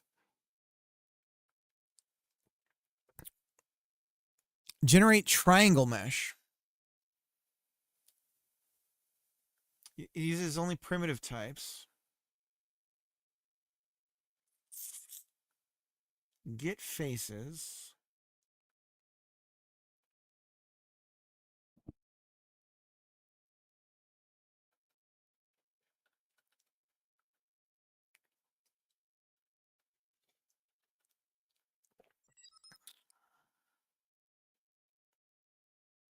We're trying.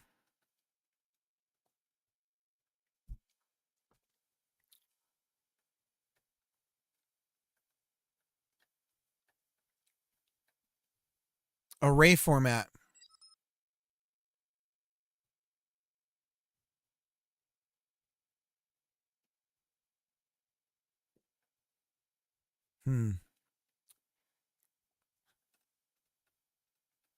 We are playing with some wood, Sorrow. We have some good wood stuff going on. We're just the collisions that we're building are jank. Generate triangle mesh.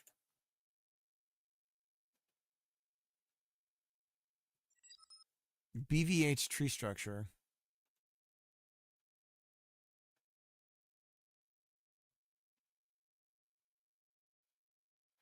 You wonder if having so many triangles is making it goofy.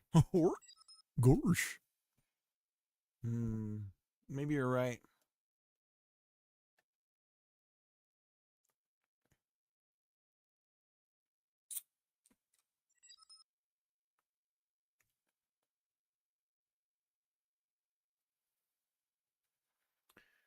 Let's see.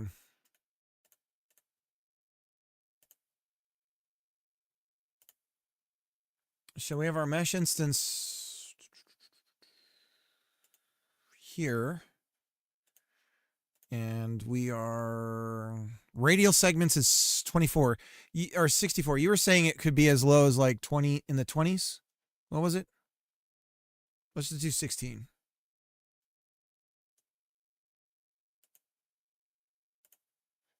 That looks fine. 16 seems decent. So we'll do 16 on all of them. On all them tree branches. We do have we have cutting, Sorrow. We can cut them branches. We are dealing with the true technical issues of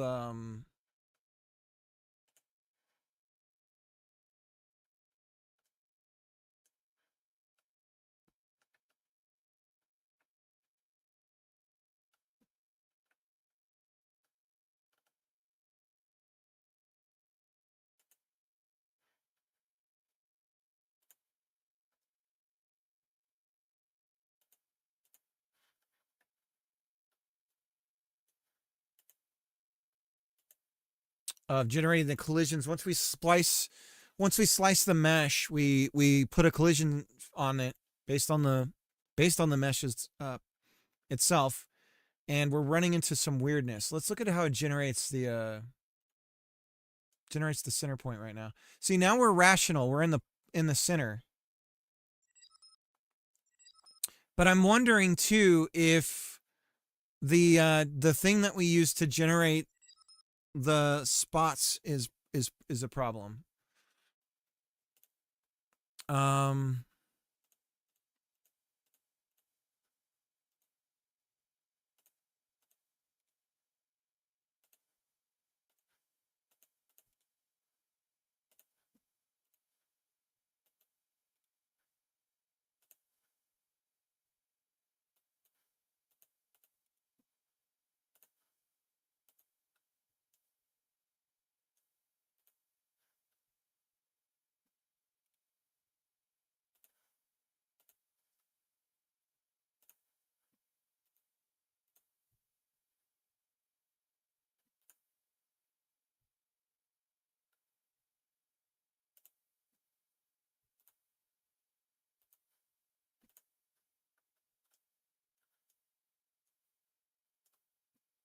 It's closer to the bounds as well.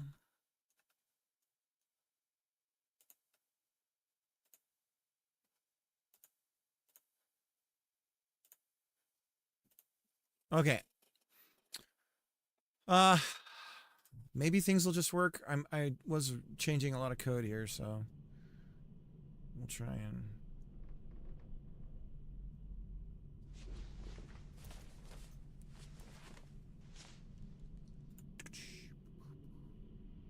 yeah, that fixed it.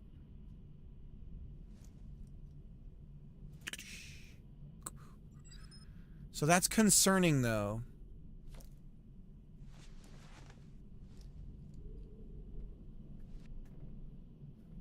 Medusa T. Dustin, how's it going?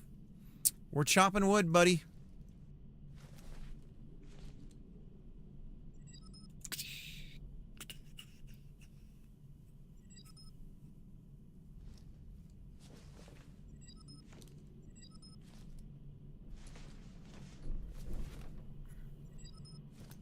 Good morning, Cricket Sorrow and Second Favorite. Wait.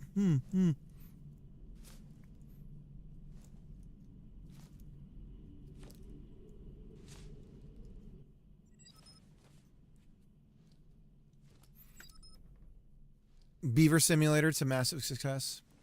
Again, guys, are we thinking this is like maybe something? You guys know what I'm trying to do. You don't have to humble me, but I feel like this is one of my better, like, I could do this and it might be... See, here's the deal. I have to look at people at parties and stuff with pride and not shame. It's like, oh, what do you do?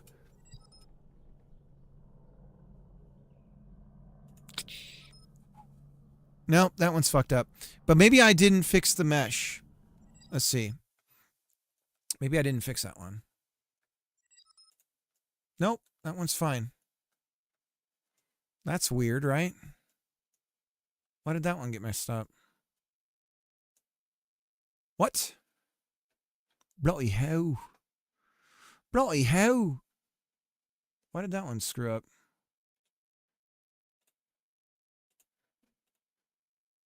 Damn. I think it has something to do with, is that further in the trunk? Oh, so that would change where I'm cutting it. Is it where the cut is that matters?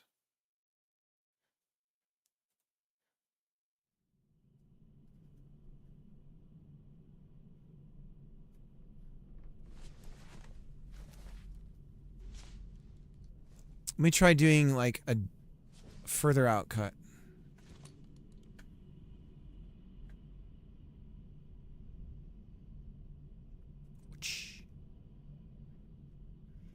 Sorry, it's really hard to look around. I need to fix the...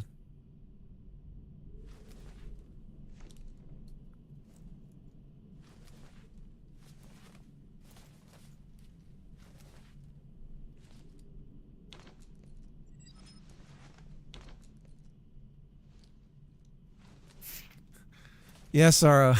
We will get that.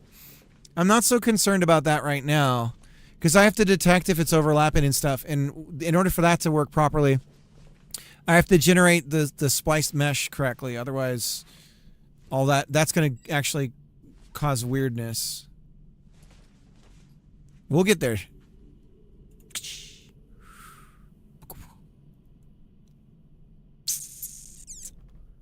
I don't know. I'm worried it has to do with where the cut is happening.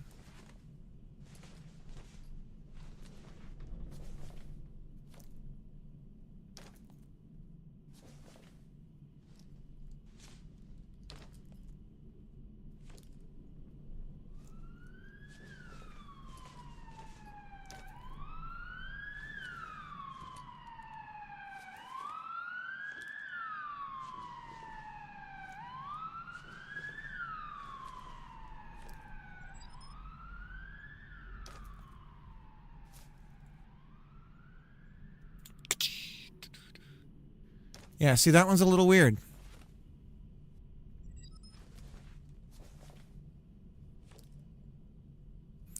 Now, let's save the mesh and see what it looks like that it generated.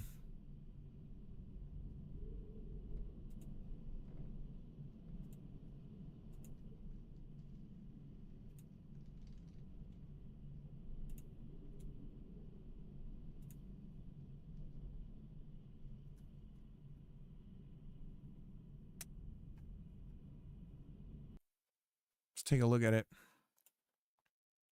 Drag it in here, call it weirdness. Yeah, look at that. So it's just the topology is bad. Like it's so shitty or something that that's causing an issue. Again, though, why is it filling it? Because it is filling this volume here. Like, why is it there's this extra space? That top looks bad, right? But what is the deal with this? I laid down for a little nap, accidentally slept for 3 hours. Damn. That's a nice little nap.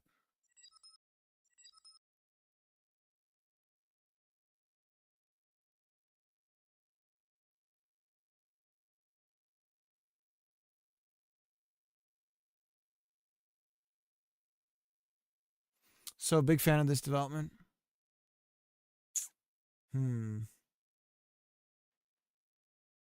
Pre-built feature set. Oh,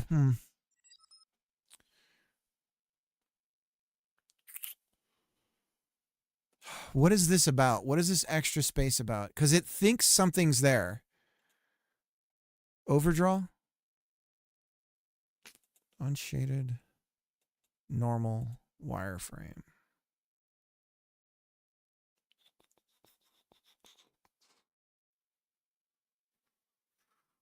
Voxel lighting, decal atlas. Disable mesh LOD.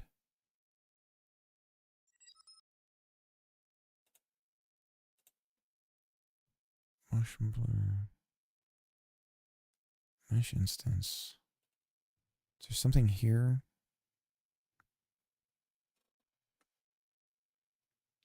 Blend shape is relative. Blend shapes are normalized.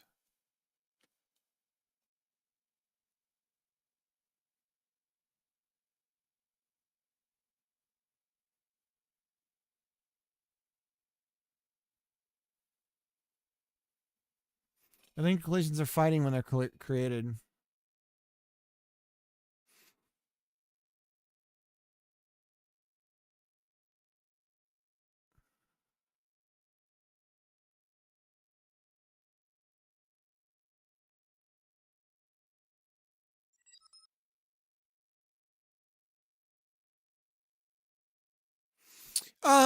Kind of. Because we need them to be a certain type of body. It has to be a rigid body, which means that the collision shape has to be convex. And that's creating some weirdness when we try to generate that on the cut. Sometimes we end up with additional volume for the collision area based... We're making the collision based on the mesh. Yeah, see, like that one did it.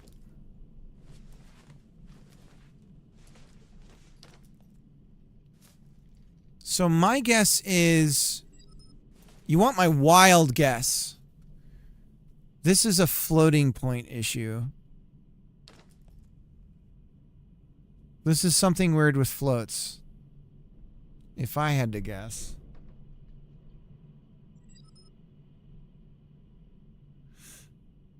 You could see it fighting with the tree.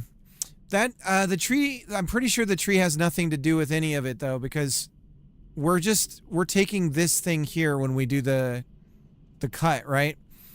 So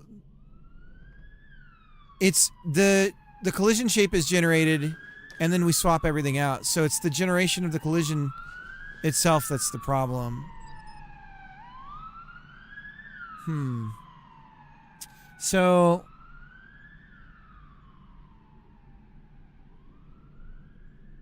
how are we getting the vectors wrong? I mean, it is adding that extra volume, right? Mesh instance 3D. Is there a way to the box or the area? Skeleton, node path, skin. We have this. Bake mesh from current blend shape mix. Takes a snapshot of the current array mesh with all blend shapes applied to the according weights, bakes it to the providing existing mesh. If no existing mesh is provided, a new array mesh is created, baked, and returned.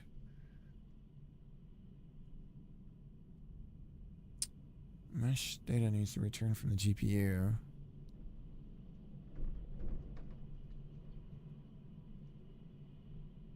Create debug tangents.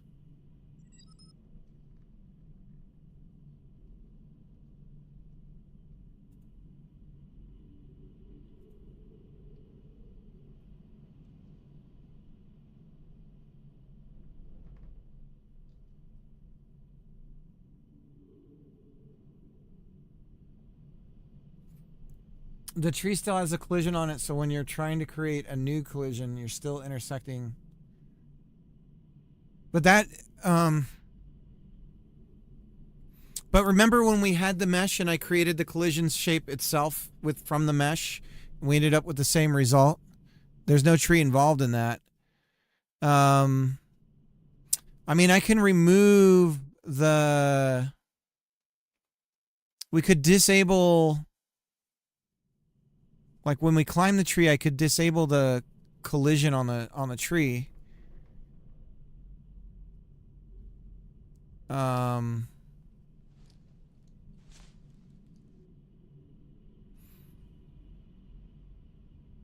Yeah, nothing in the logic is it doesn't see the tree when it's doing any of the other stuff.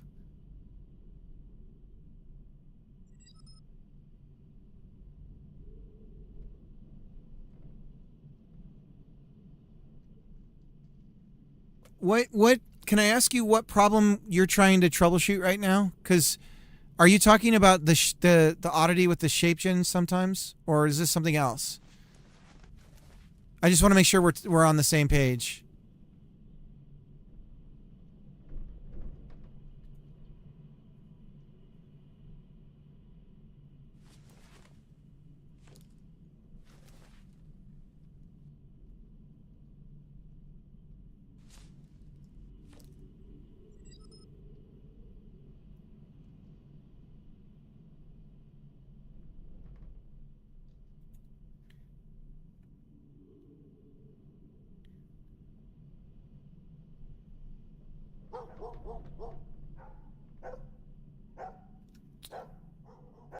Let's see if we can make it consistent.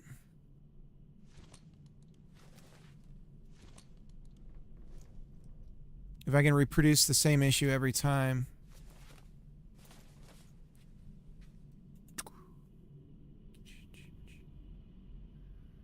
Nope.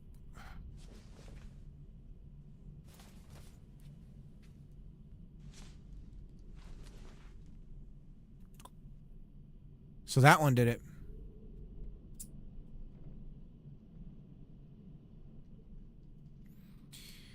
The thing is the collision shape is being built off the mesh and the mesh alone. And we're sending to create the collision. We give this the transform of the thing that's slicing the mesh that we're slicing, and then what kind of material we want to apply to the surface of the thing that we're cutting, and that's it. So in the world of creating the mesh, this is all that it gets. Then when we get the mesh back, we generate the collision from this information. So the problem is starting here.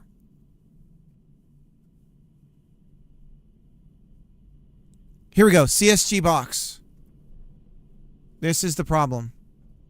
This is how we generate the box.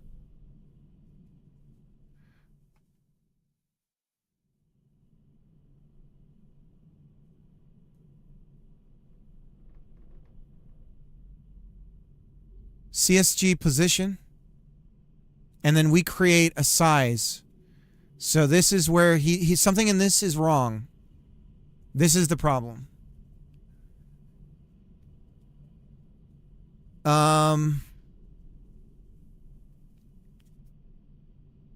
And he's doing a min-max here.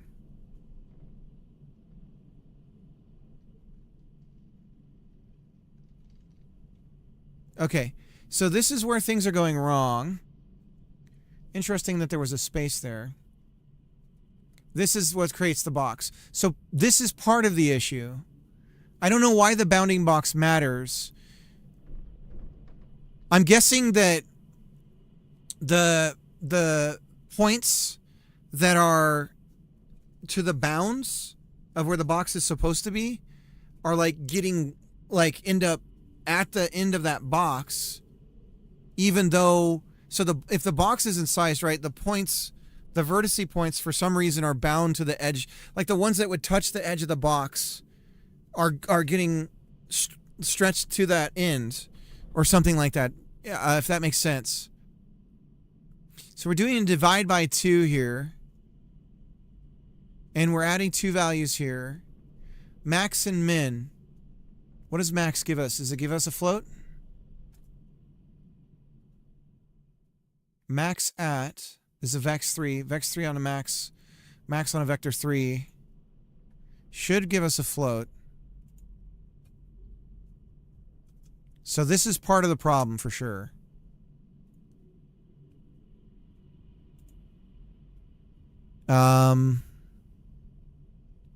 Max F. Look at this. He's not using, he's using whole numbers and integers instead of floats. So that might be part of it. And let's specify max AT.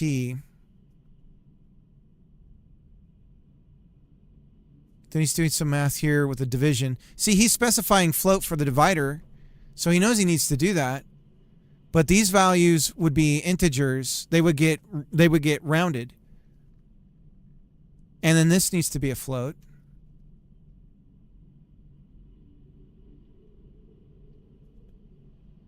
Let's see if that fixes it.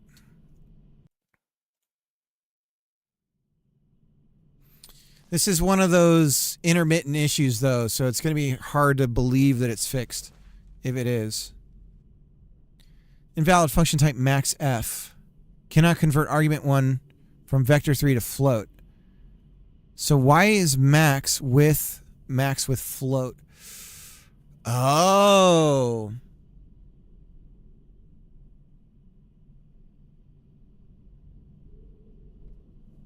Interesting. Returns the component-wise maximum of this. It's the equivalent of max F. Max F, max F. So, okay. So that's not it.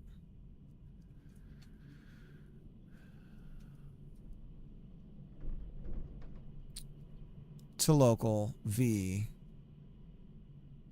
Slicer CSG. Slicer CSG.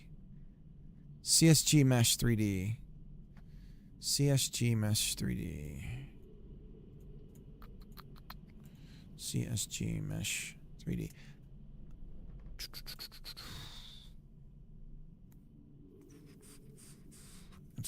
Okay. Object CSG slash CSG.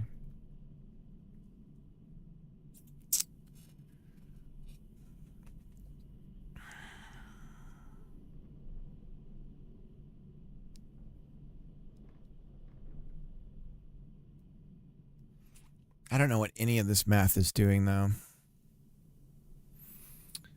But we'll say float here.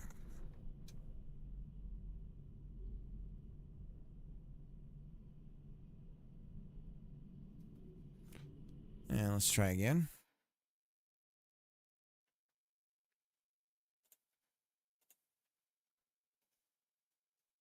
Those are vector 3s. We're dividing by 2.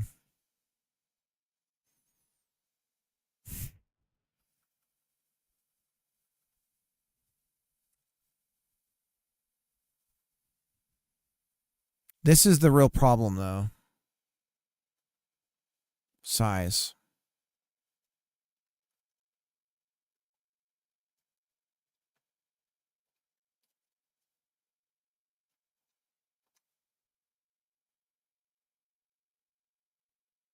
I know what it is. I know what it is. He's using the same size for both of the meshes that get created. So he calculates it on one thing and then applies it to both of the generated things. And it should be different for both. So they're the same size because we're using one thing, maybe. Look at this. We have objects CSG, but then we do nothing with it. Look at that.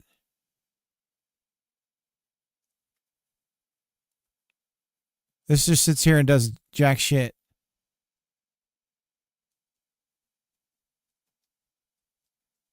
Now, this might be because of how it's doing update shape. Okay. It gets the meshes.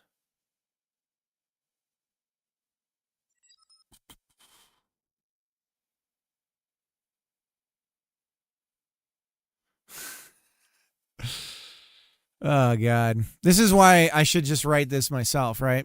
I'll be right back. I'm going to let the shepherd back in. Maybe we'll let him... Should I let him in the room?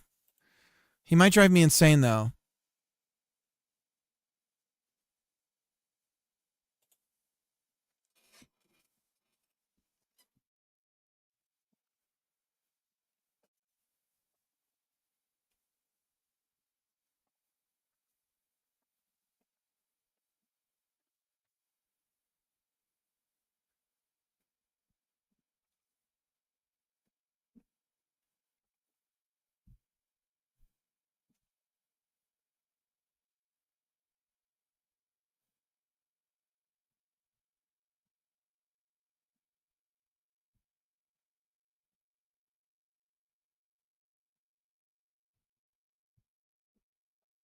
I'll try letting him in. We'll see how it goes.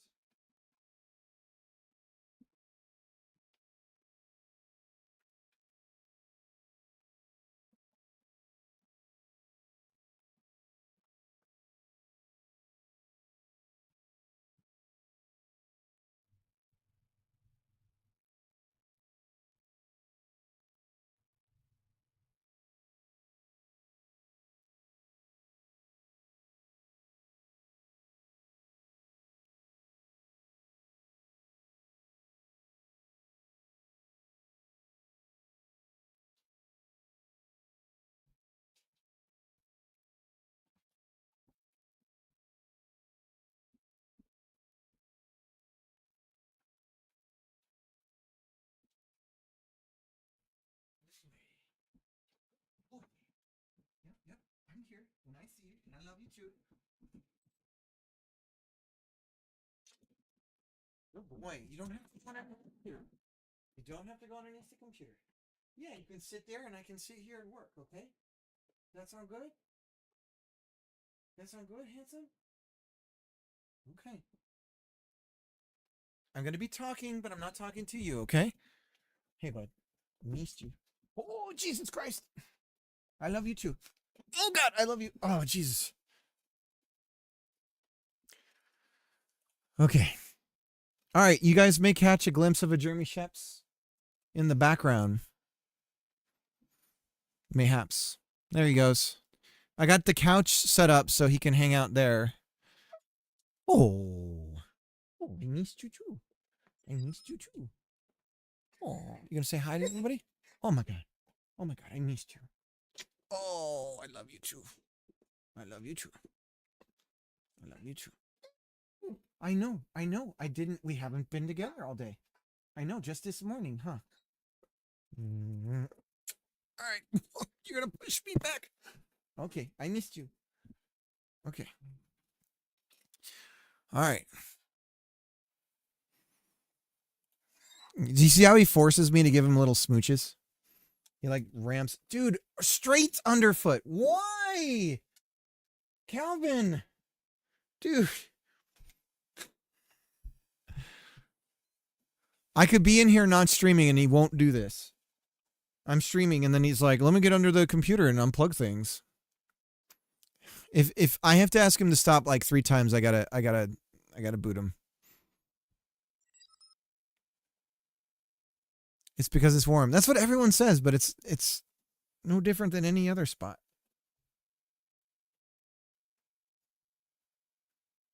Hey, bud. No.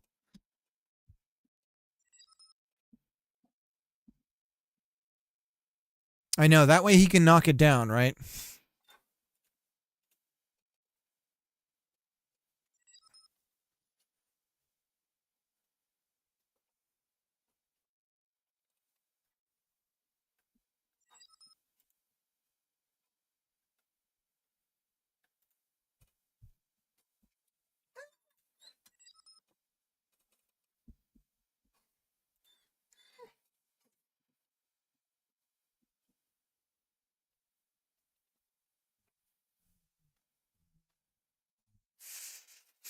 I've trained him.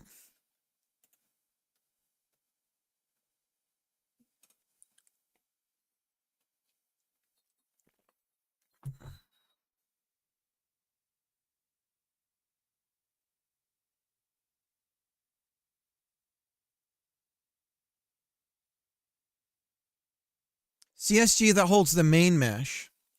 CSG that is used to cut off the mesh.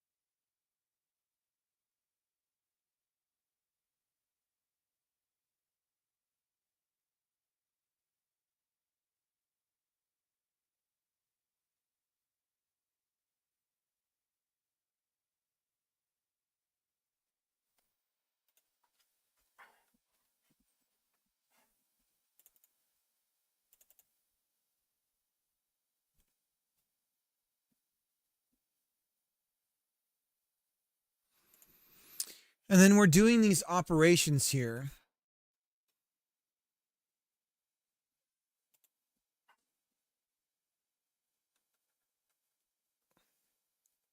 CSG that is used to cut off the mesh. So we're doing subtraction, intersection.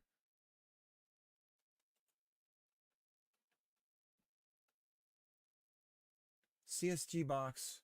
What is this? Add child, combiner, update shape. So we're adding the CSG that holds the main mesh and the CSG that is used to cut off the mesh. CSG mesh 3D. A CSG mesh shape that uses a mesh resource.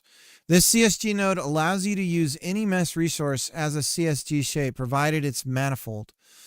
Manifold shape is closed, does not self-intersect, and does not contain internal faces, and has no edges that connect to two or more faces.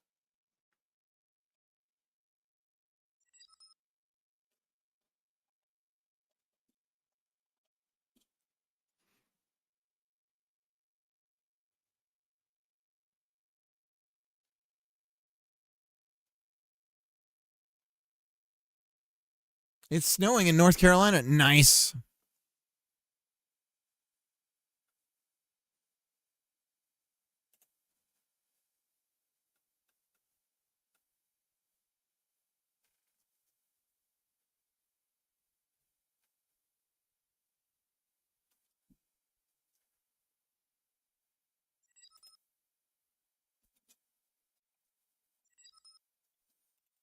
CSG mesh.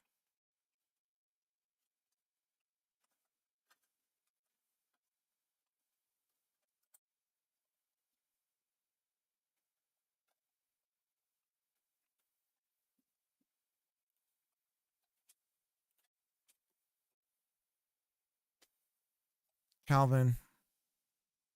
Come on, buddy. Hang on a second, guys. Come on. Where's your bone? Thank you. Good boy. You're so good at dropping things. You're a good boy about that. But where is your bone?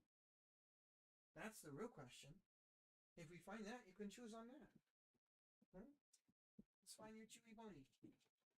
Let's see it. Where's your chewy bone? Where's your chewy bone? Where's your bone? Where is your chewy bone? Hang on. You stay right here. I'll go get your bone.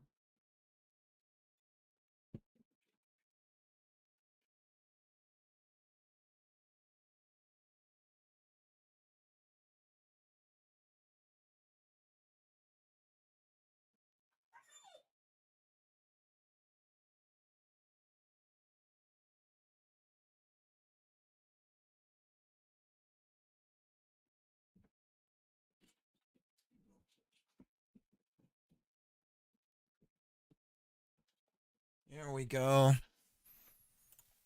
Okay, he's got his bone.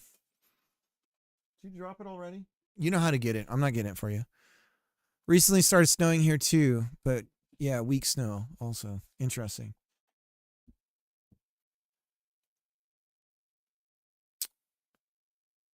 So they are doing some math here.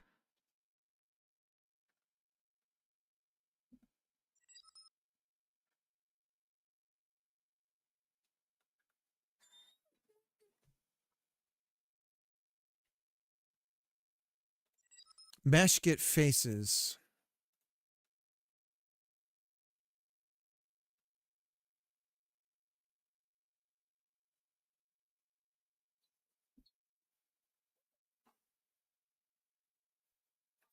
Okay.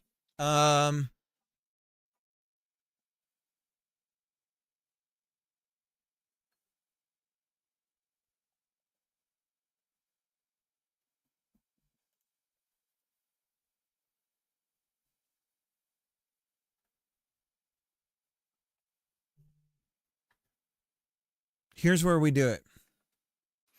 We do the exact same math here. Instead of doing it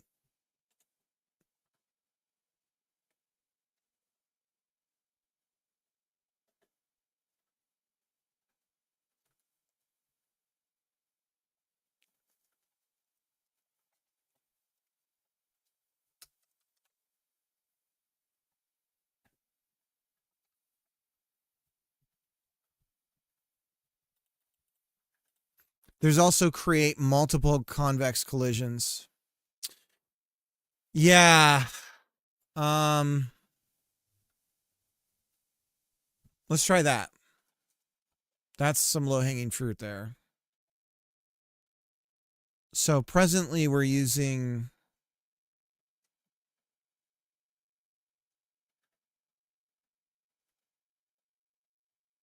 I think that's possible possibly.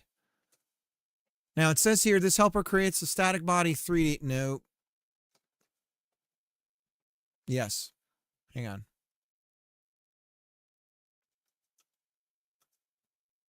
Multiple convex collision shapes calculated from the mesh geometry via convex decomposition. The convex decomposition operation can be controlled with parameters in optional param settings. Settings, mesh decomposition settings. So we even have options available if we do it this way. Let's see what we end up with when we start doing that. Let me clean up the scene tree a little bit as well.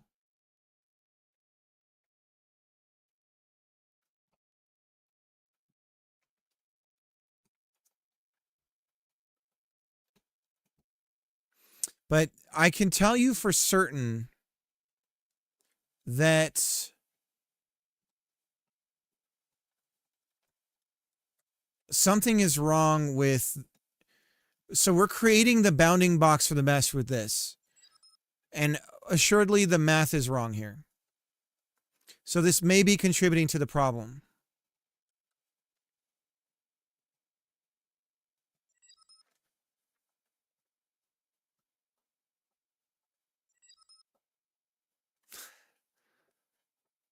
Unless it's sliced twice. No, it doesn't slice twice because it changes the type of object it is once you cut it. Why can't I climb? There we go.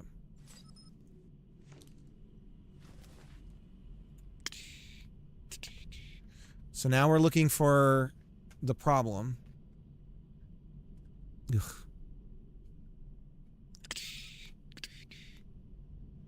This might have done it.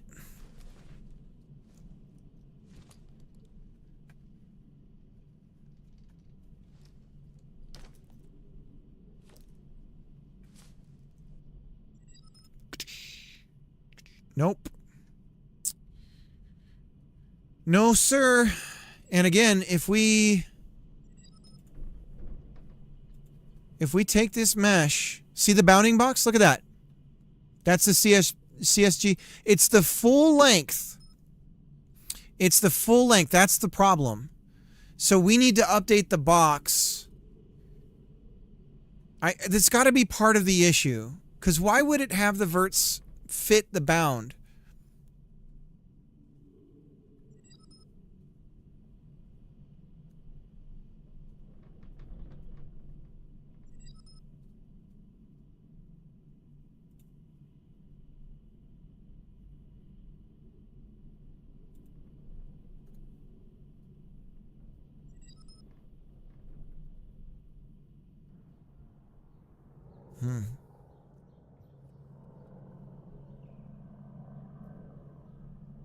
Let's compare the two sizes. One size is right, the other size is wrong. Here we go. Here's what we could do. We can take the opposite size. We can get the total size of what we're dealing with and then set the other mesh to that size.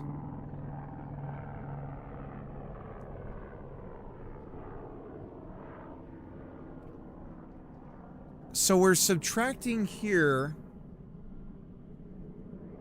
Let's print the size out anyways. And see if it's a different number every time. We're using the exact same mesh for all of the stuff, so it's either going to be identical or different based on our cut.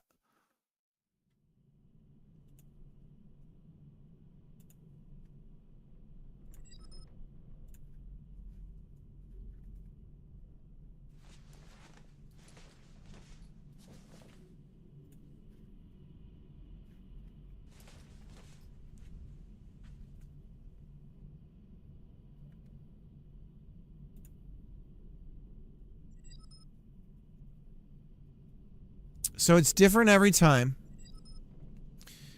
So if we get the total size of the mesh, which is the mesh that we're cutting, min-max, mesh, get faces.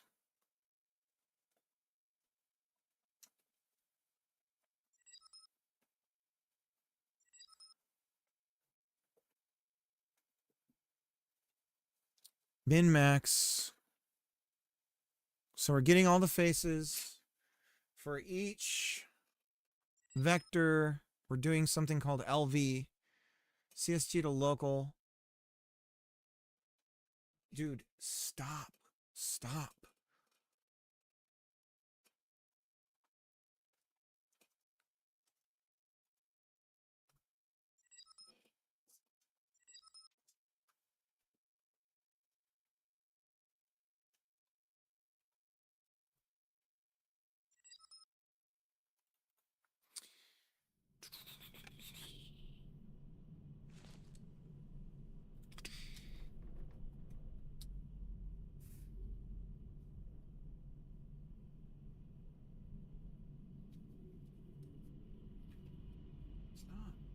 There's nothing. Nothing.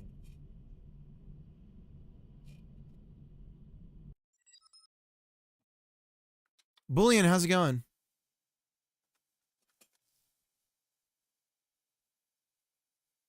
Yeah, we're going to deal with the whole nub thing anyways. I get that. I understand that.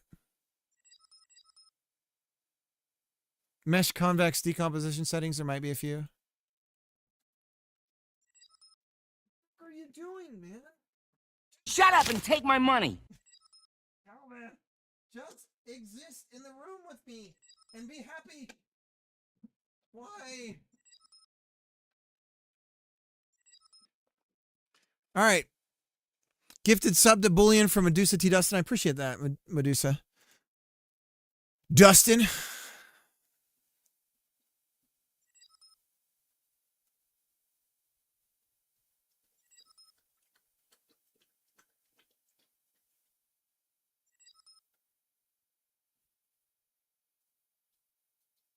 for my nub talk. Well, we'll fix that in a little bit. We have to check like there's some stuff we have to do for that I'm not wanting to do until we get the stuff right anyways. But we know that the bound is wrong. So part of our problem is that we're a cylinder, I bet. I bet if we bake the mesh, can we turn this into a point mesh? This is an array mesh. Hang on a second.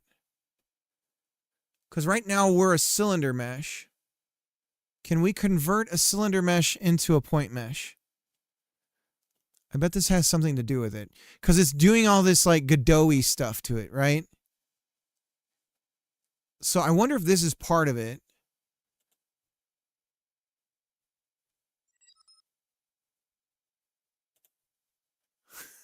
Boolean's got all the emotes. I don't have very good emotes. We gotta work on them.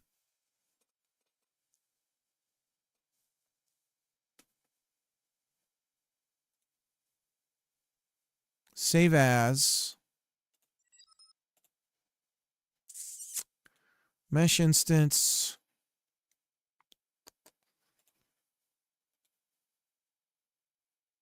Point mesh. What did that do? Disappeared. We could generate this into a standard mesh. Gotta run it off and be an adult. Yeah, no problem. Let's look at the those settings though that you were recommending. You have a good one.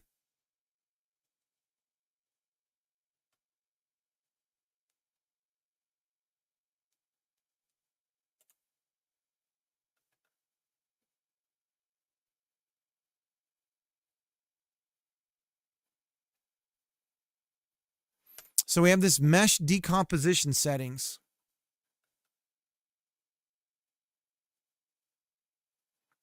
Max concavity, max convex holes, mode, normalized mesh, plane downsampling, resolution. There's a bunch of stuff here. Mode, decomposition mode, voxel or tetrahedron.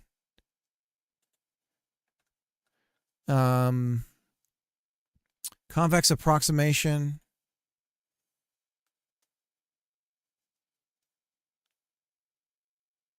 Controls the precision.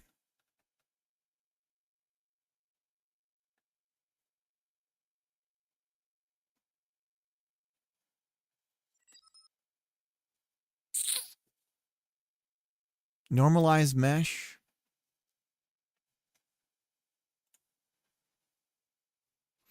Normalizes the mesh before applying the convex decomposition.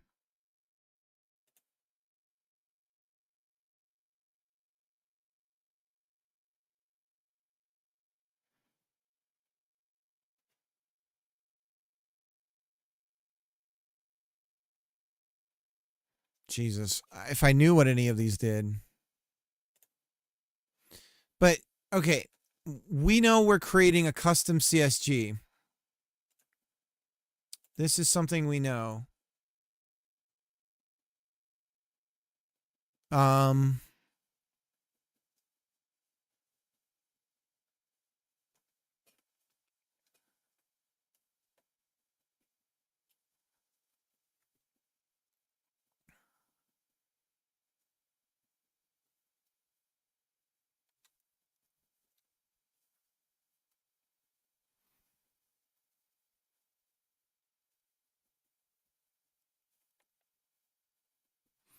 CSG transform is slice transform. Slicer CSG transform. To local.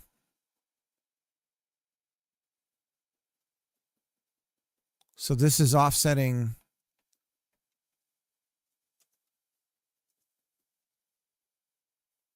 Min-max.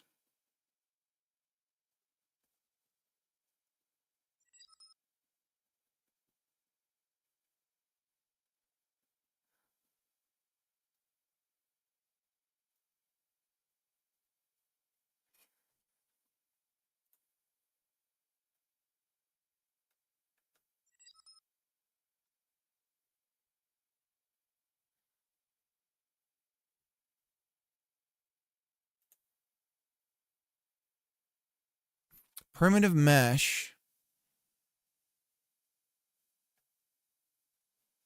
Get mesh arrays. Array mesh. So we can convert it over to an array mesh.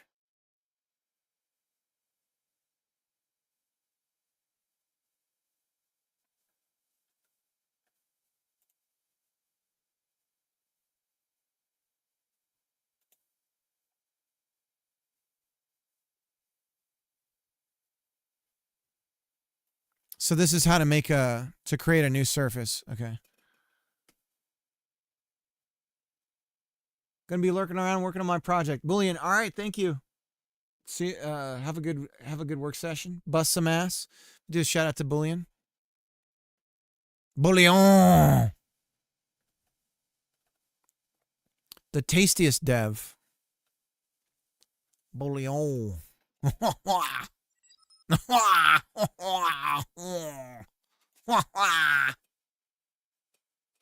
Bullion.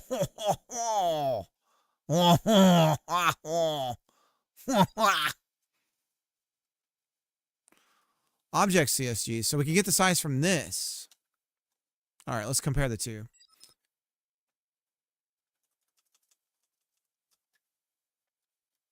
Mesh size. So now we have the two values.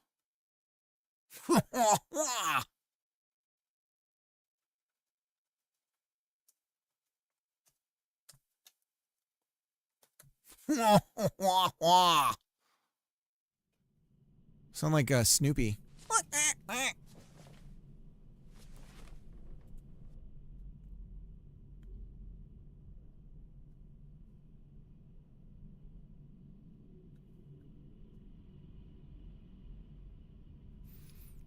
Yeah, it doesn't like it still.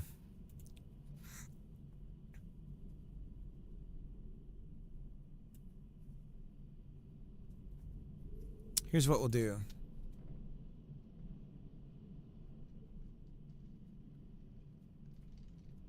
I'm going to create an array mesh.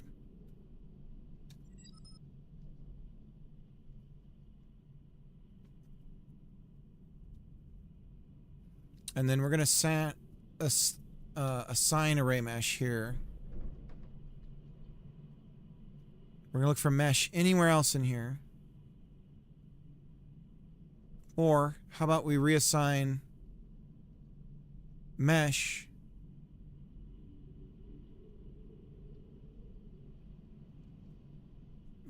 equals array mesh.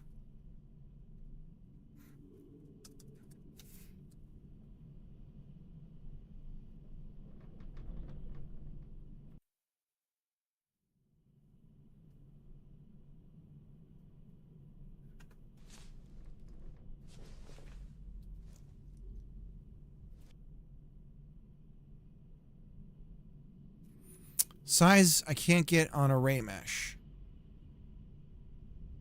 Thanks for nothing. Where can I get size, buddy?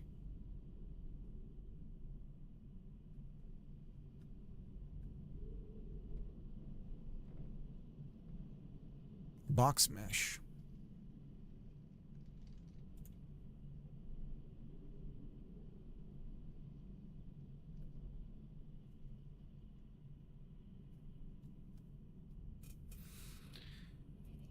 Right. Okay. I am so confident about this because we are slicing. Here's what's going on. I know this is part of the problem.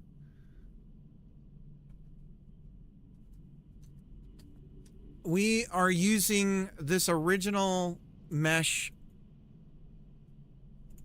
bounds .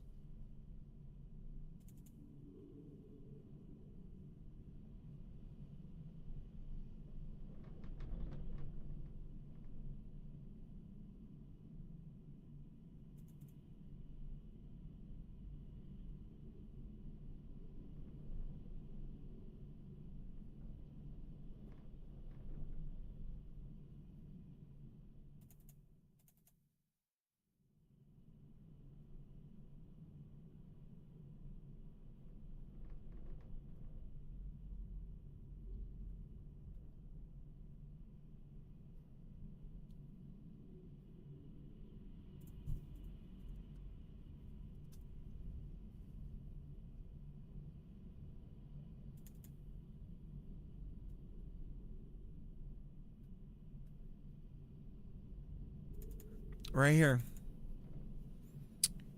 So the second one, get meshes.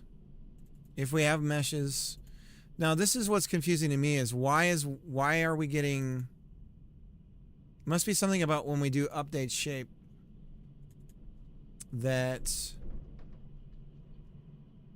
the orders are getting mixed up.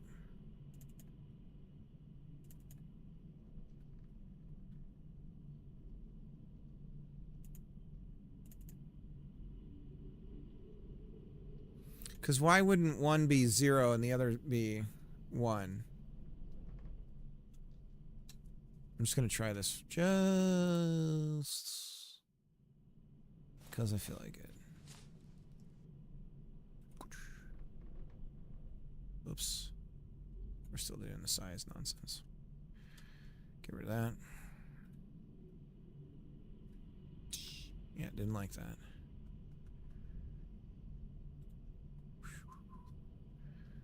Outmesh. Prints.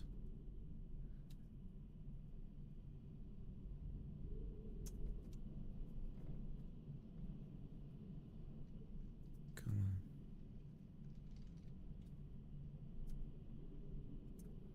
on. Outmesh size.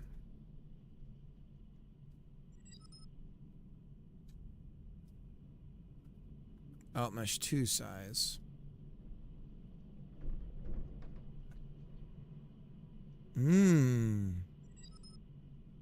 Red beans and rice, pork belly, 2 eggs, fried eggs on top.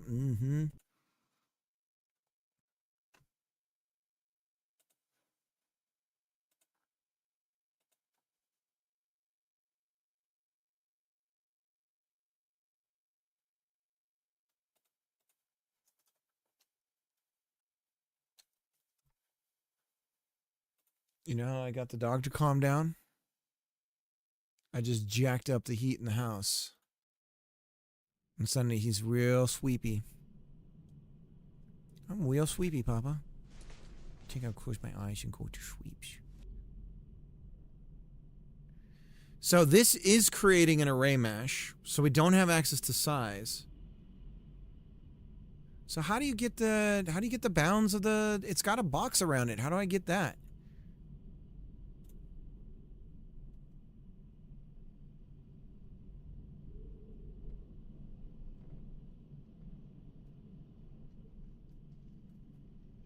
Is it this? Size.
Yeah, see that?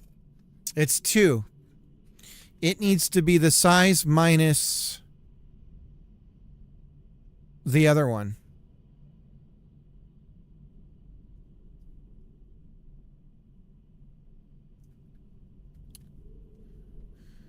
So I don't think this is something I can just go in and change, right?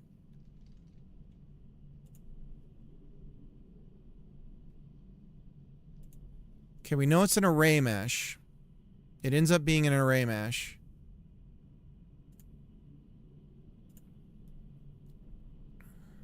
Custom AAB. Overrides the AAB with one defined by the user for use with frostum culling, especially useful to avoid unexpected culling.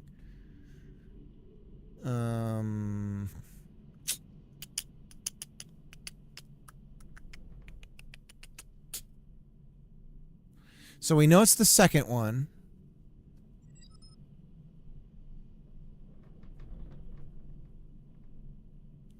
And we know we have this. So if I asked this one for it,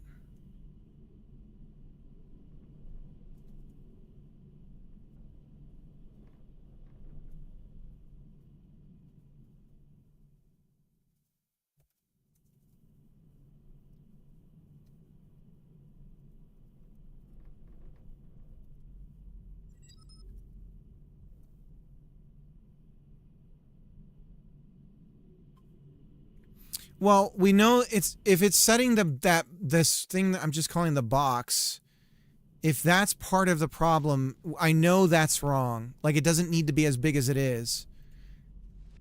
So if we can determine, because what I think it's doing is it's fitting, occasionally, it's fitting the bounds of the points within the maximum size that it was originally.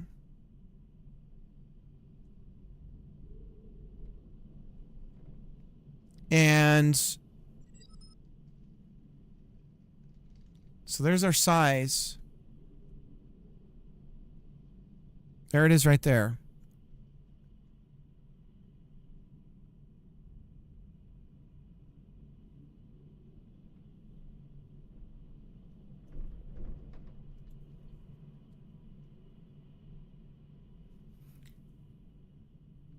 So it's size here.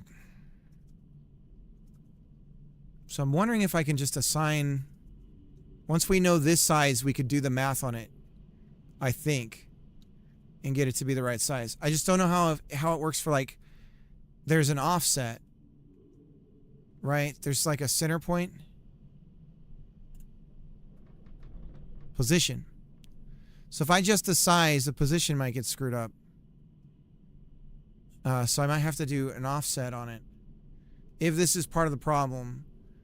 But I'm confident that they're calculating the size that they're cutting down for one mesh, but then not adjusting the size of the box for the other mesh on its get out of here, buddy. You're gonna disconnect my stream. Stop it. Calvin, please.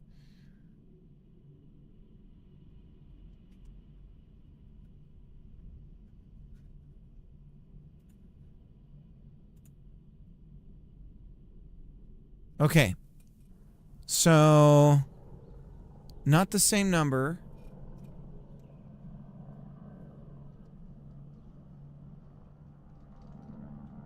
But we can assign it.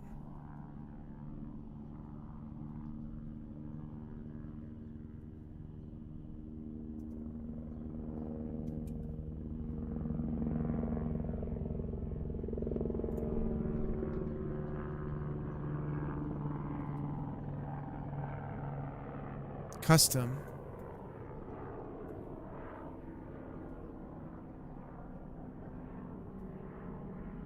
So how do we calculate?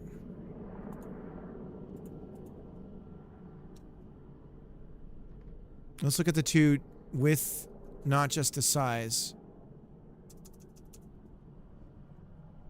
And we can figure this out. I think I can do it. If this is part of the problem. If the bounding area of this box is creating part of this issue. Whatever this box is. I don't know anything about this stuff.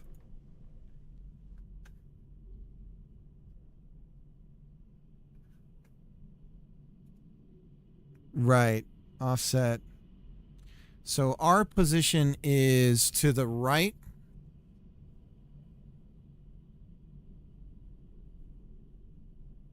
And then on the other one, we would take the difference So we would subtract the size on the right with the size on the left. And then we would need to offset accordingly from our original size.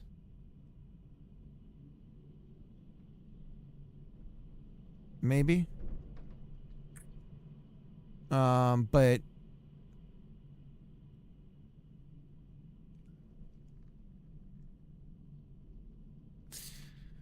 let's just try and get the box to be something different.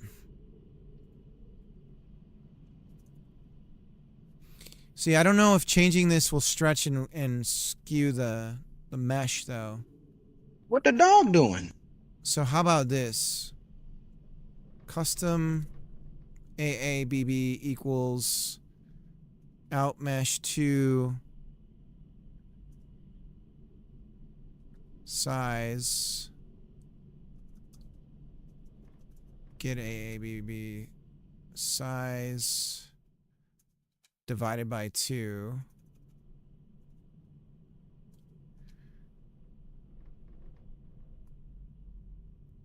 Lunesta with the consecutive streams.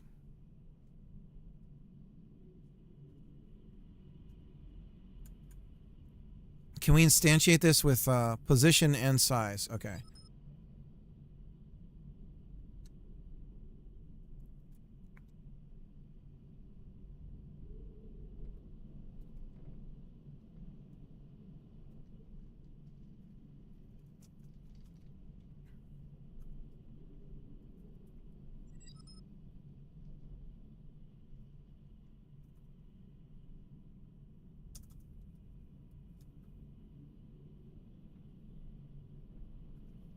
All right.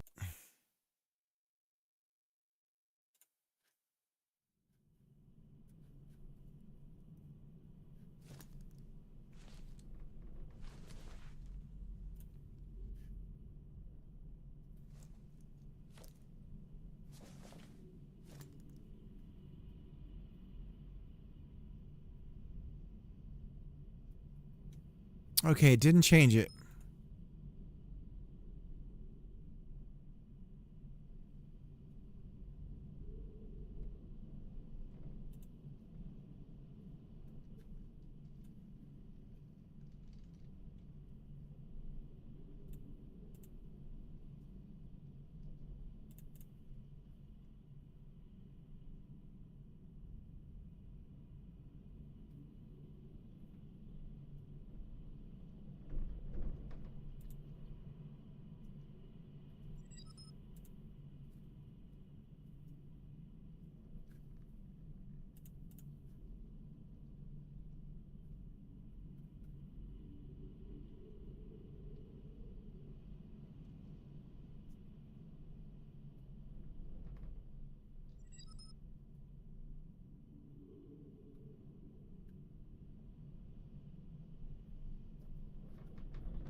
Wait a second.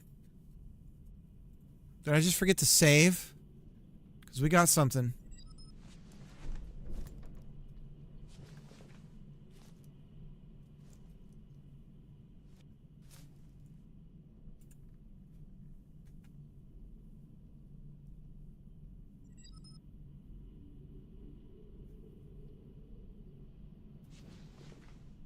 No, see, that one's wrong. See, now it was the one on the left.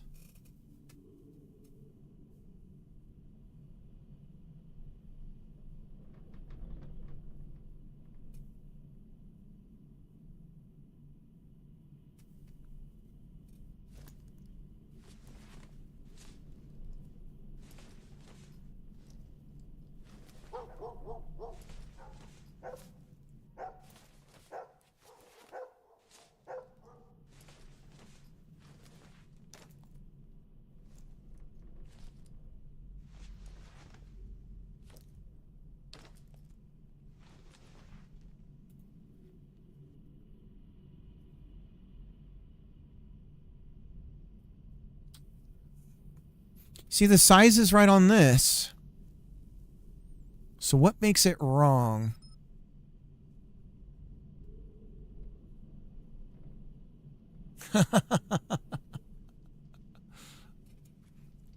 If it's real enough for a dog.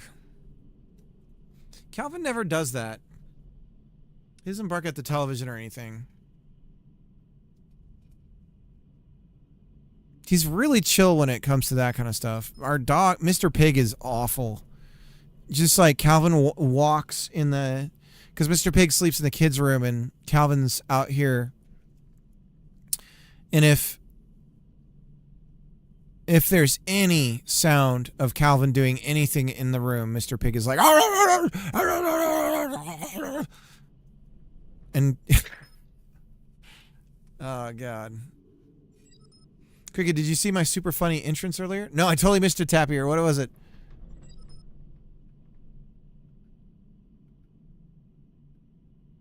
Nice wood, Cricket. Oh, there we go.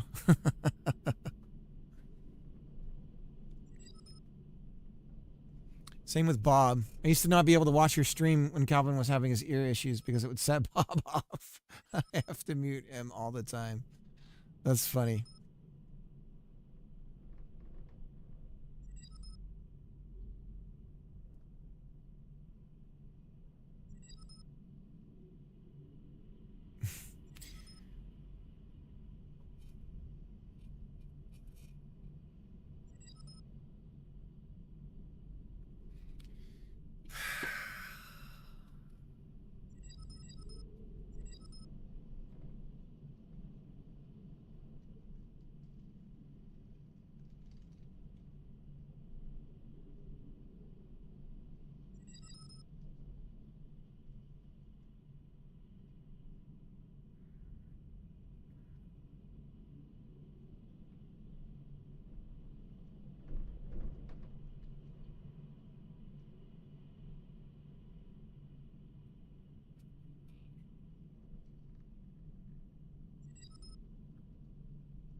So we know that the box is wrong size. We know that the vertices are filling the box when it's the wrong size. When we create a collision. These are like knowns.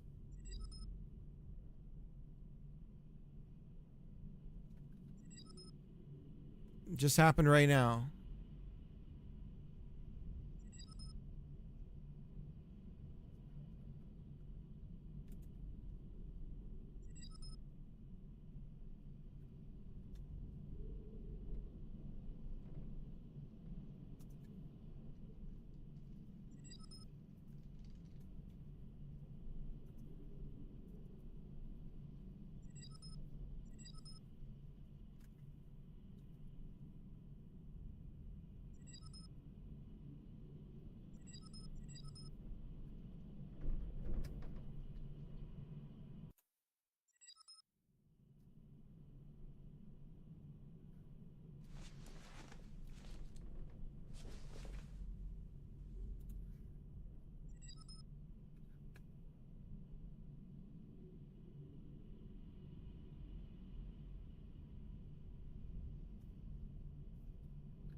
Okay, we're getting somewhere.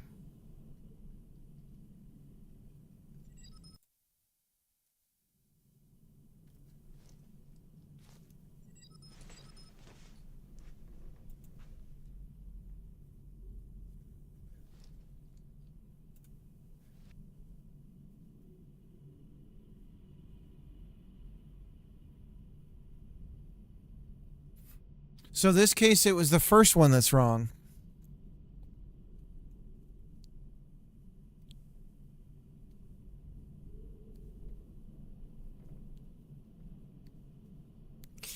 How about this?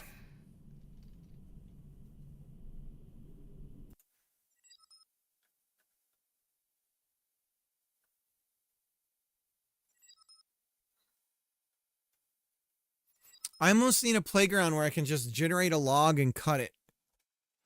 And then get it to be wrong.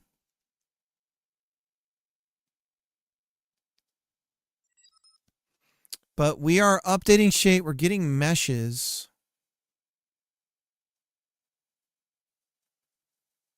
Subtraction and intersection. CSG shape 3D. CSG shape 3D. Let's read it.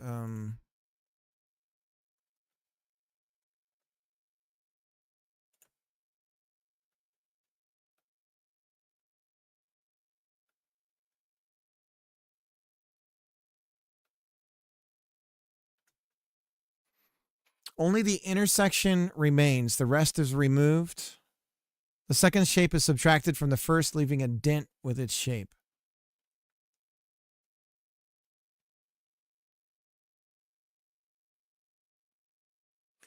Okay. We're using the slicer. We're moving it somewhere.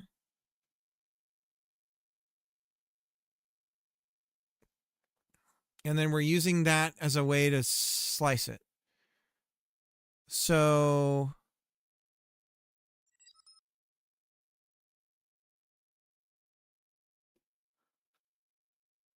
combiner has both objects added. The first one is the original mesh, and the second one is the slicer, which is a box mesh. Mesh size is the difference between the minimum and the maximum. We adjust the size of, we adjust the transform to match the slice transform, this. So we're creating a box, we're scaling it to, so we move the slicer to the position. Okay, but we're scaling a box to be the slicing thing, and then we're getting the transform so that's at the same angle. We're using that box to slice the mesh.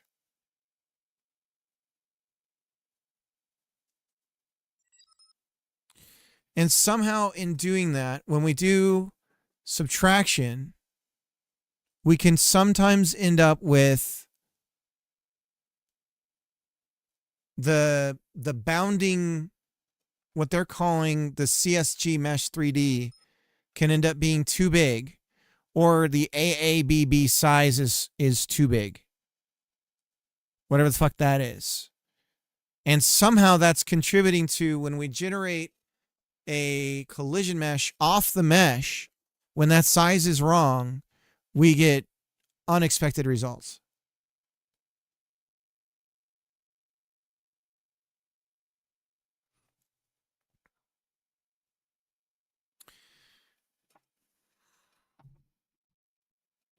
So I'm thinking that,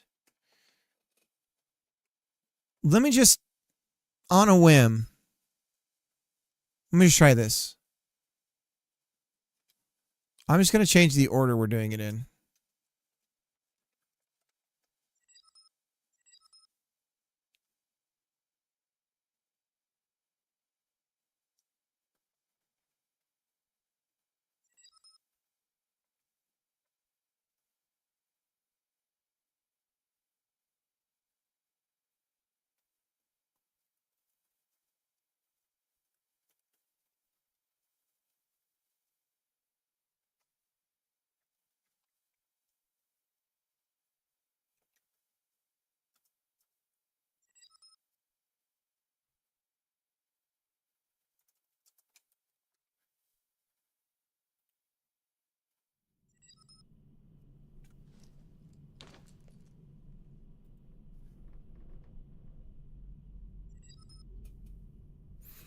See how it's the same? It's the size of the... And in this case, it's the left one, which is subtraction.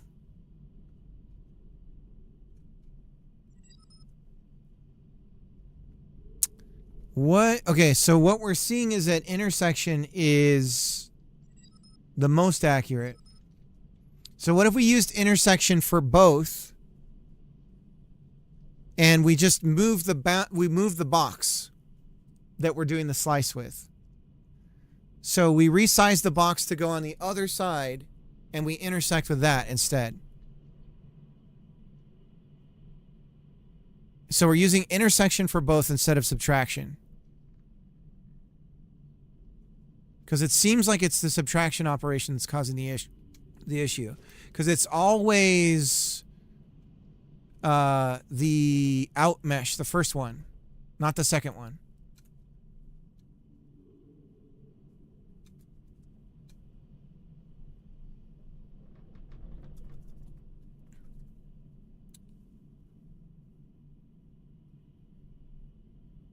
Snowing in this economy? Let me check outside.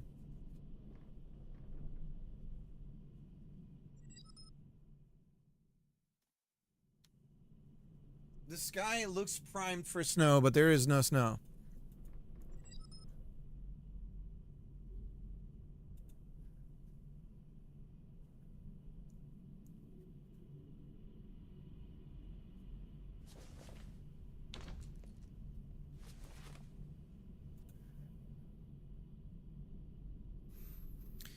Yeah, so it appears to be an issue of subtraction if it's...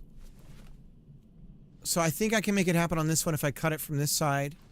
And if the side is shorter from one particular angle. So that might be part of it too. I might be able to determine when to flip it and use subtraction instead of the other one.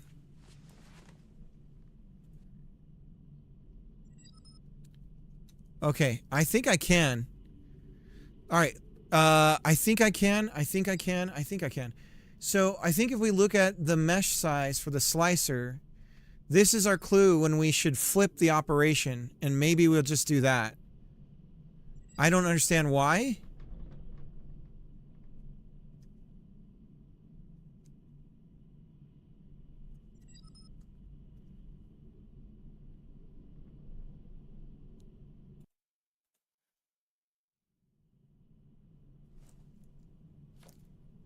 So it's, if I cut it short here, it happens. If I cut it long... Oh. Yeah, it's like if one end of it... So the other way was short.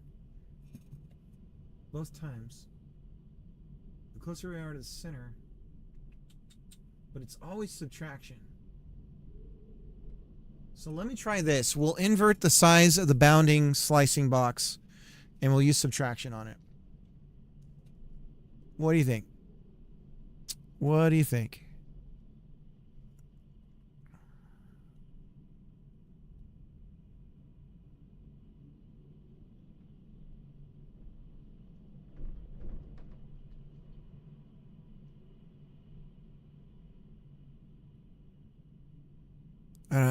Fuck. I hate this shit.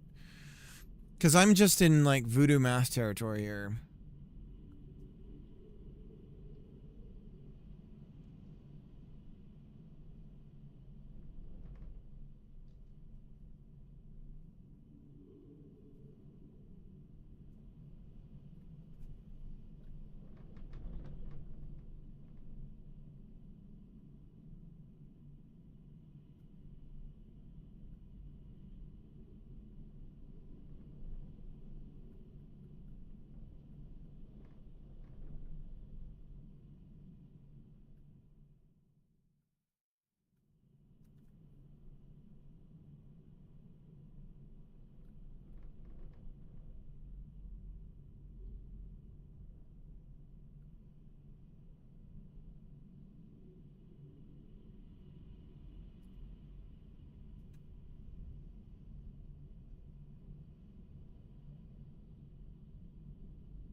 I think the position can just be the outer bounds of the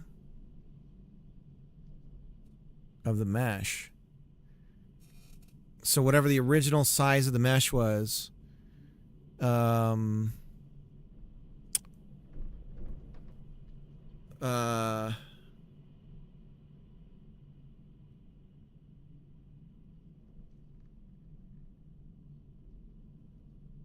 these two values here, if we add everything together, we get 1. This one here is 0.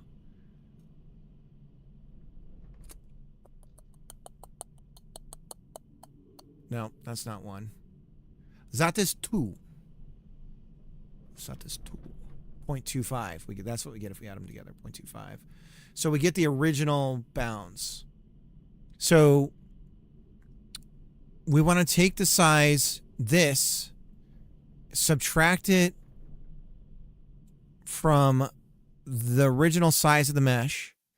That's our new size to do this. Okay. I think I can do it. I'll be right back, guys. I gotta use the restroom.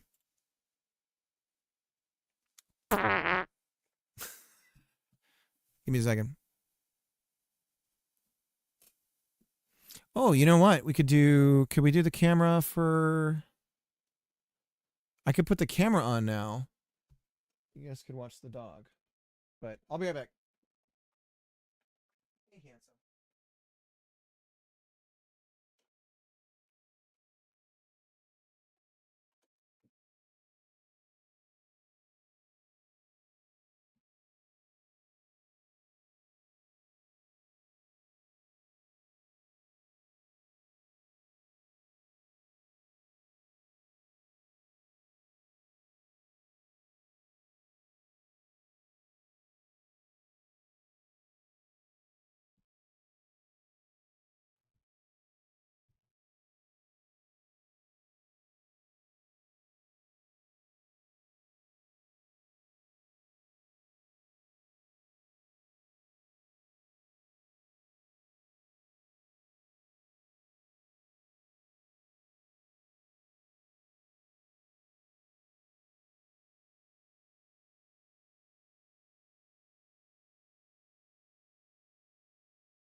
tea, buddy. It's just tea. All right.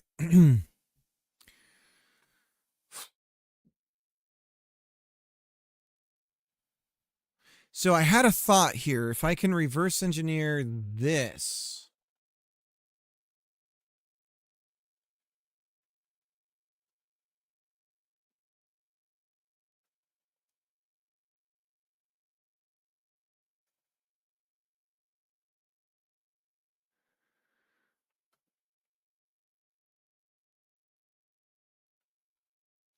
Is it as simple as changing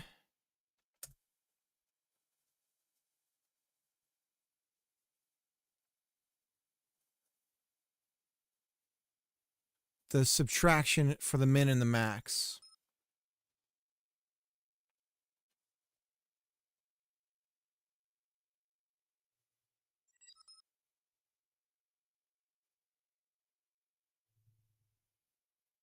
I made the poll for 5 minutes just in case it was one of the more intense options.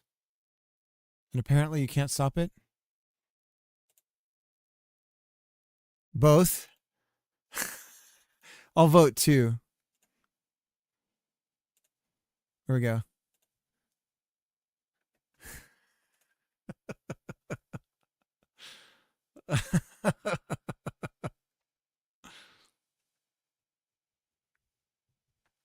So my guess is the position's going to be on the wrong side here, but let's try this.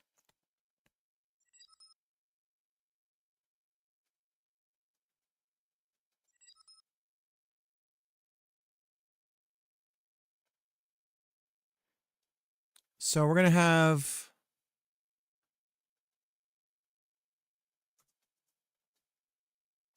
this one happens second. So right now, this should appear to be identical, as if nothing has changed.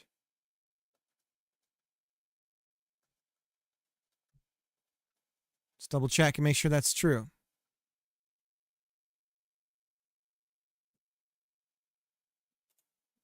Parse error.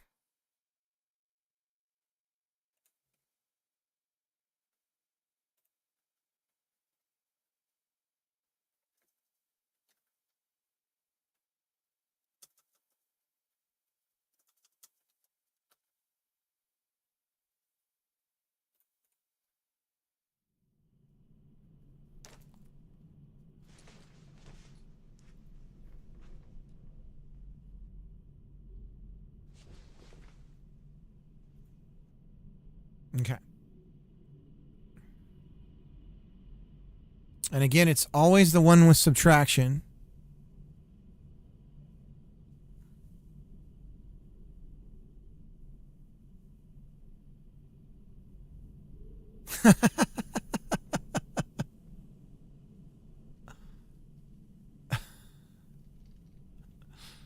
Oh, God. So if we change the max and the min, and we subtract like this, that should at least get the size right, but the position's going to be wrong. And again, the problem is not, this one's fine. It's this one that we need to invert. So it needs to be operation intersection, just like the other one. And we need to reverse the max and the min math here.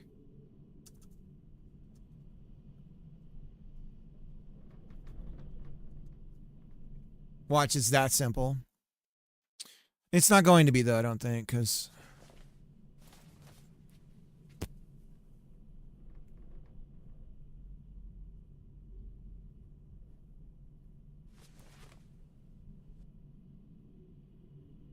No.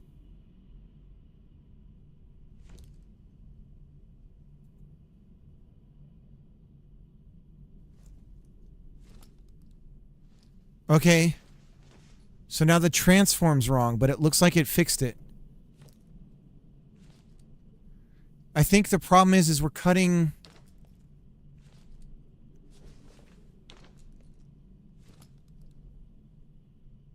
Let me cut a very small part. Okay, so the sizing is wrong.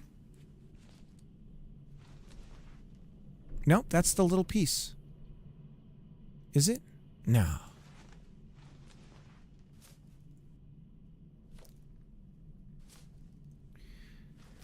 Okay, I think I'm on the right track. I think subtraction is what's getting us some weird bounding on the box.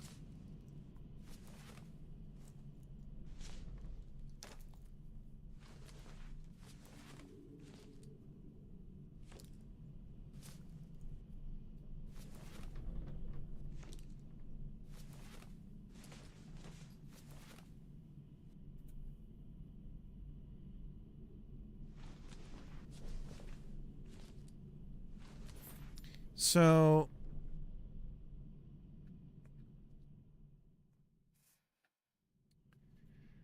I think I see what's happening here.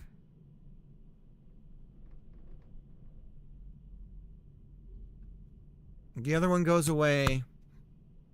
So that's why they're doing subtraction, because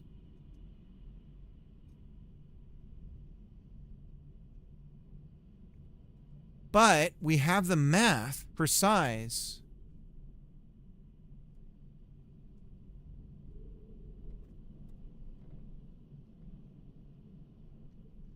So, can we take away something for that and adjust the bounding box on what we end up with proper?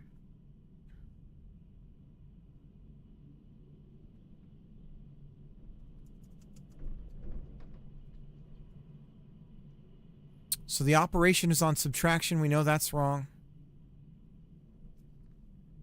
Outmesh.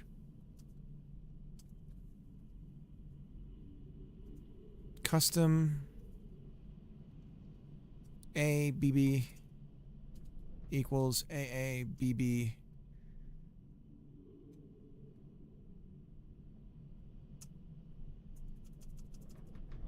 That's the size. Left value is position. We have position here. Position size, mesh size. Okay, we're doing the opposite for that. And position, we'll just use the existing outmesh position.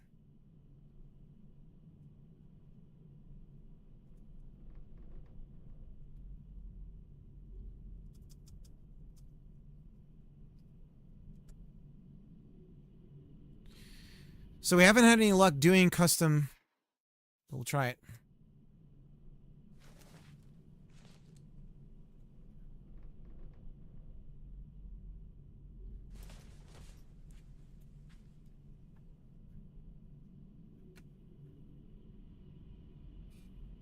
It's right, but now the mesh is missing?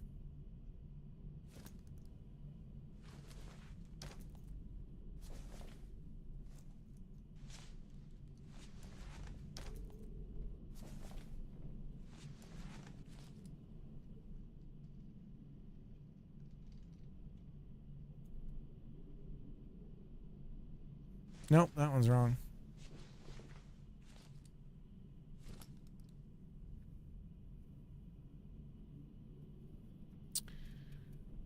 So this is not something you can just futz around with.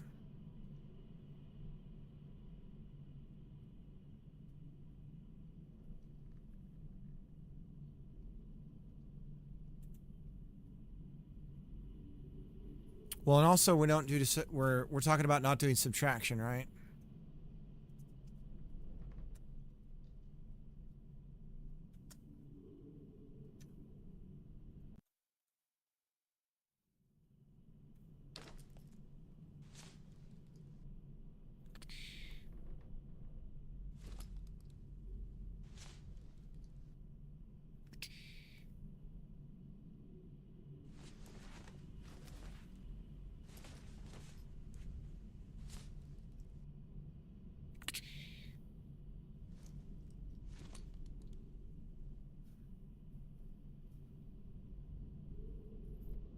Okay.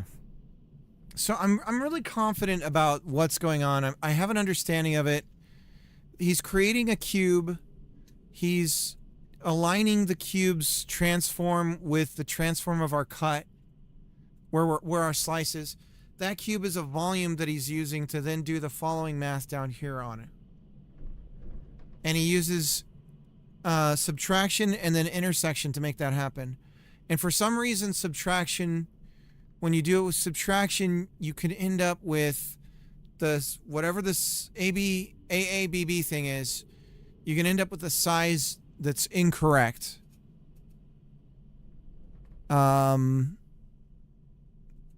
So maybe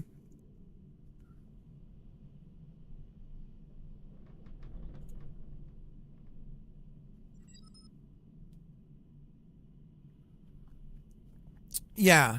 So this ends up creating a bounding box that is too large for the mesh.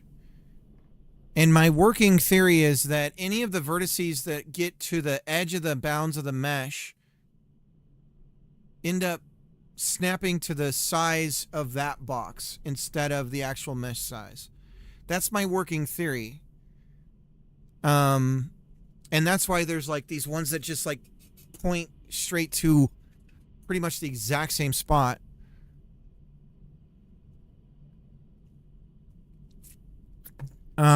I don't know why.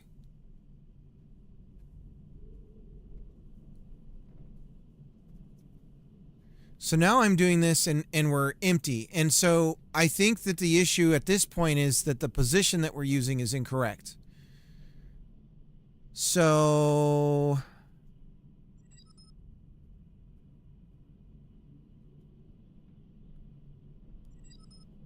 not the other way around. Yeah, but he's... So whatever this CSG combiner is doing, it's creating new meshes, and it's doing something funky with subtraction. Where CSG creates a CSG mesh, which is the bounding box for the mesh.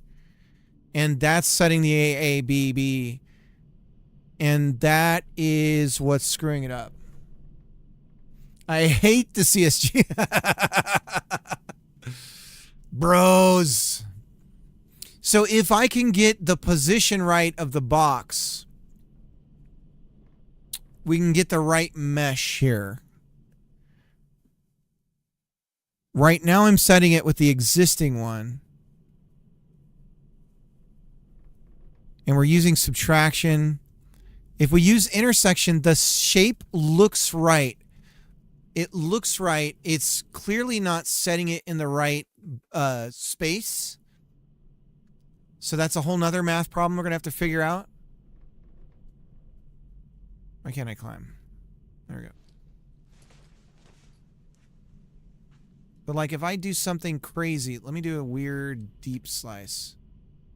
Like that. I'll do like a little nubbin.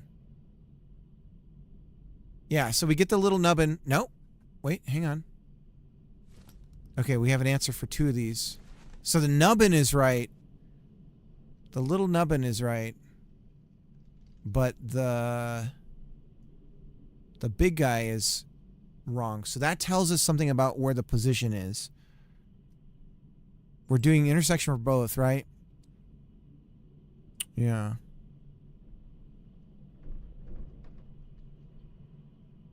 That little nubbin.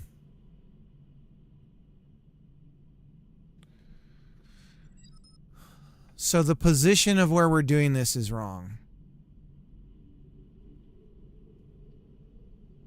And you can see we do a slice there as well. I'm guessing if we could move the camera around. Let's do that.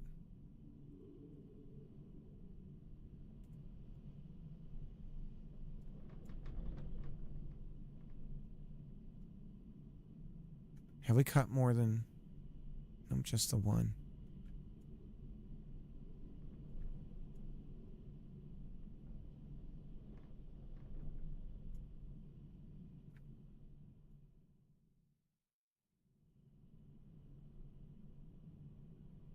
The hell's this?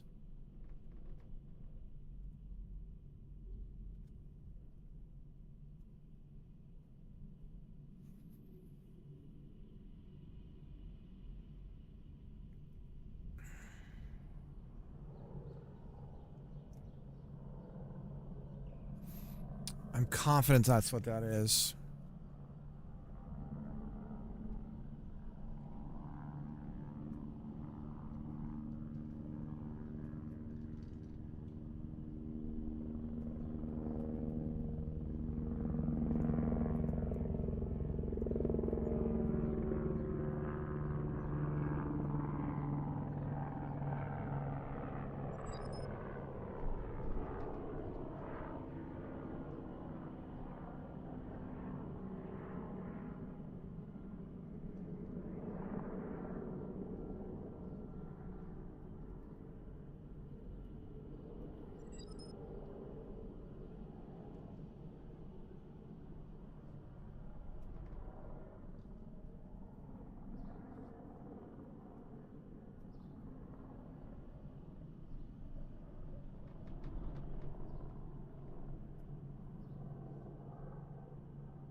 I might have it.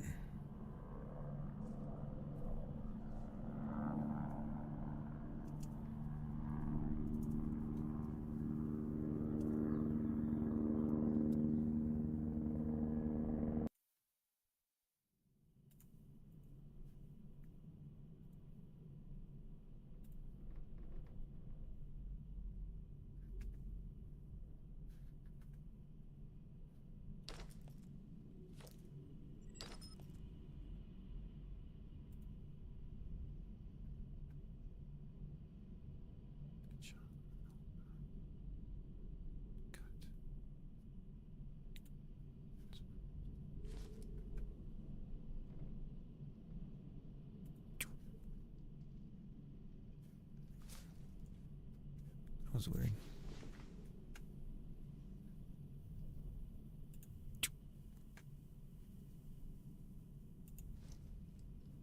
Ooh.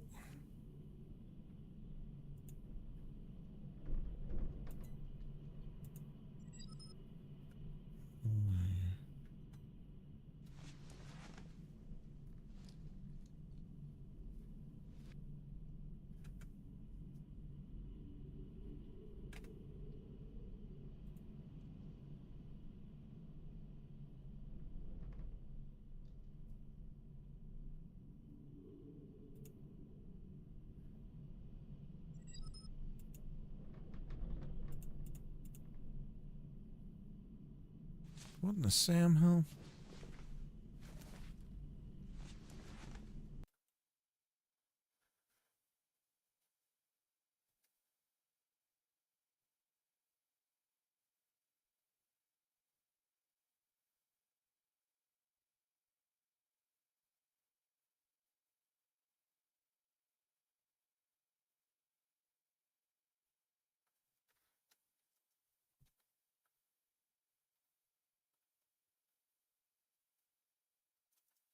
Let me try this instead.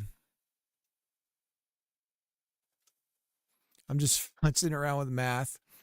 This is like when I'm trying to pass an algebra test and I don't know what's going on and I just start faking it. Like, oh, that seems right.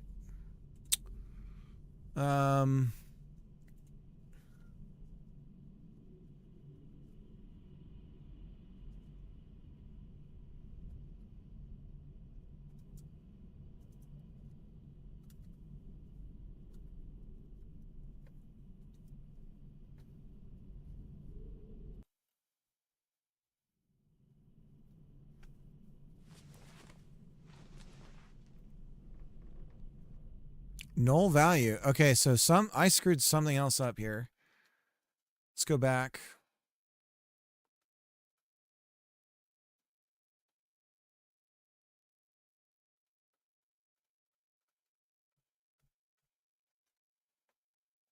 All right, let's go back to this.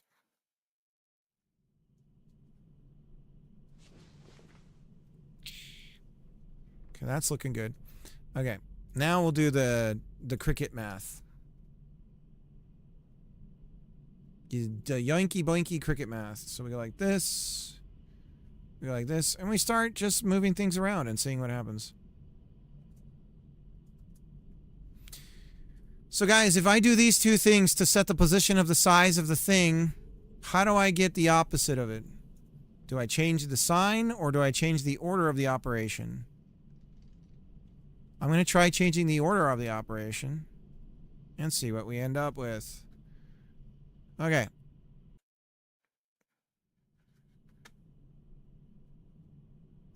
Confirming we're doing intersection on both.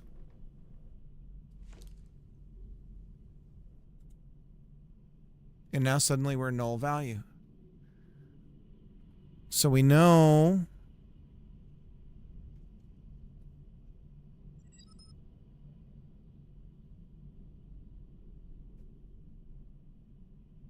to global. I bet you that's part of the problem.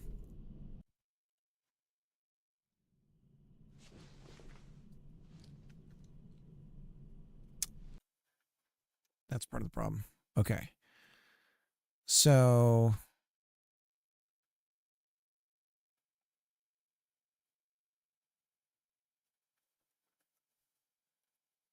var slicer CSG global pos equals vector3 global position. To global. What the hell does to global do?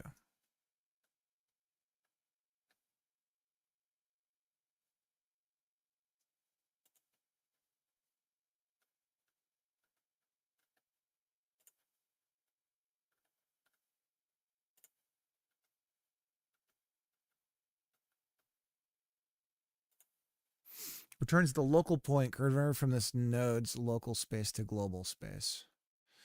So we don't want to set the, we need to have this position first. Then when we go to do any of this, we start from, we do this. We say, hey dude, your position is this.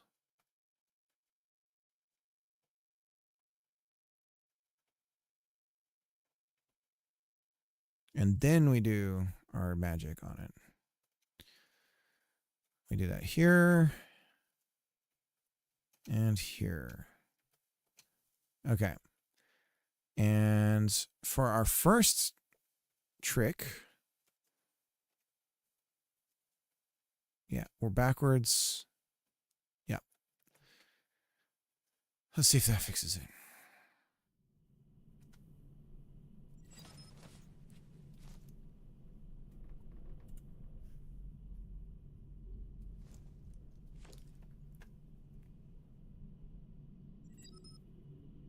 Now we're getting 2 nubbin slices. 2 nubbins, guys.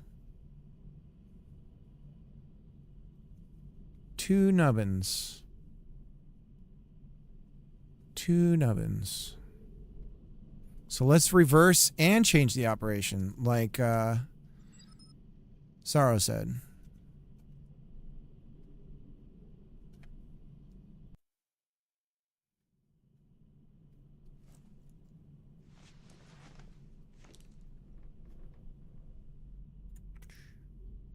Nope.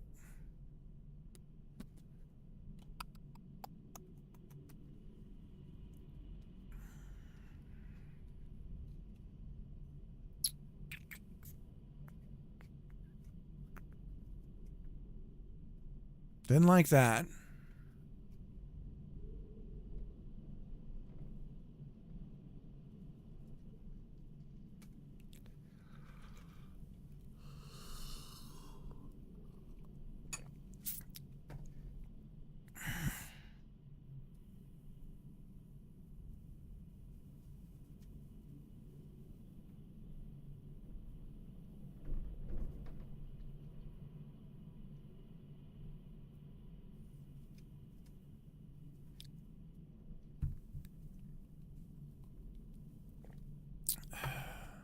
What the dog doing?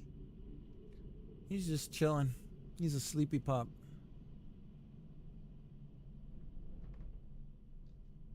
It's illusion, Michael. Tricks are what whores do for money.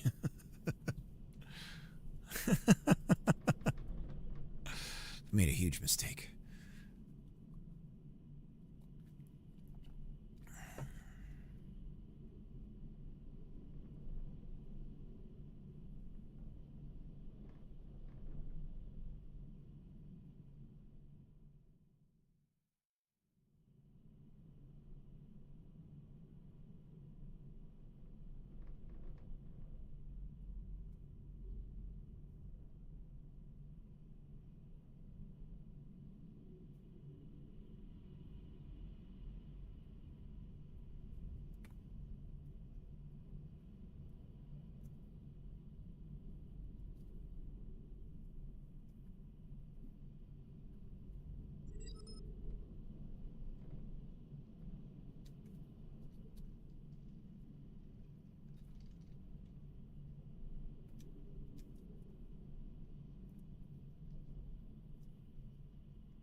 Okay, so we know, I'm pretty confident that size needs to be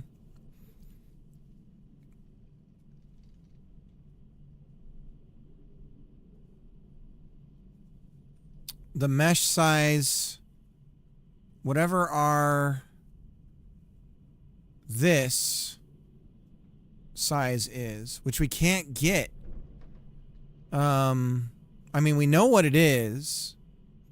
I guess we can get it from the AABB. So if we go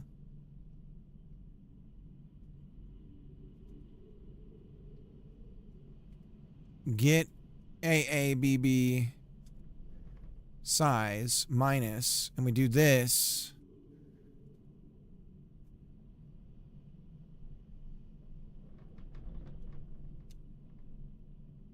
then I believe this is the correct size.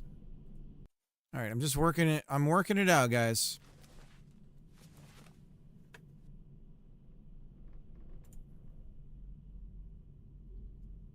So we end up with, yes, but it needs to be the other way around.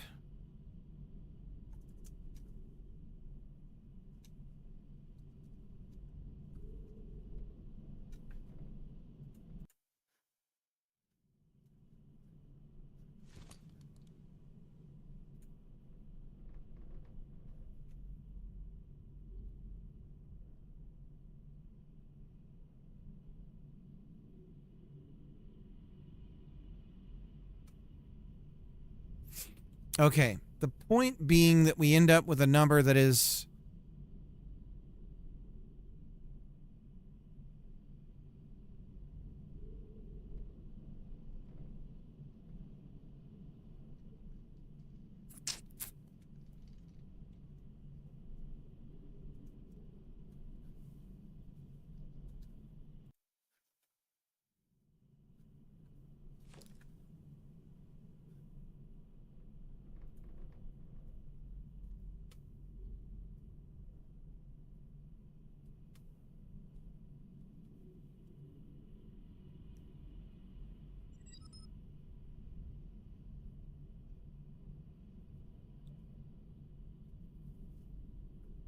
oh.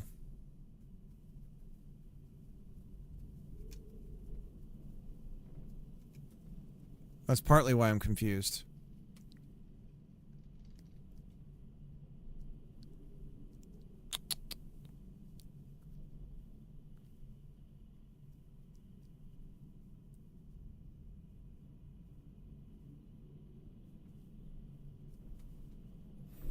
What if we just add it?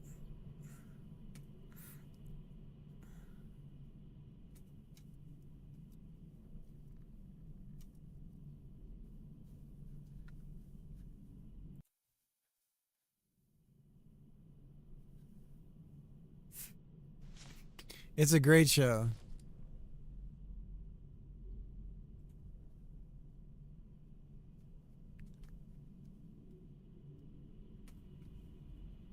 Okay. Now we're in the land of the sane.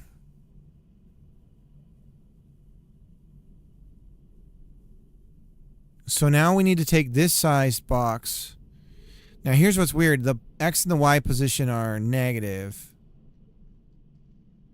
Okay, so we have a size that's good. So if I change the size to that, instead of the min-max, we're doing our bounds.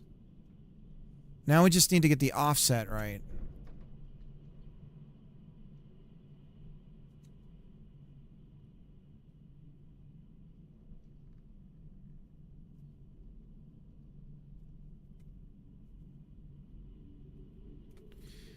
So if we start cutting right now, we're going to have something close to it.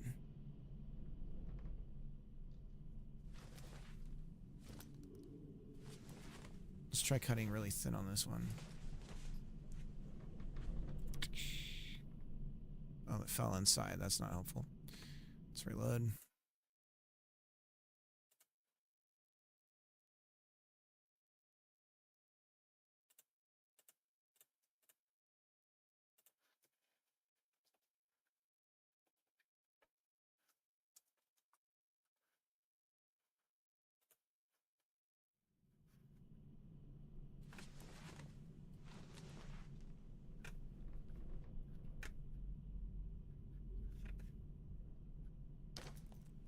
How much does it cost? What is it that she says? How much is it? How much could it cost? She names some ridiculous number.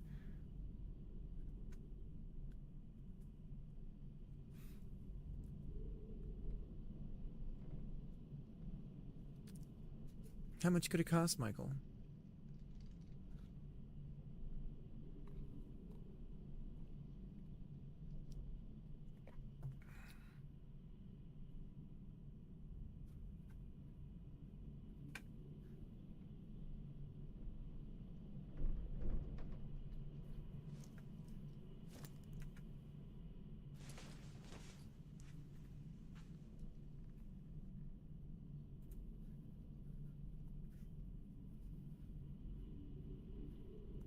Oh yeah, and the Chinese, what was it? He was like a. They kept calling him hello.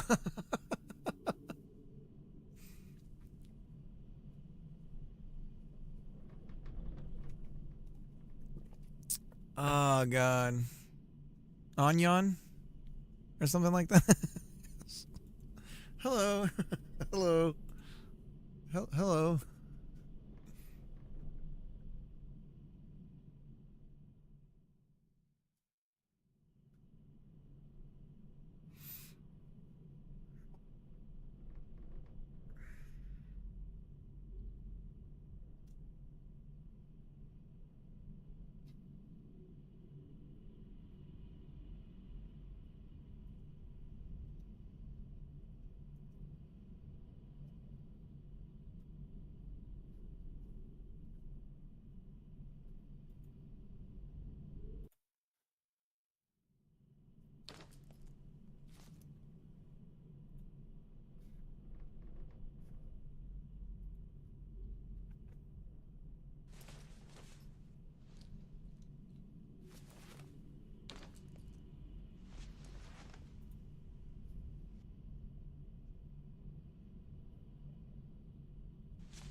I think the only way to get this figured out is to visualize the box that we're creating, to visualize the entire process of what this is doing. If we know that it's the math about intersection. So what I'm going to do is skip all this for now. This is going to go on the back burner. Point is, we have a rough thing for creating for slicing, right? We have an issue with the collision box.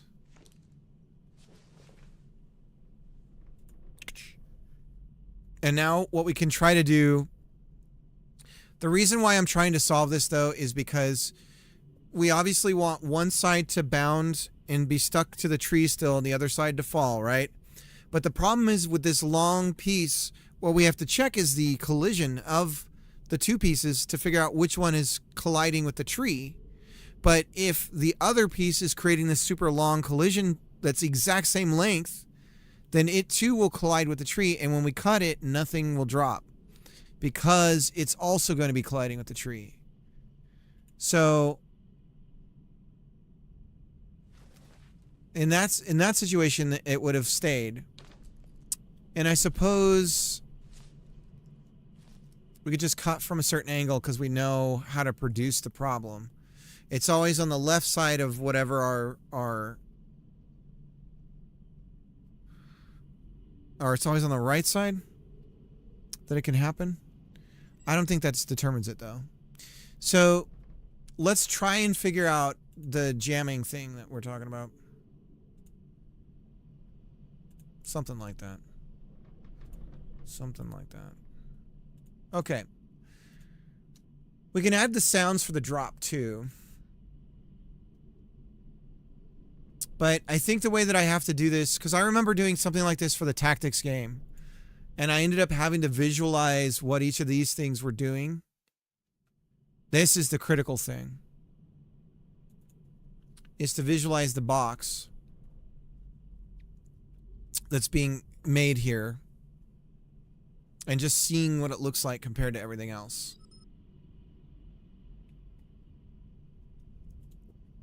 It does look complicated. Okay, so we have two rigid bodies. We add them to the scene. What we have to do is wait for a physics step. So what we want to do is, can we make them... We can freeze them. If we freeze them, so for each rigid body, we freeze them.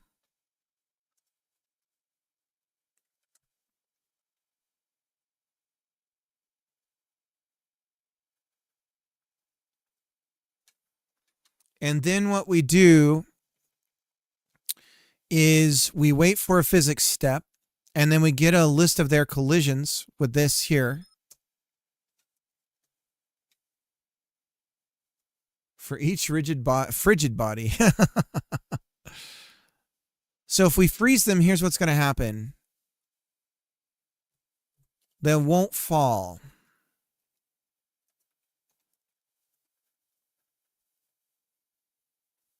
So now we'll slice them, but what you'll see is the material is going to change to white, which we can also fix that pretty easily. The material is going to change to white, and they shouldn't fall, right? So now we have that slice in it, but they're not going to fall. And I can tell you that neither would fall even if I get this working, because you can see the mesh is the collision mesh is going into the tree for the other piece too. So in this case, even if I unfroze them and I determined that the other one shouldn't be rigid but should be static, they still both wouldn't fall. So we freeze both of them. We need a list of the rigid bodies.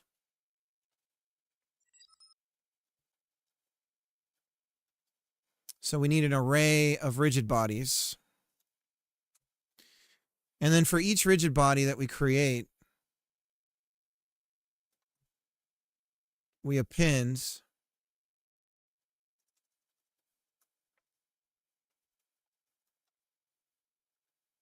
our list. We have a list of them.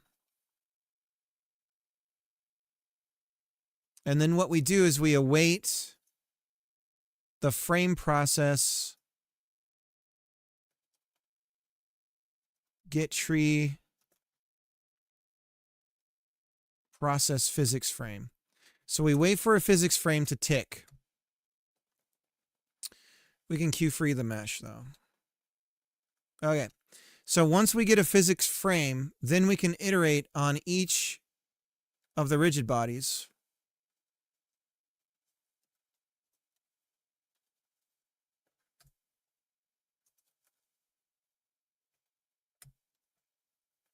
And now we can print the colliding bodies for that rigid body. Now, this depends on our masking. Right now, we're just looking at size, so we're going to get some numbers back, nothing else. So we have 0 on both.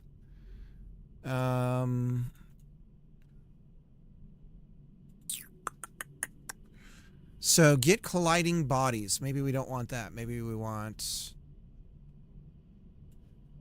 Well, they're all bodies, right? Yes. How about we make this global?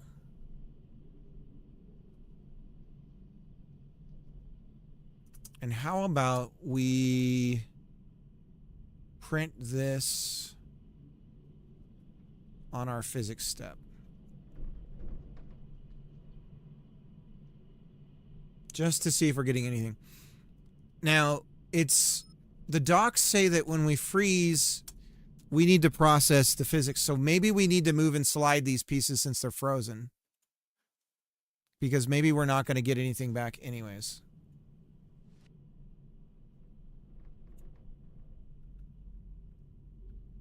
Contact monitor is null.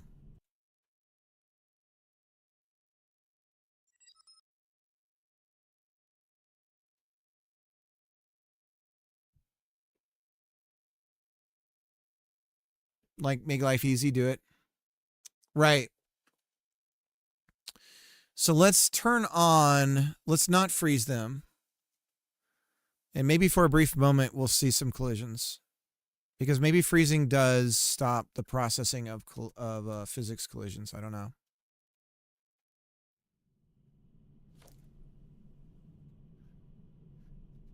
All right, let's check.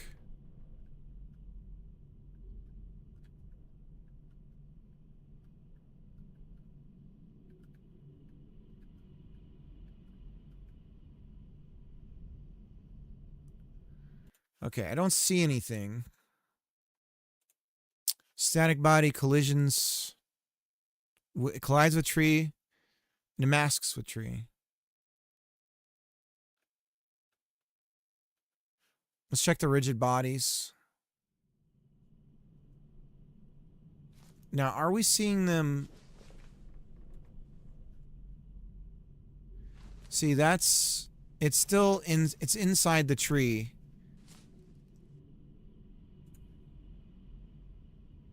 Well, see, that's resting up against the tree. Right? Maybe?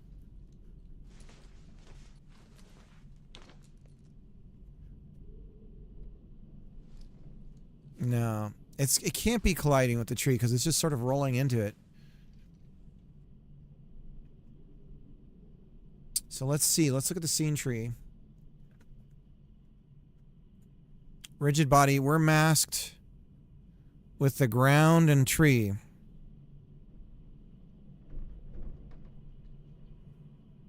Now, rigid body, the ground is static.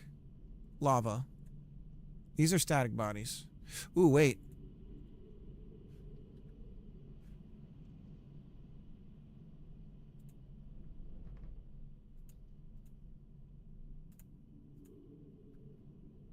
I like how this is screwing everything up.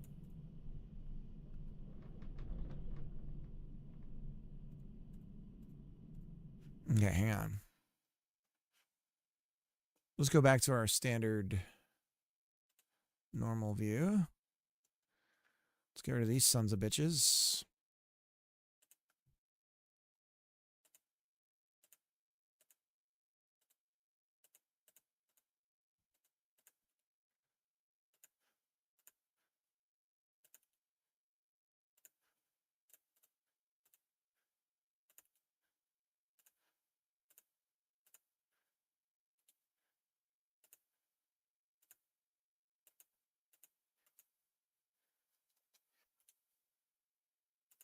Calvin's having bad dreams.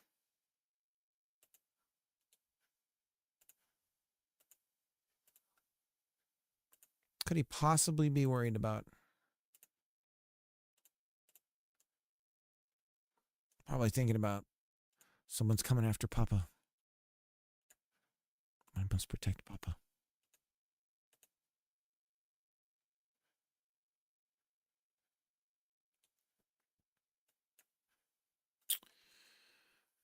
Okay.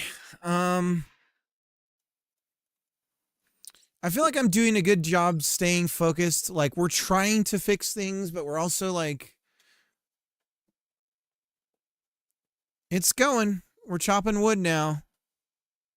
How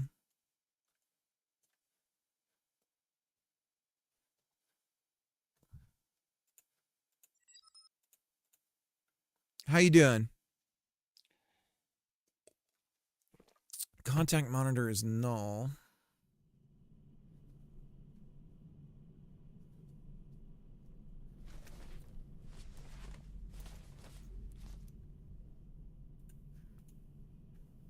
Okay, so we don't get any colliding bodies.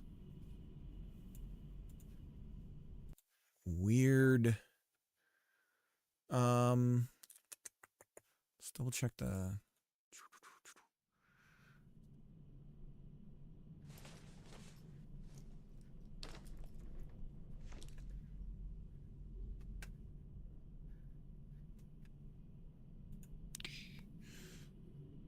Okay.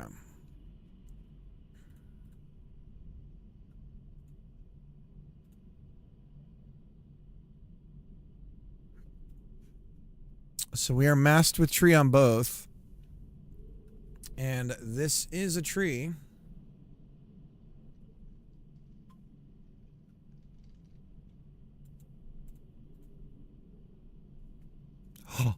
Ah! There's the problem.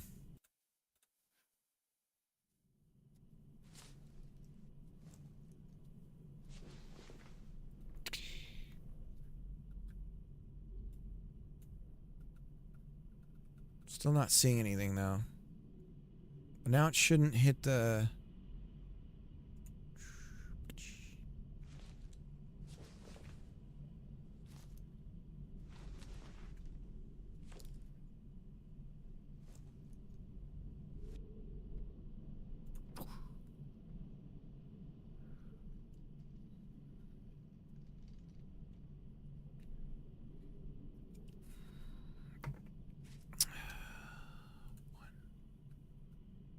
Nope, nothing.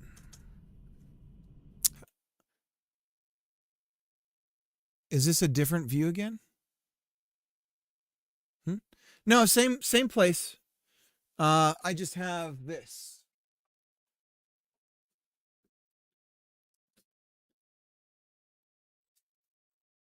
It's when I want it. So eventually that's going to be a green screen. So I'll be able to bust out a green screen whenever I want.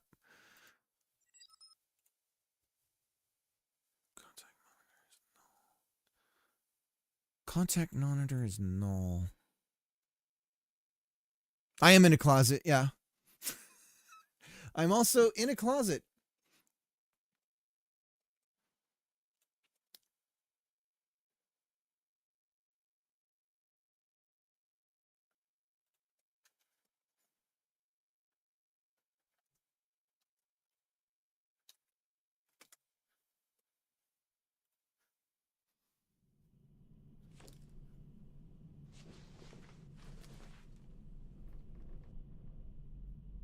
So nothing on colliding bodies. We're getting this contact monitor null thing, which is weird. If we go over to here, contact monitor null. Who cares if it is? Who cares? Contact monitor.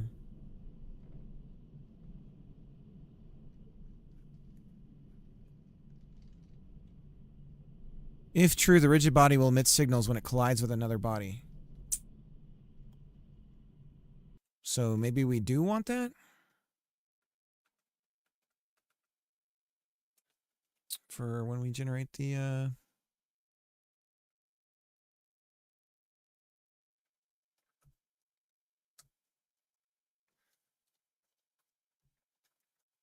Okay, let's try it. We're not listening to signals. We're just getting a list. Nothing. Let's get rid of freeze.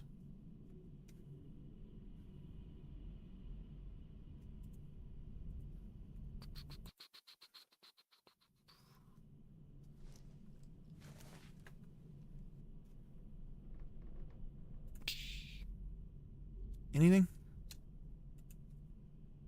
Nothing. Maybe it's greater than 1? No. Okay, here's the part that's weird. Here's the part that's really weird. We're colliding with the ground. Get colliding bodies. We should have something. Rigid body 3D.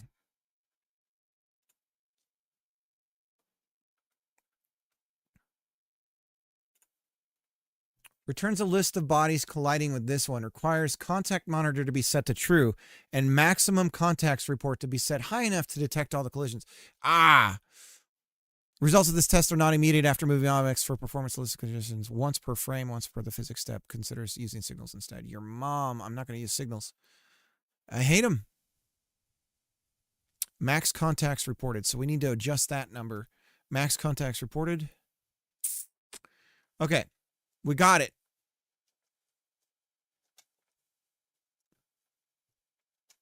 So, bloody hell. Max contacts.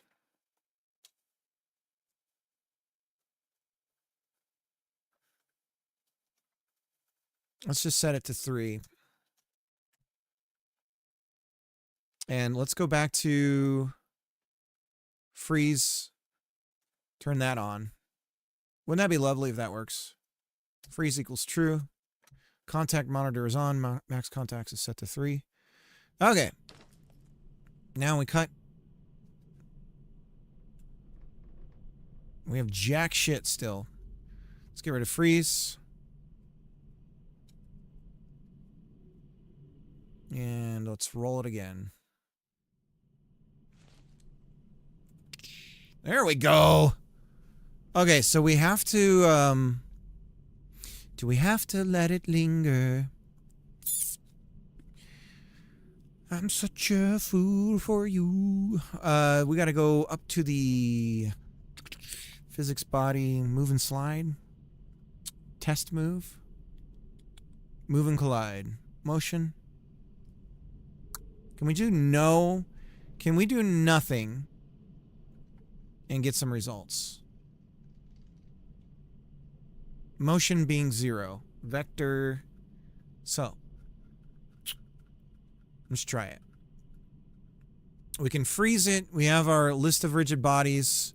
For each rigid body, we move and collide for vector 3, 0. So we're not going anywhere.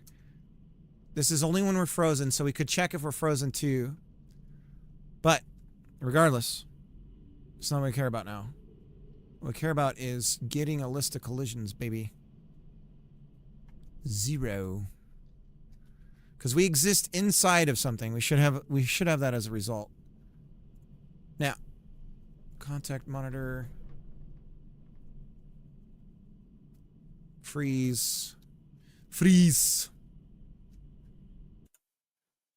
Do not kill the dinosaurs. The Ice Age. Look at that. That's weird, right?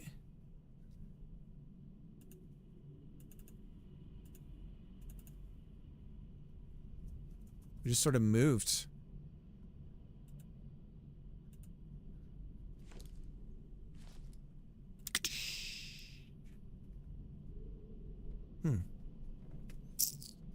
Move and collide motion. Test only. Receives a kinematic collision.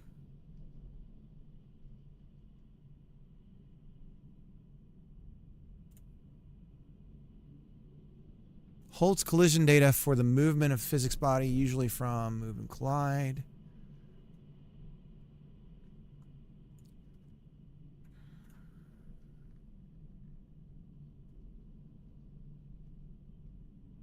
Motion should be computed using delta. The body will stop if it collides.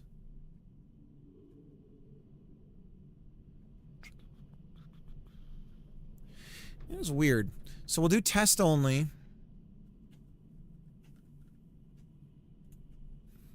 Move and collide, true. And then we're going to get back... What is this? Kinematic collision 3D?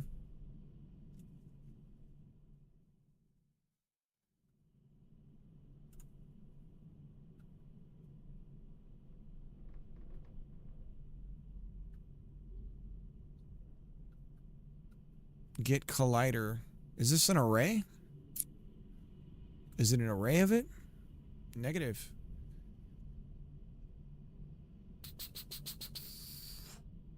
Var.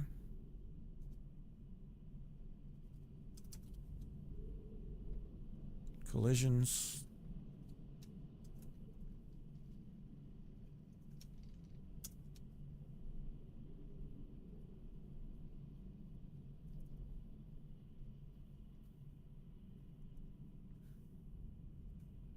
Oh, we can get a collision count from collisions.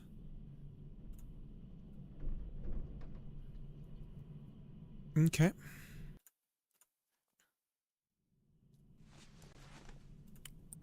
There we go. There we go. So, we're getting somewhere. All right. Use the restroom. Be right back.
All right.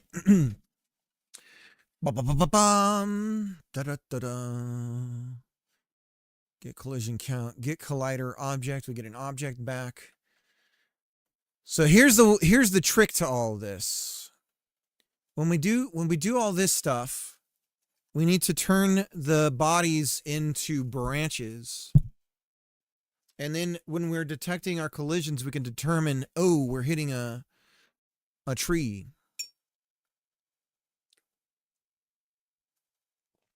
So the rigid body, essentially we need to create a rigid body called, so we were saying wood, what were we calling it? So wood is the stuff that falls that we cut, and then tree is the tree. Anything that is not cut from the tree is tree. Just like a train is a series of cars, but can be just the engine. All right. So we're going to have an override for rigid body called wood. Or we're going to inherit, sorry, my bad. Rigid body 3D. I got a rigid body for you. Wood. Class name. Creates. Now we have wood. Let there be wood. Okay. So now, instead of creating a rigid body, we call it wood. And we'll rename rigid body 3D to wood.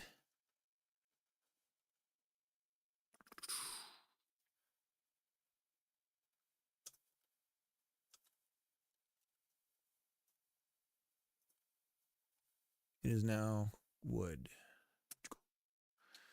And then instead of rigid bodies, we'll say wood bodies. Go up to the top.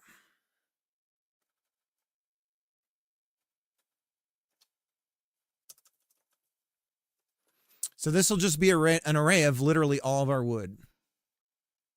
Now this is fun. Okay. So then we're appending wood. Wood. So now we have a list of wood bodies, sorry. Wood bodies append. Okay, go up to top. Gonna go down to our process step here. It's wood bodies, wood. Wood bodies. Okay, so it's wood and wood bodies. We pretend like we're going to move to see what collisions we get.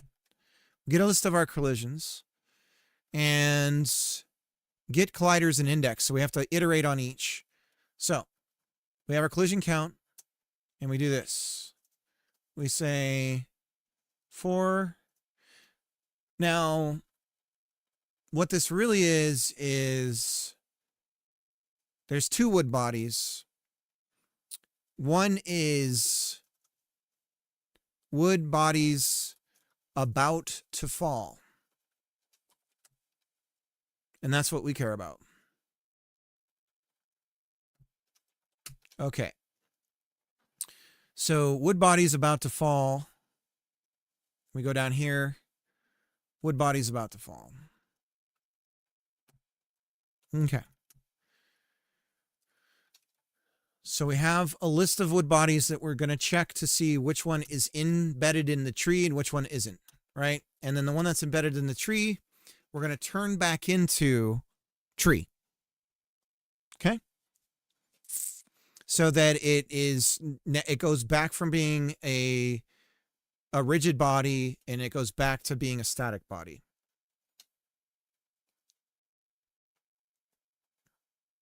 And or really goes back to being tree. So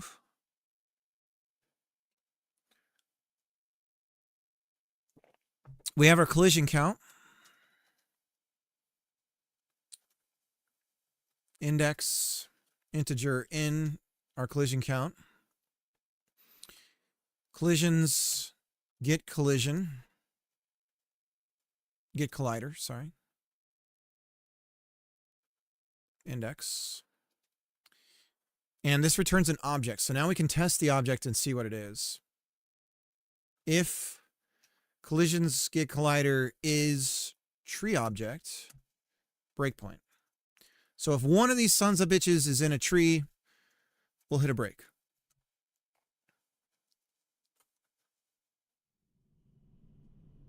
Which one of them will be? And we hit the break. Sweet googly moogly. So now all we have to do is take that object and turn it back into a tree object. So we're going to get the one that it is.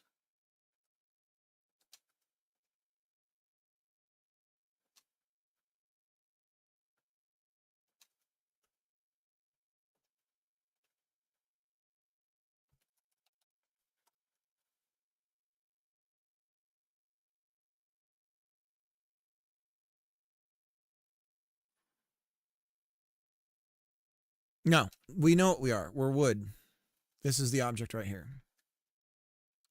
So that's who we are. So for fun, what we can do is this. For all other objects do not reach this condition, we just else. And we say wood freeze false. And it'll start to drop. Almost creating the same behavior. And maybe we can get away with doing it this way because this means we're constantly calculating, right? So we want to get these out of the array as much as possible.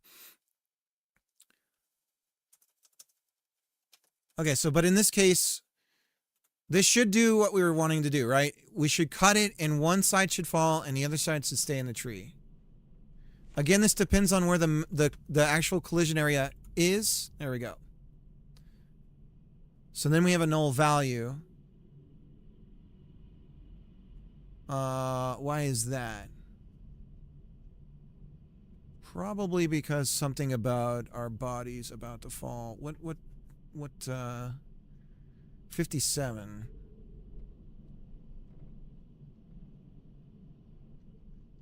All right. 57.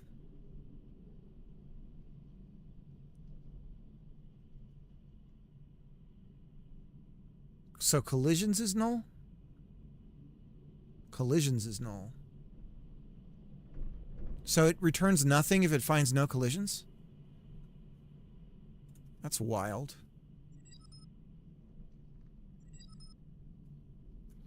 Ah, geez.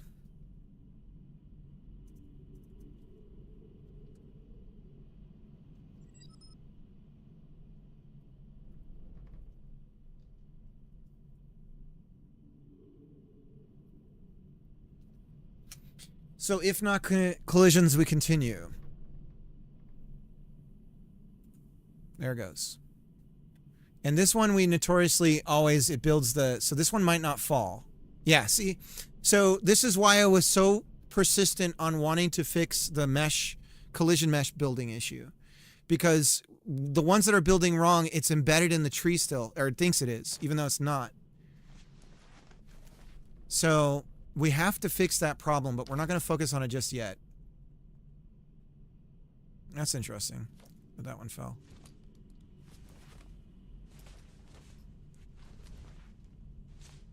This might have something to do with the array size.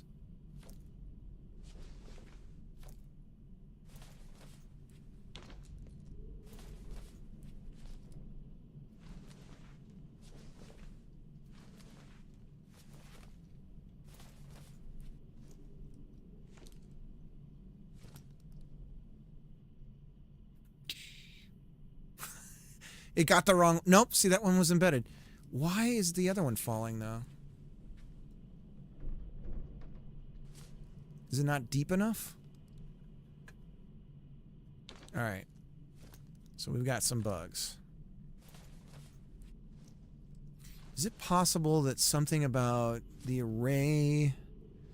And we're iterating on an array? Are we actually iterating on the array, though? Maybe that's where we're going wrong.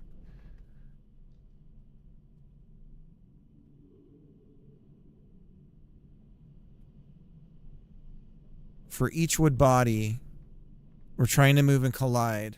We're getting a list of collisions. For each collision. Oh. It's possible that... Yeah, okay. So...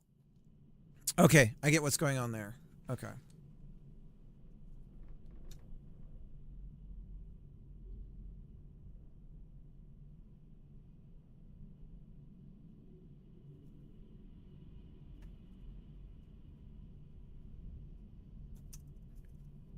Just for now, I'm going to do this. Now let's fix the mesh issue. So we have a mesh on our branch.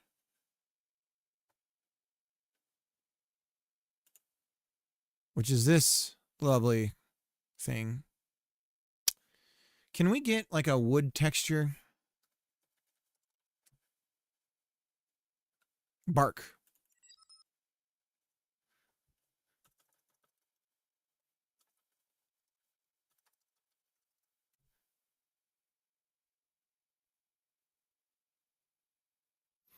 That's what I was thinking, but I don't see that.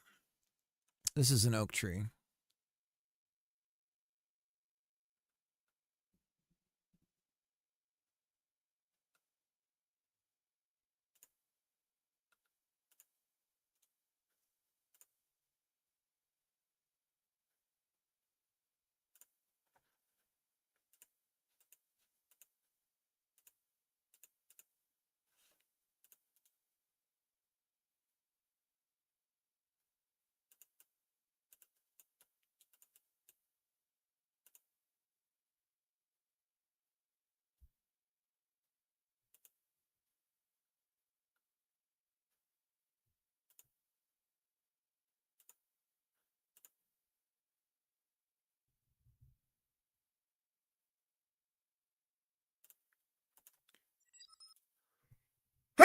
working.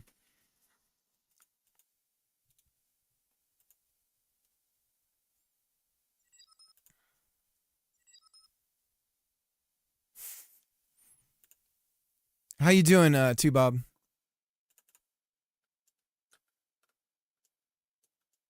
Okay, so the whole thing stretches. I don't know how to set up, like repeating or anything like that. I don't know how to do any of that. But now they're all tree bark. Okay. So we're looking more tree-like, right? For now. This is shitty, but it'll work for now. And then we're going to save this surface material for future reference. Tree bark. And we're going to put it under assets, not for release. And then we're going to grab the UID. And we're going to do what we did here. Const wood bark material. Standard material equals preload. None of this is permanent. Paste. Is anyone mad that I'm not working on the life sim right now? I got the redeem for it. I'm not forgetting about life sim. I'm not forgetting about life sim, but if somebody's mad about it, just say so. And it's fine. I understand, and I'm loving the side quest. Okay. All right. I'm loving it too. Ba-da-ba-ba-ba. I'm loving it. Scooby-Doo-Beep-Bop. I'm loving it. Branch. Mesh. Mesh. Set material. Isn't there a set? Surface set material 0. Material is wood bark material. Okay. So in theory, when we cut the wood, it should still have the material on it. Let's get rid of our collisions. We don't need to see those now. And we'll full screen this just for the beauty of it. So we go up here and we climb and we cut. Null value, cannot set null value. Branch, mesh instance, set surface material. Did we do that? We did that on a mesh, right? Null value. Do we not have a mesh yet? We don't have a mesh yet. Okay, there we go. Now we have a mesh. Okay, did it a little too early. A little too early. Okay, go up. Climb. Look at that.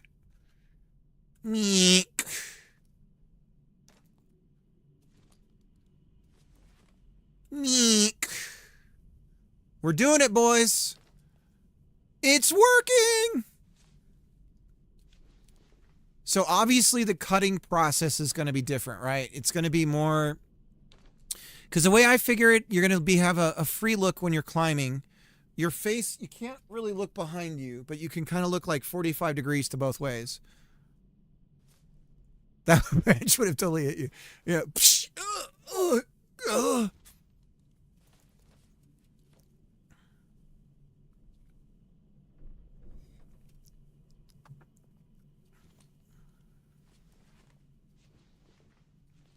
This is begging for multiplayer, though. This is absolutely begging for multiplayer. You hear that? You hear that barking, that ambience? Oh, I love it, dude. I'll never get tired of it. Oh no, they both fell. Okay, I'm not sure what happened there. We'll have to... Debugging this is going to be a bit of a chore. We need a free fall button. Should we have a fall button? I'll do F. I need to be able to just drop to the ground.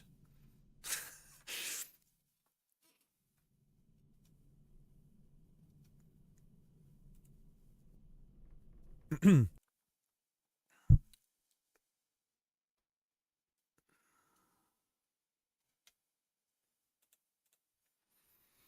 other thing we do is get rid of the... That's more like it. I mean, that looks more like a tree. A dull, weathered, wintry looking thing. Maybe we could change it a little bit. There we go. That looks like something. I suppose. Some sort of thing.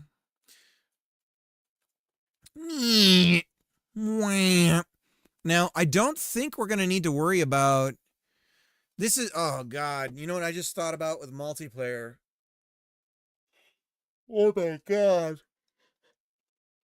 If two people are on the tree cutting, I don't even want to think about that.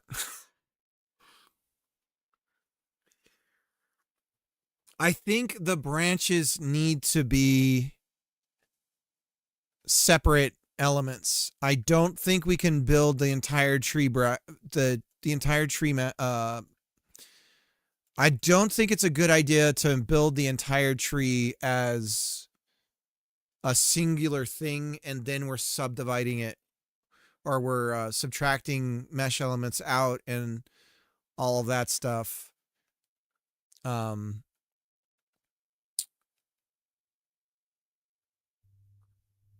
However,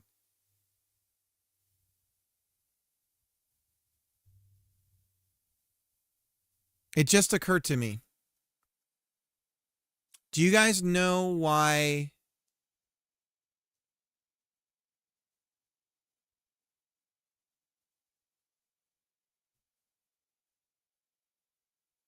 I think I have it for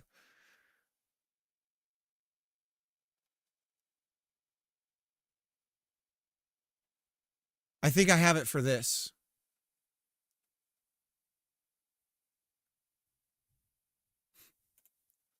If we do the intersection first, we end up with a mesh, right? We take that one away.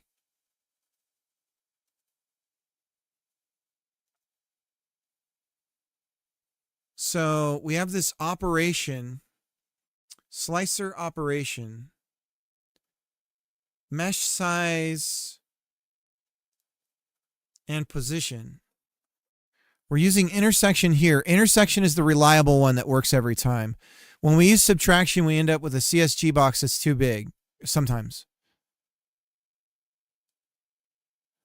But since we know this one's reliable, we know that this mesh is correct in it, and it's needing to be like it's the correct size and everything, all right?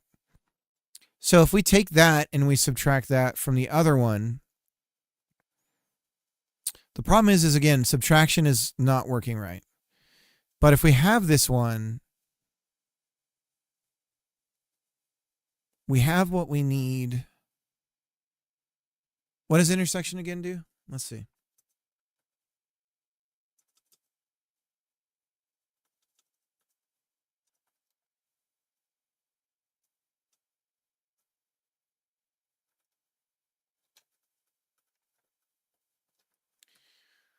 Operation.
If you perform slices, then they really should share verts location. Yeah. So here's what's going on as far as I can tell with the tool that I got, the way that they're doing it. I'll draw it out. So let's say we have our tree here. Here's our branch. And we have our cut point, right? Whatever it is. What it does is it builds a cube, essentially, matches the transform of the cut, sets the position so that it's lined up like this, and does a subtraction on one side and an intersection on the other. And you end up with two different meshes. The problem is with the subtraction, we end up with the like bounding box for the AABB, whatever the heck that is. The bounding size of that box is too big. And then when we try to build a collision based on the verts of the mesh, it's the ending parts that are on the outer bounds of it are way over to the side. And they should be right where the mesh ends. And so I'm pretty sure that it's because of that bounding box being the wrong size.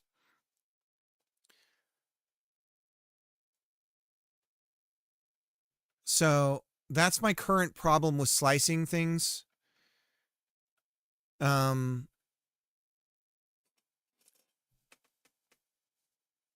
yeah, if I can fix that, then I could do the single trunk mesh. And then create a singular unit for that branch once you cut it, and then it's its own thing.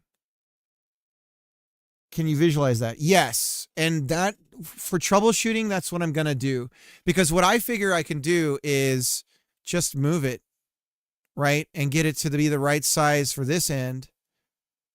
And then do, if it's the intersection math that works good, then I'll do intersection on both sides.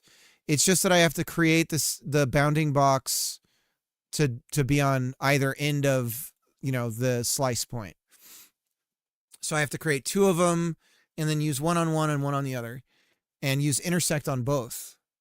And then I have to reset not the topology, but I got to reposition everything so that it's right.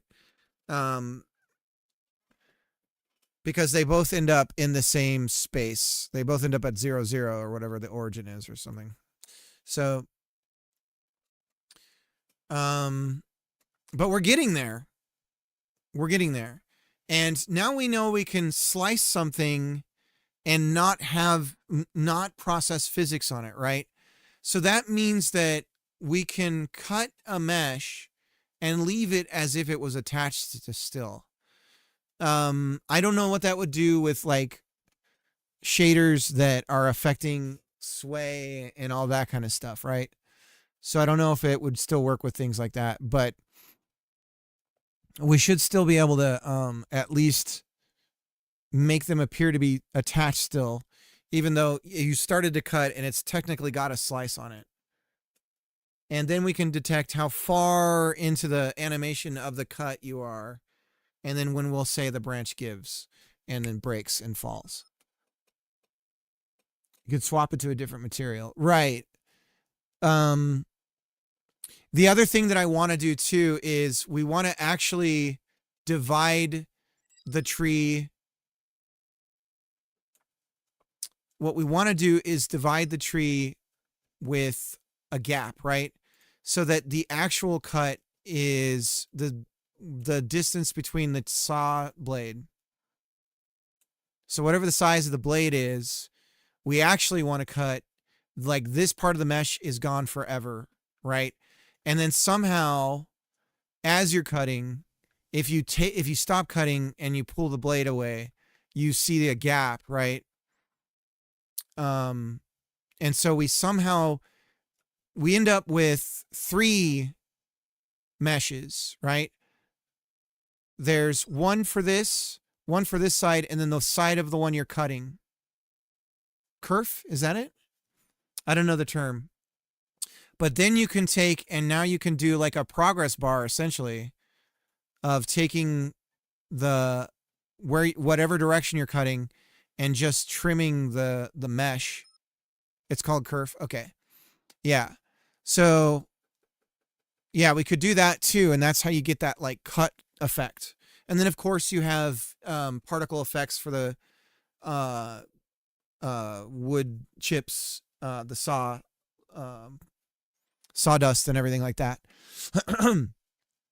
And sound effects and blah, blah, blah, blah. And then what I figure is as you're cutting down, we measure the distance that you are at and the weight of this object here, the one that could fall. And then once it's at a breaking point, so we have some sort of tension meter so that as there's remaining space here shrinking, the amount of tension here, we calculate ourselves with some magic.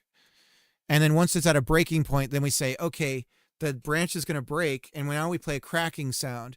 We'd vary the cracking sound based on how big of a break it would be. And then the branch would fall. And then at this remaining spot here on the branch, we would put the like jaggy, we'd create another mesh that we kind of tie onto that with the jaggy bits for the branch. That's where the fibers have torn. And ripped apart. So I think we can create a pretty realistic version of cutting a tree. I don't know if I've seen it implemented with this like this, but maybe there's something out there that's like it.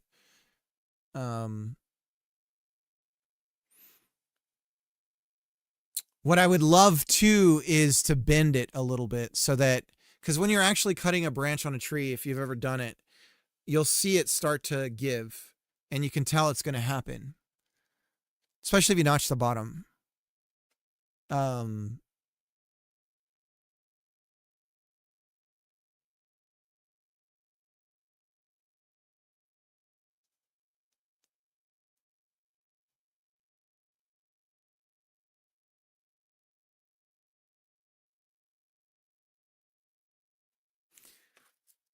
I'm really excited about all this though.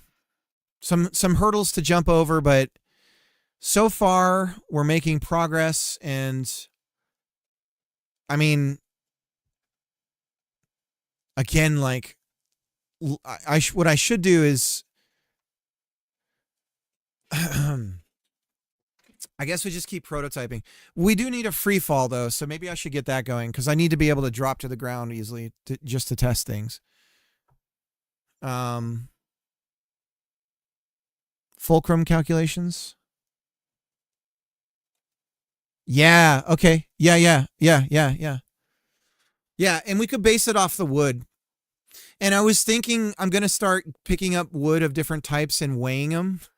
So I can figure out if I have a volume calculation, I can figure out how much that branch would actually weigh in a tree. Granted, that all depends on the age of the, like it depends on a lot of factors, I'm sure, but we could determine weight of the branch by its volume, and I could start collecting different wood types and cutting them to the same square size and then weighing it.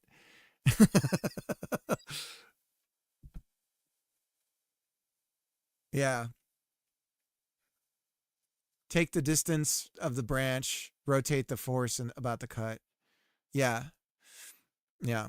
So we can calculate all this stuff for sure. The value's probably LLMable. Yeah, I would guess so.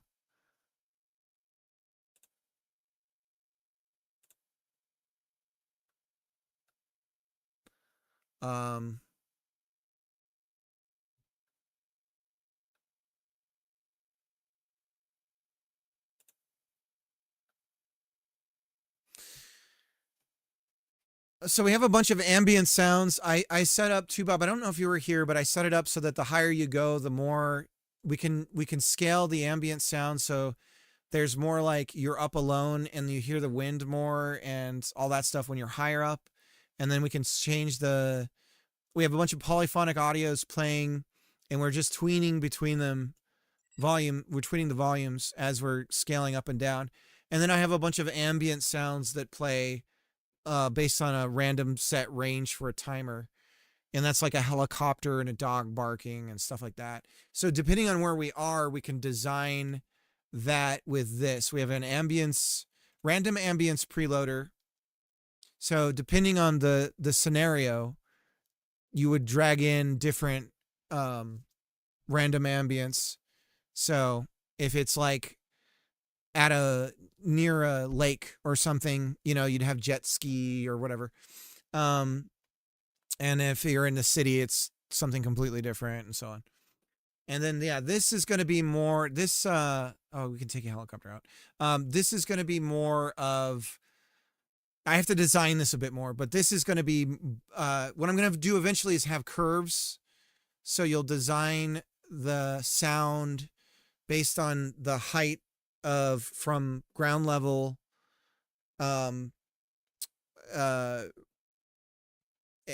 based on your height, basically, like, and I think we're going to need to take into account the tree and stuff like that.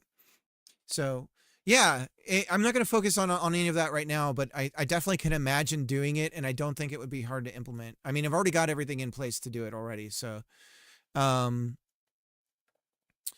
yeah, certain things. And then also like the sound would change depending on how many branches are left on the top of the tree. Right. So like there's other factors about it that we might need to know. Because if you have that like leaves in the wind sound and you're on the top of a tree that's empty now, that doesn't make any sense. So we might have to. That's another reason why I was thinking we might want the branches to be a separate thing from the tree. But the way that you're going to use OSM data and then expand the buildings. Yeah, that's Greg's going to help me with that, right, Greg? Yeah, that's the plan. Based on the image you've shown. Yeah. So, yeah, we'll be able to do that. It would be really fun if you could just plug in an area, and just like, you know, like put in your address and pretend like you're cutting the tree on your property. I mean, that's, oh man, I'm not going to say too much, but I could totally see this being like, I wonder what it'd be like to cut my tree in my yard. Like, and you just plug in the type of tree and you like kind of design the tree. I wouldn't spend any time doing that for this, but maybe in like the second game. First game is single player. Second game is multiplayer. Third game has tree designers, so on and so forth. The map one. Nice. Nice. Yeah.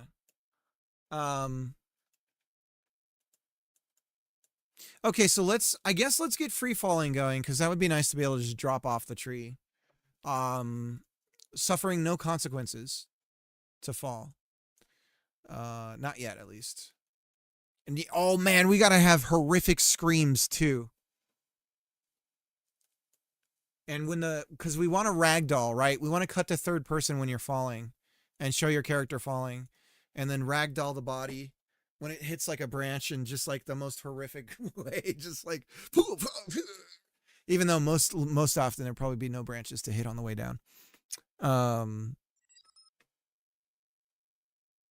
he said the sounds, yeah. And then just free falling. Ah! Like, and you could do the scream based on the distance, because it would know, you could pre-calculate how far of a drop it would be. No, yeah. But proximity chat, this game for multiplayer, proximity chat would be so cool. Proximity chat on this would be so awesome. Like having to yell, I'm up here. And then having hearing your echo, like the higher up you are, the more chance of hearing an echo.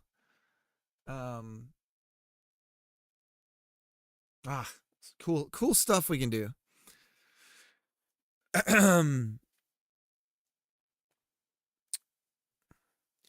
But overall, the critical thing I think to fix right now is the cutting the proper creation of the collision body based on the mesh. And then I do think that maybe the next thing that we would do is create a cherry picker controller. So we can just go over and walk over to a cherry picker and then control it. I think that would be something to do. And then I think ropes. I think ropes would be the next thing to guide the branch falling down. I think if we can get ropes working, that's really going to be the big a big thing for this. And then, I mean, if I just focus on all the critical things, the critical ideas, because the other thing too is building a destructible model. And what I was thinking about with the destructible model is if we know where the tree is, then we know the possible directions that the tree could fall, right? And so we can pre-bake the brakes on it based on those directions that it could hit it, like, you know, and create a little bit more realistic destruction, I guess. I guess we'd also need to figure out how we handle it. I mean, presently it can be like a money loss thing, and we don't do any destruction. It's just like it hits the side of a building and nothing happens, but it's like you lost X number of dollars, and then we could work towards breaking things. Fences would be easy to do, like breaking apart fences and having those get destroyed. But I've never done anything like that. I mean, the best destruction I remember is from Mars. What was it? Red Faction 2? Red Faction 2, that was what created the Havoc engine, right?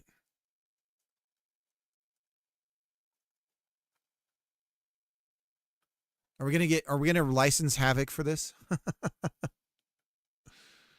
Was Red Faction Havoc?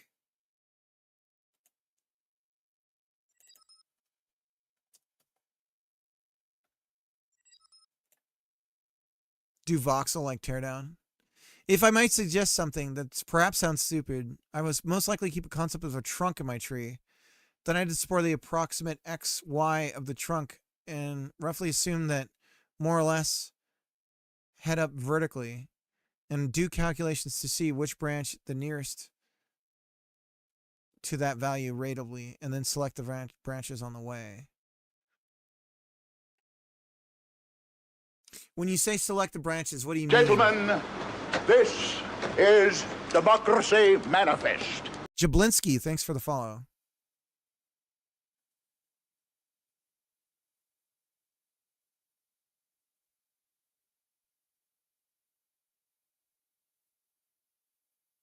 So the way, figure out which branch is closest to the trunk.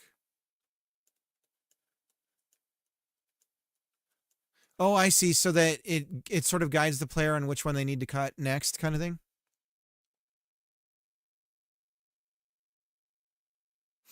I've been watching some of the tree cutting videos, and it's really interesting when you have these organic growths where the tree kind of splits off, and the sort of problems it creates when you're cutting it.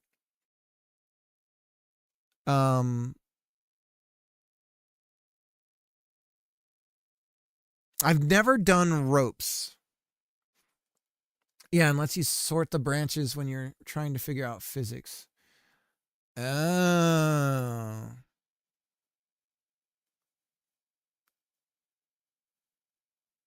Yeah, because it would be cool to cut a branch and have it hit another one on the way down. Actually, let's do that. Let me just move this one. Oops.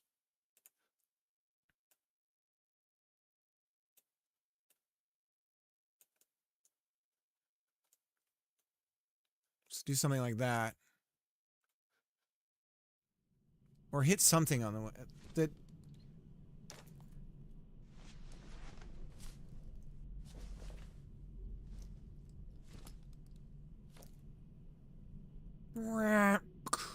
Oh, shit, they don't roll. So that's a material thing, right? It's too rough.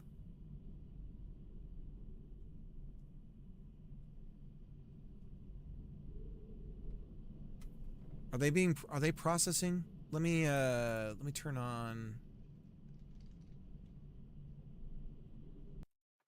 How do we make them a little restless?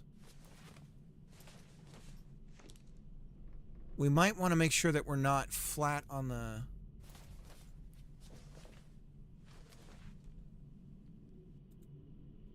See that one? We have to fix that collision issue because we're not going to be able to test this when it happens.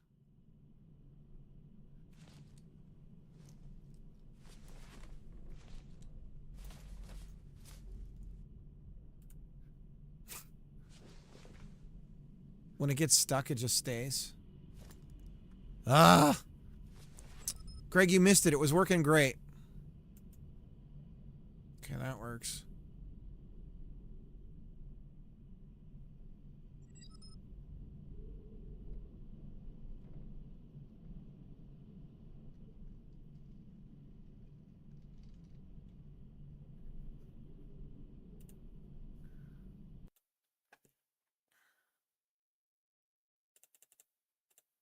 Claude Logic just walked me through something like that, where it calculates the center mass of the tree trunk, and then when I slice the branches, it uses that to know what piece to drop with the mesh slicer. Oh, I see.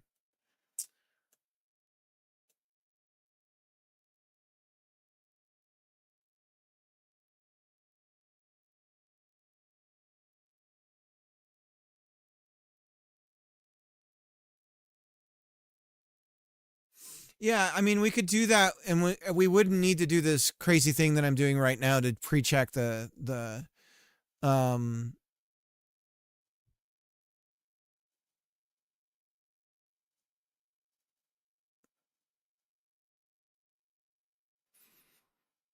I suppose also there's like a dozen ways to do it, but if we have like conceptually an arrow pointing this way, like that we can set, where it's like this is the branch direction, and then when we cut the mesh, it's already baked in. It's like, you know, some arrow, like if we were making a tool, for instance, the arrow is pointing back towards the tree, right? And then when we cut, we check the vertex direction, or the what's the word I'm looking for? The vector direction. So we would be able to sign like a vector direction pointing back towards the tree. And then when we slice, we can say, oh, the vector direction is pointing, you know, this way or that way. And maybe we could figure it out. Yeah, because we would know, oh, it's pointing to this other mesh and this one's pointing to, so I don't know. There's like a couple of different ways we could do it. But I think if we're gonna use like something that designs a tree for us, then yeah, we're gonna need something that calculates it. Another possible way. Nah, that's not gonna be reliable.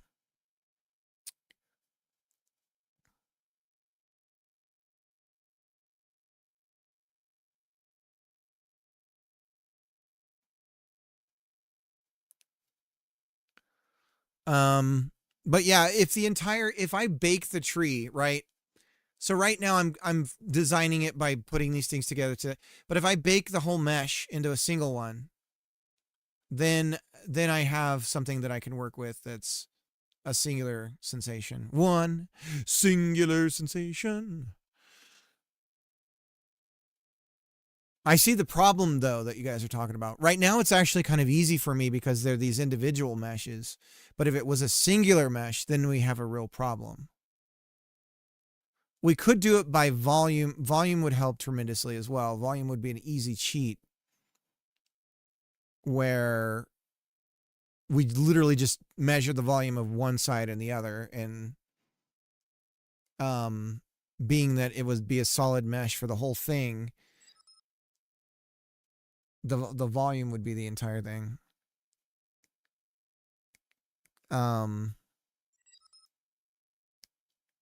Solid mesh sounds wrong.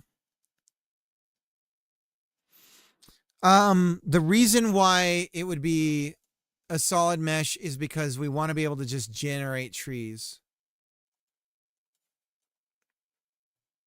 History of dev. So if we can design trees, I don't know how it works. I've never done like this before where you make like a tree basically. So I don't know what tree designer stuff looks like.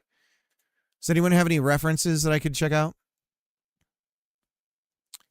So THQ Nordic did Red Faction. Who did Red Faction 2 was the one that like really... What was it called? Red Faction 2. If you make a tree, then you leave. Oh! The forest thing I sent. Okay.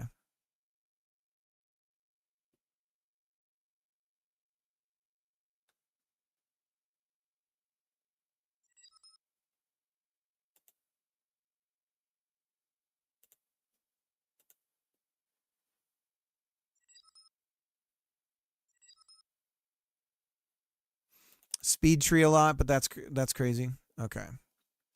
And then we also need to I've learned about the tree generation in Breath of the Wild.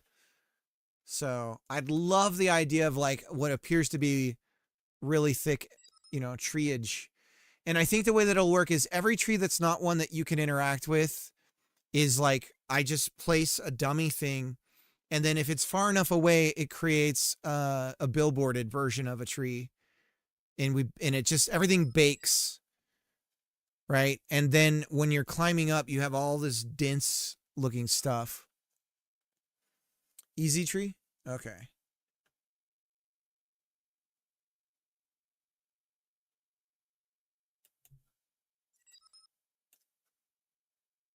Uses geometry nodes to make tree. Yeah.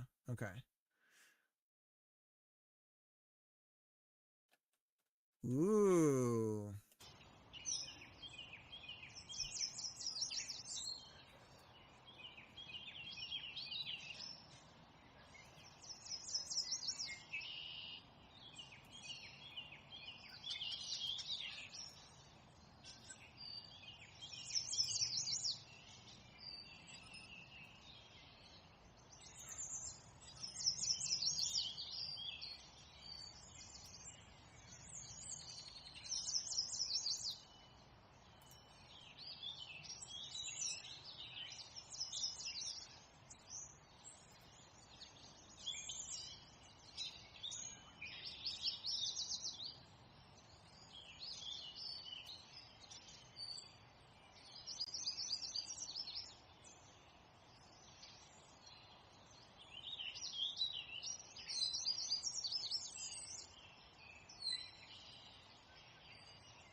Wow, it does dead branches. Look at that. Look at this. That's deadwood. That's pretty cool.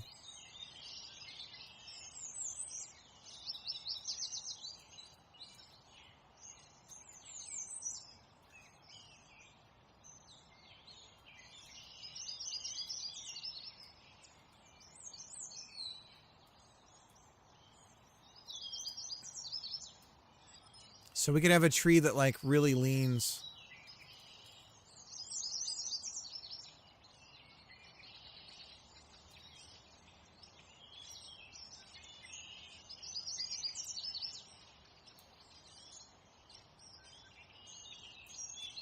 Yeah.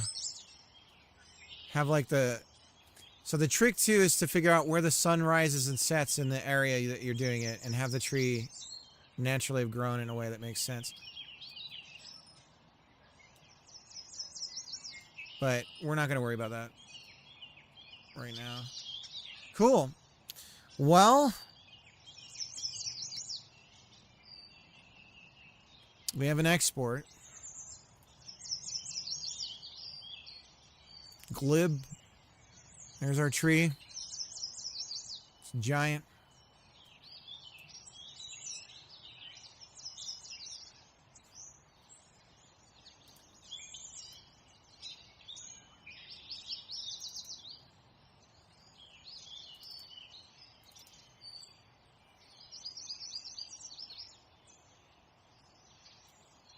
Bloop.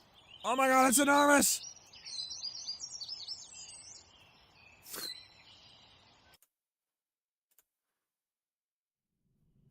Oh!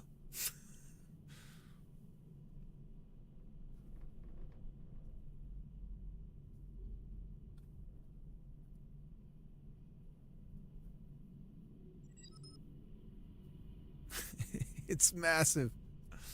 Oh my god.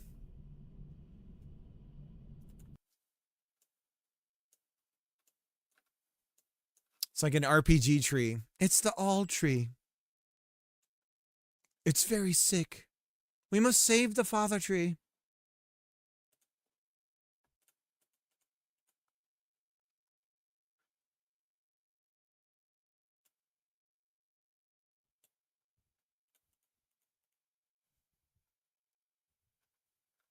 There we go.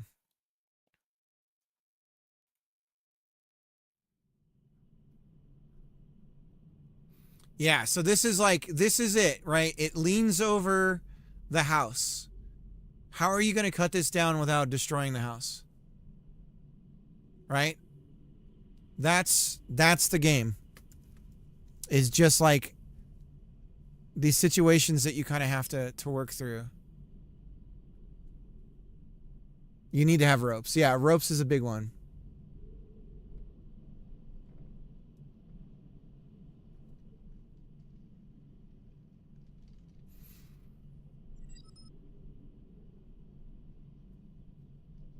You tie it to 4 immigrant workers, and you have them do it. All right.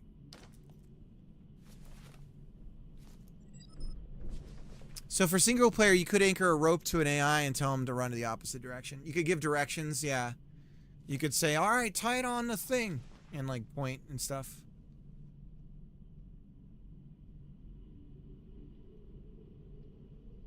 I mean, we could figure out the cherry picker. I think that would be fun to work on. I'm probably going to have to stop here soon. I've been the guy on the end of the rope. Sucks. Just like,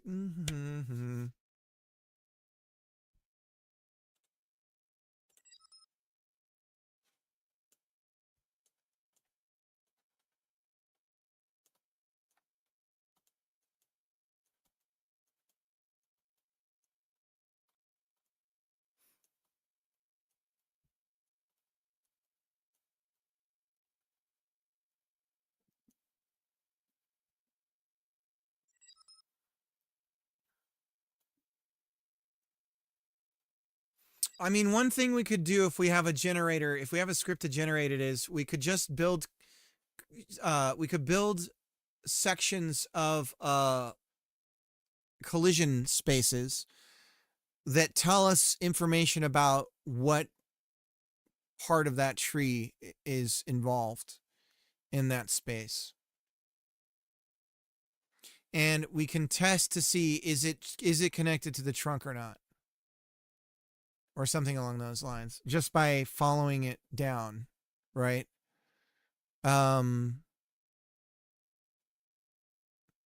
So if each one tells us what its neighbors are,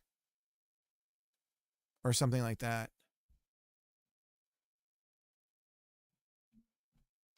I got catapulted a good 80 feet down a garden one time. Oh my God.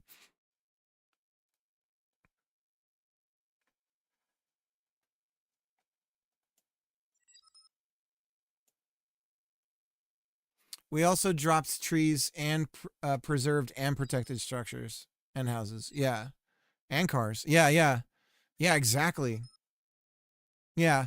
Yeah, we could have like a beat up, like classic automobile that's just on the property but can't be moved. Now you're a mesh manipulation wizard? Hardly. Hardly. Wrap that with a cylinder. All right. Well, my family is back. So again, I'm liking this, and I kind of want to keep pursuing this, guys. But I'm not forgotten about the spines all the way down. Oh, Calvin's excited. Everyone's home. Tell him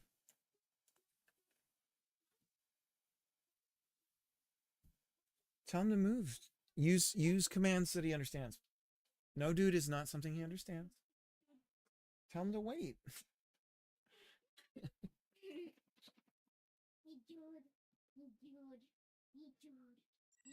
What was it? Hey, Jude. I think it's not the other dogs on. Oh yeah. Oh. Hey. All right, hang on a second. I know. He smells other dogs on you. He's like, what is that? Dazzle and Taz were there, so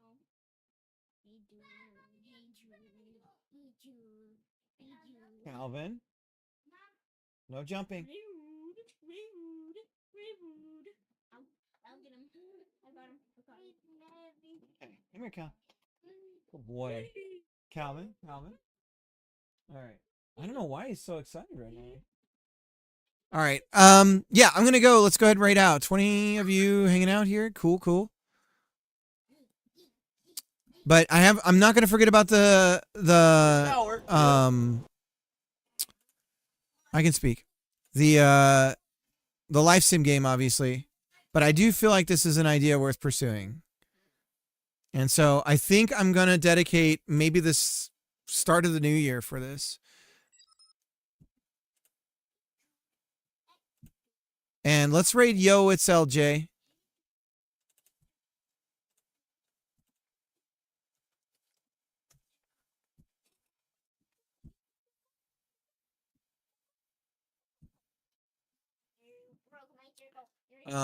Yeah, much love to everybody out there. I will see you guys. Uh-oh,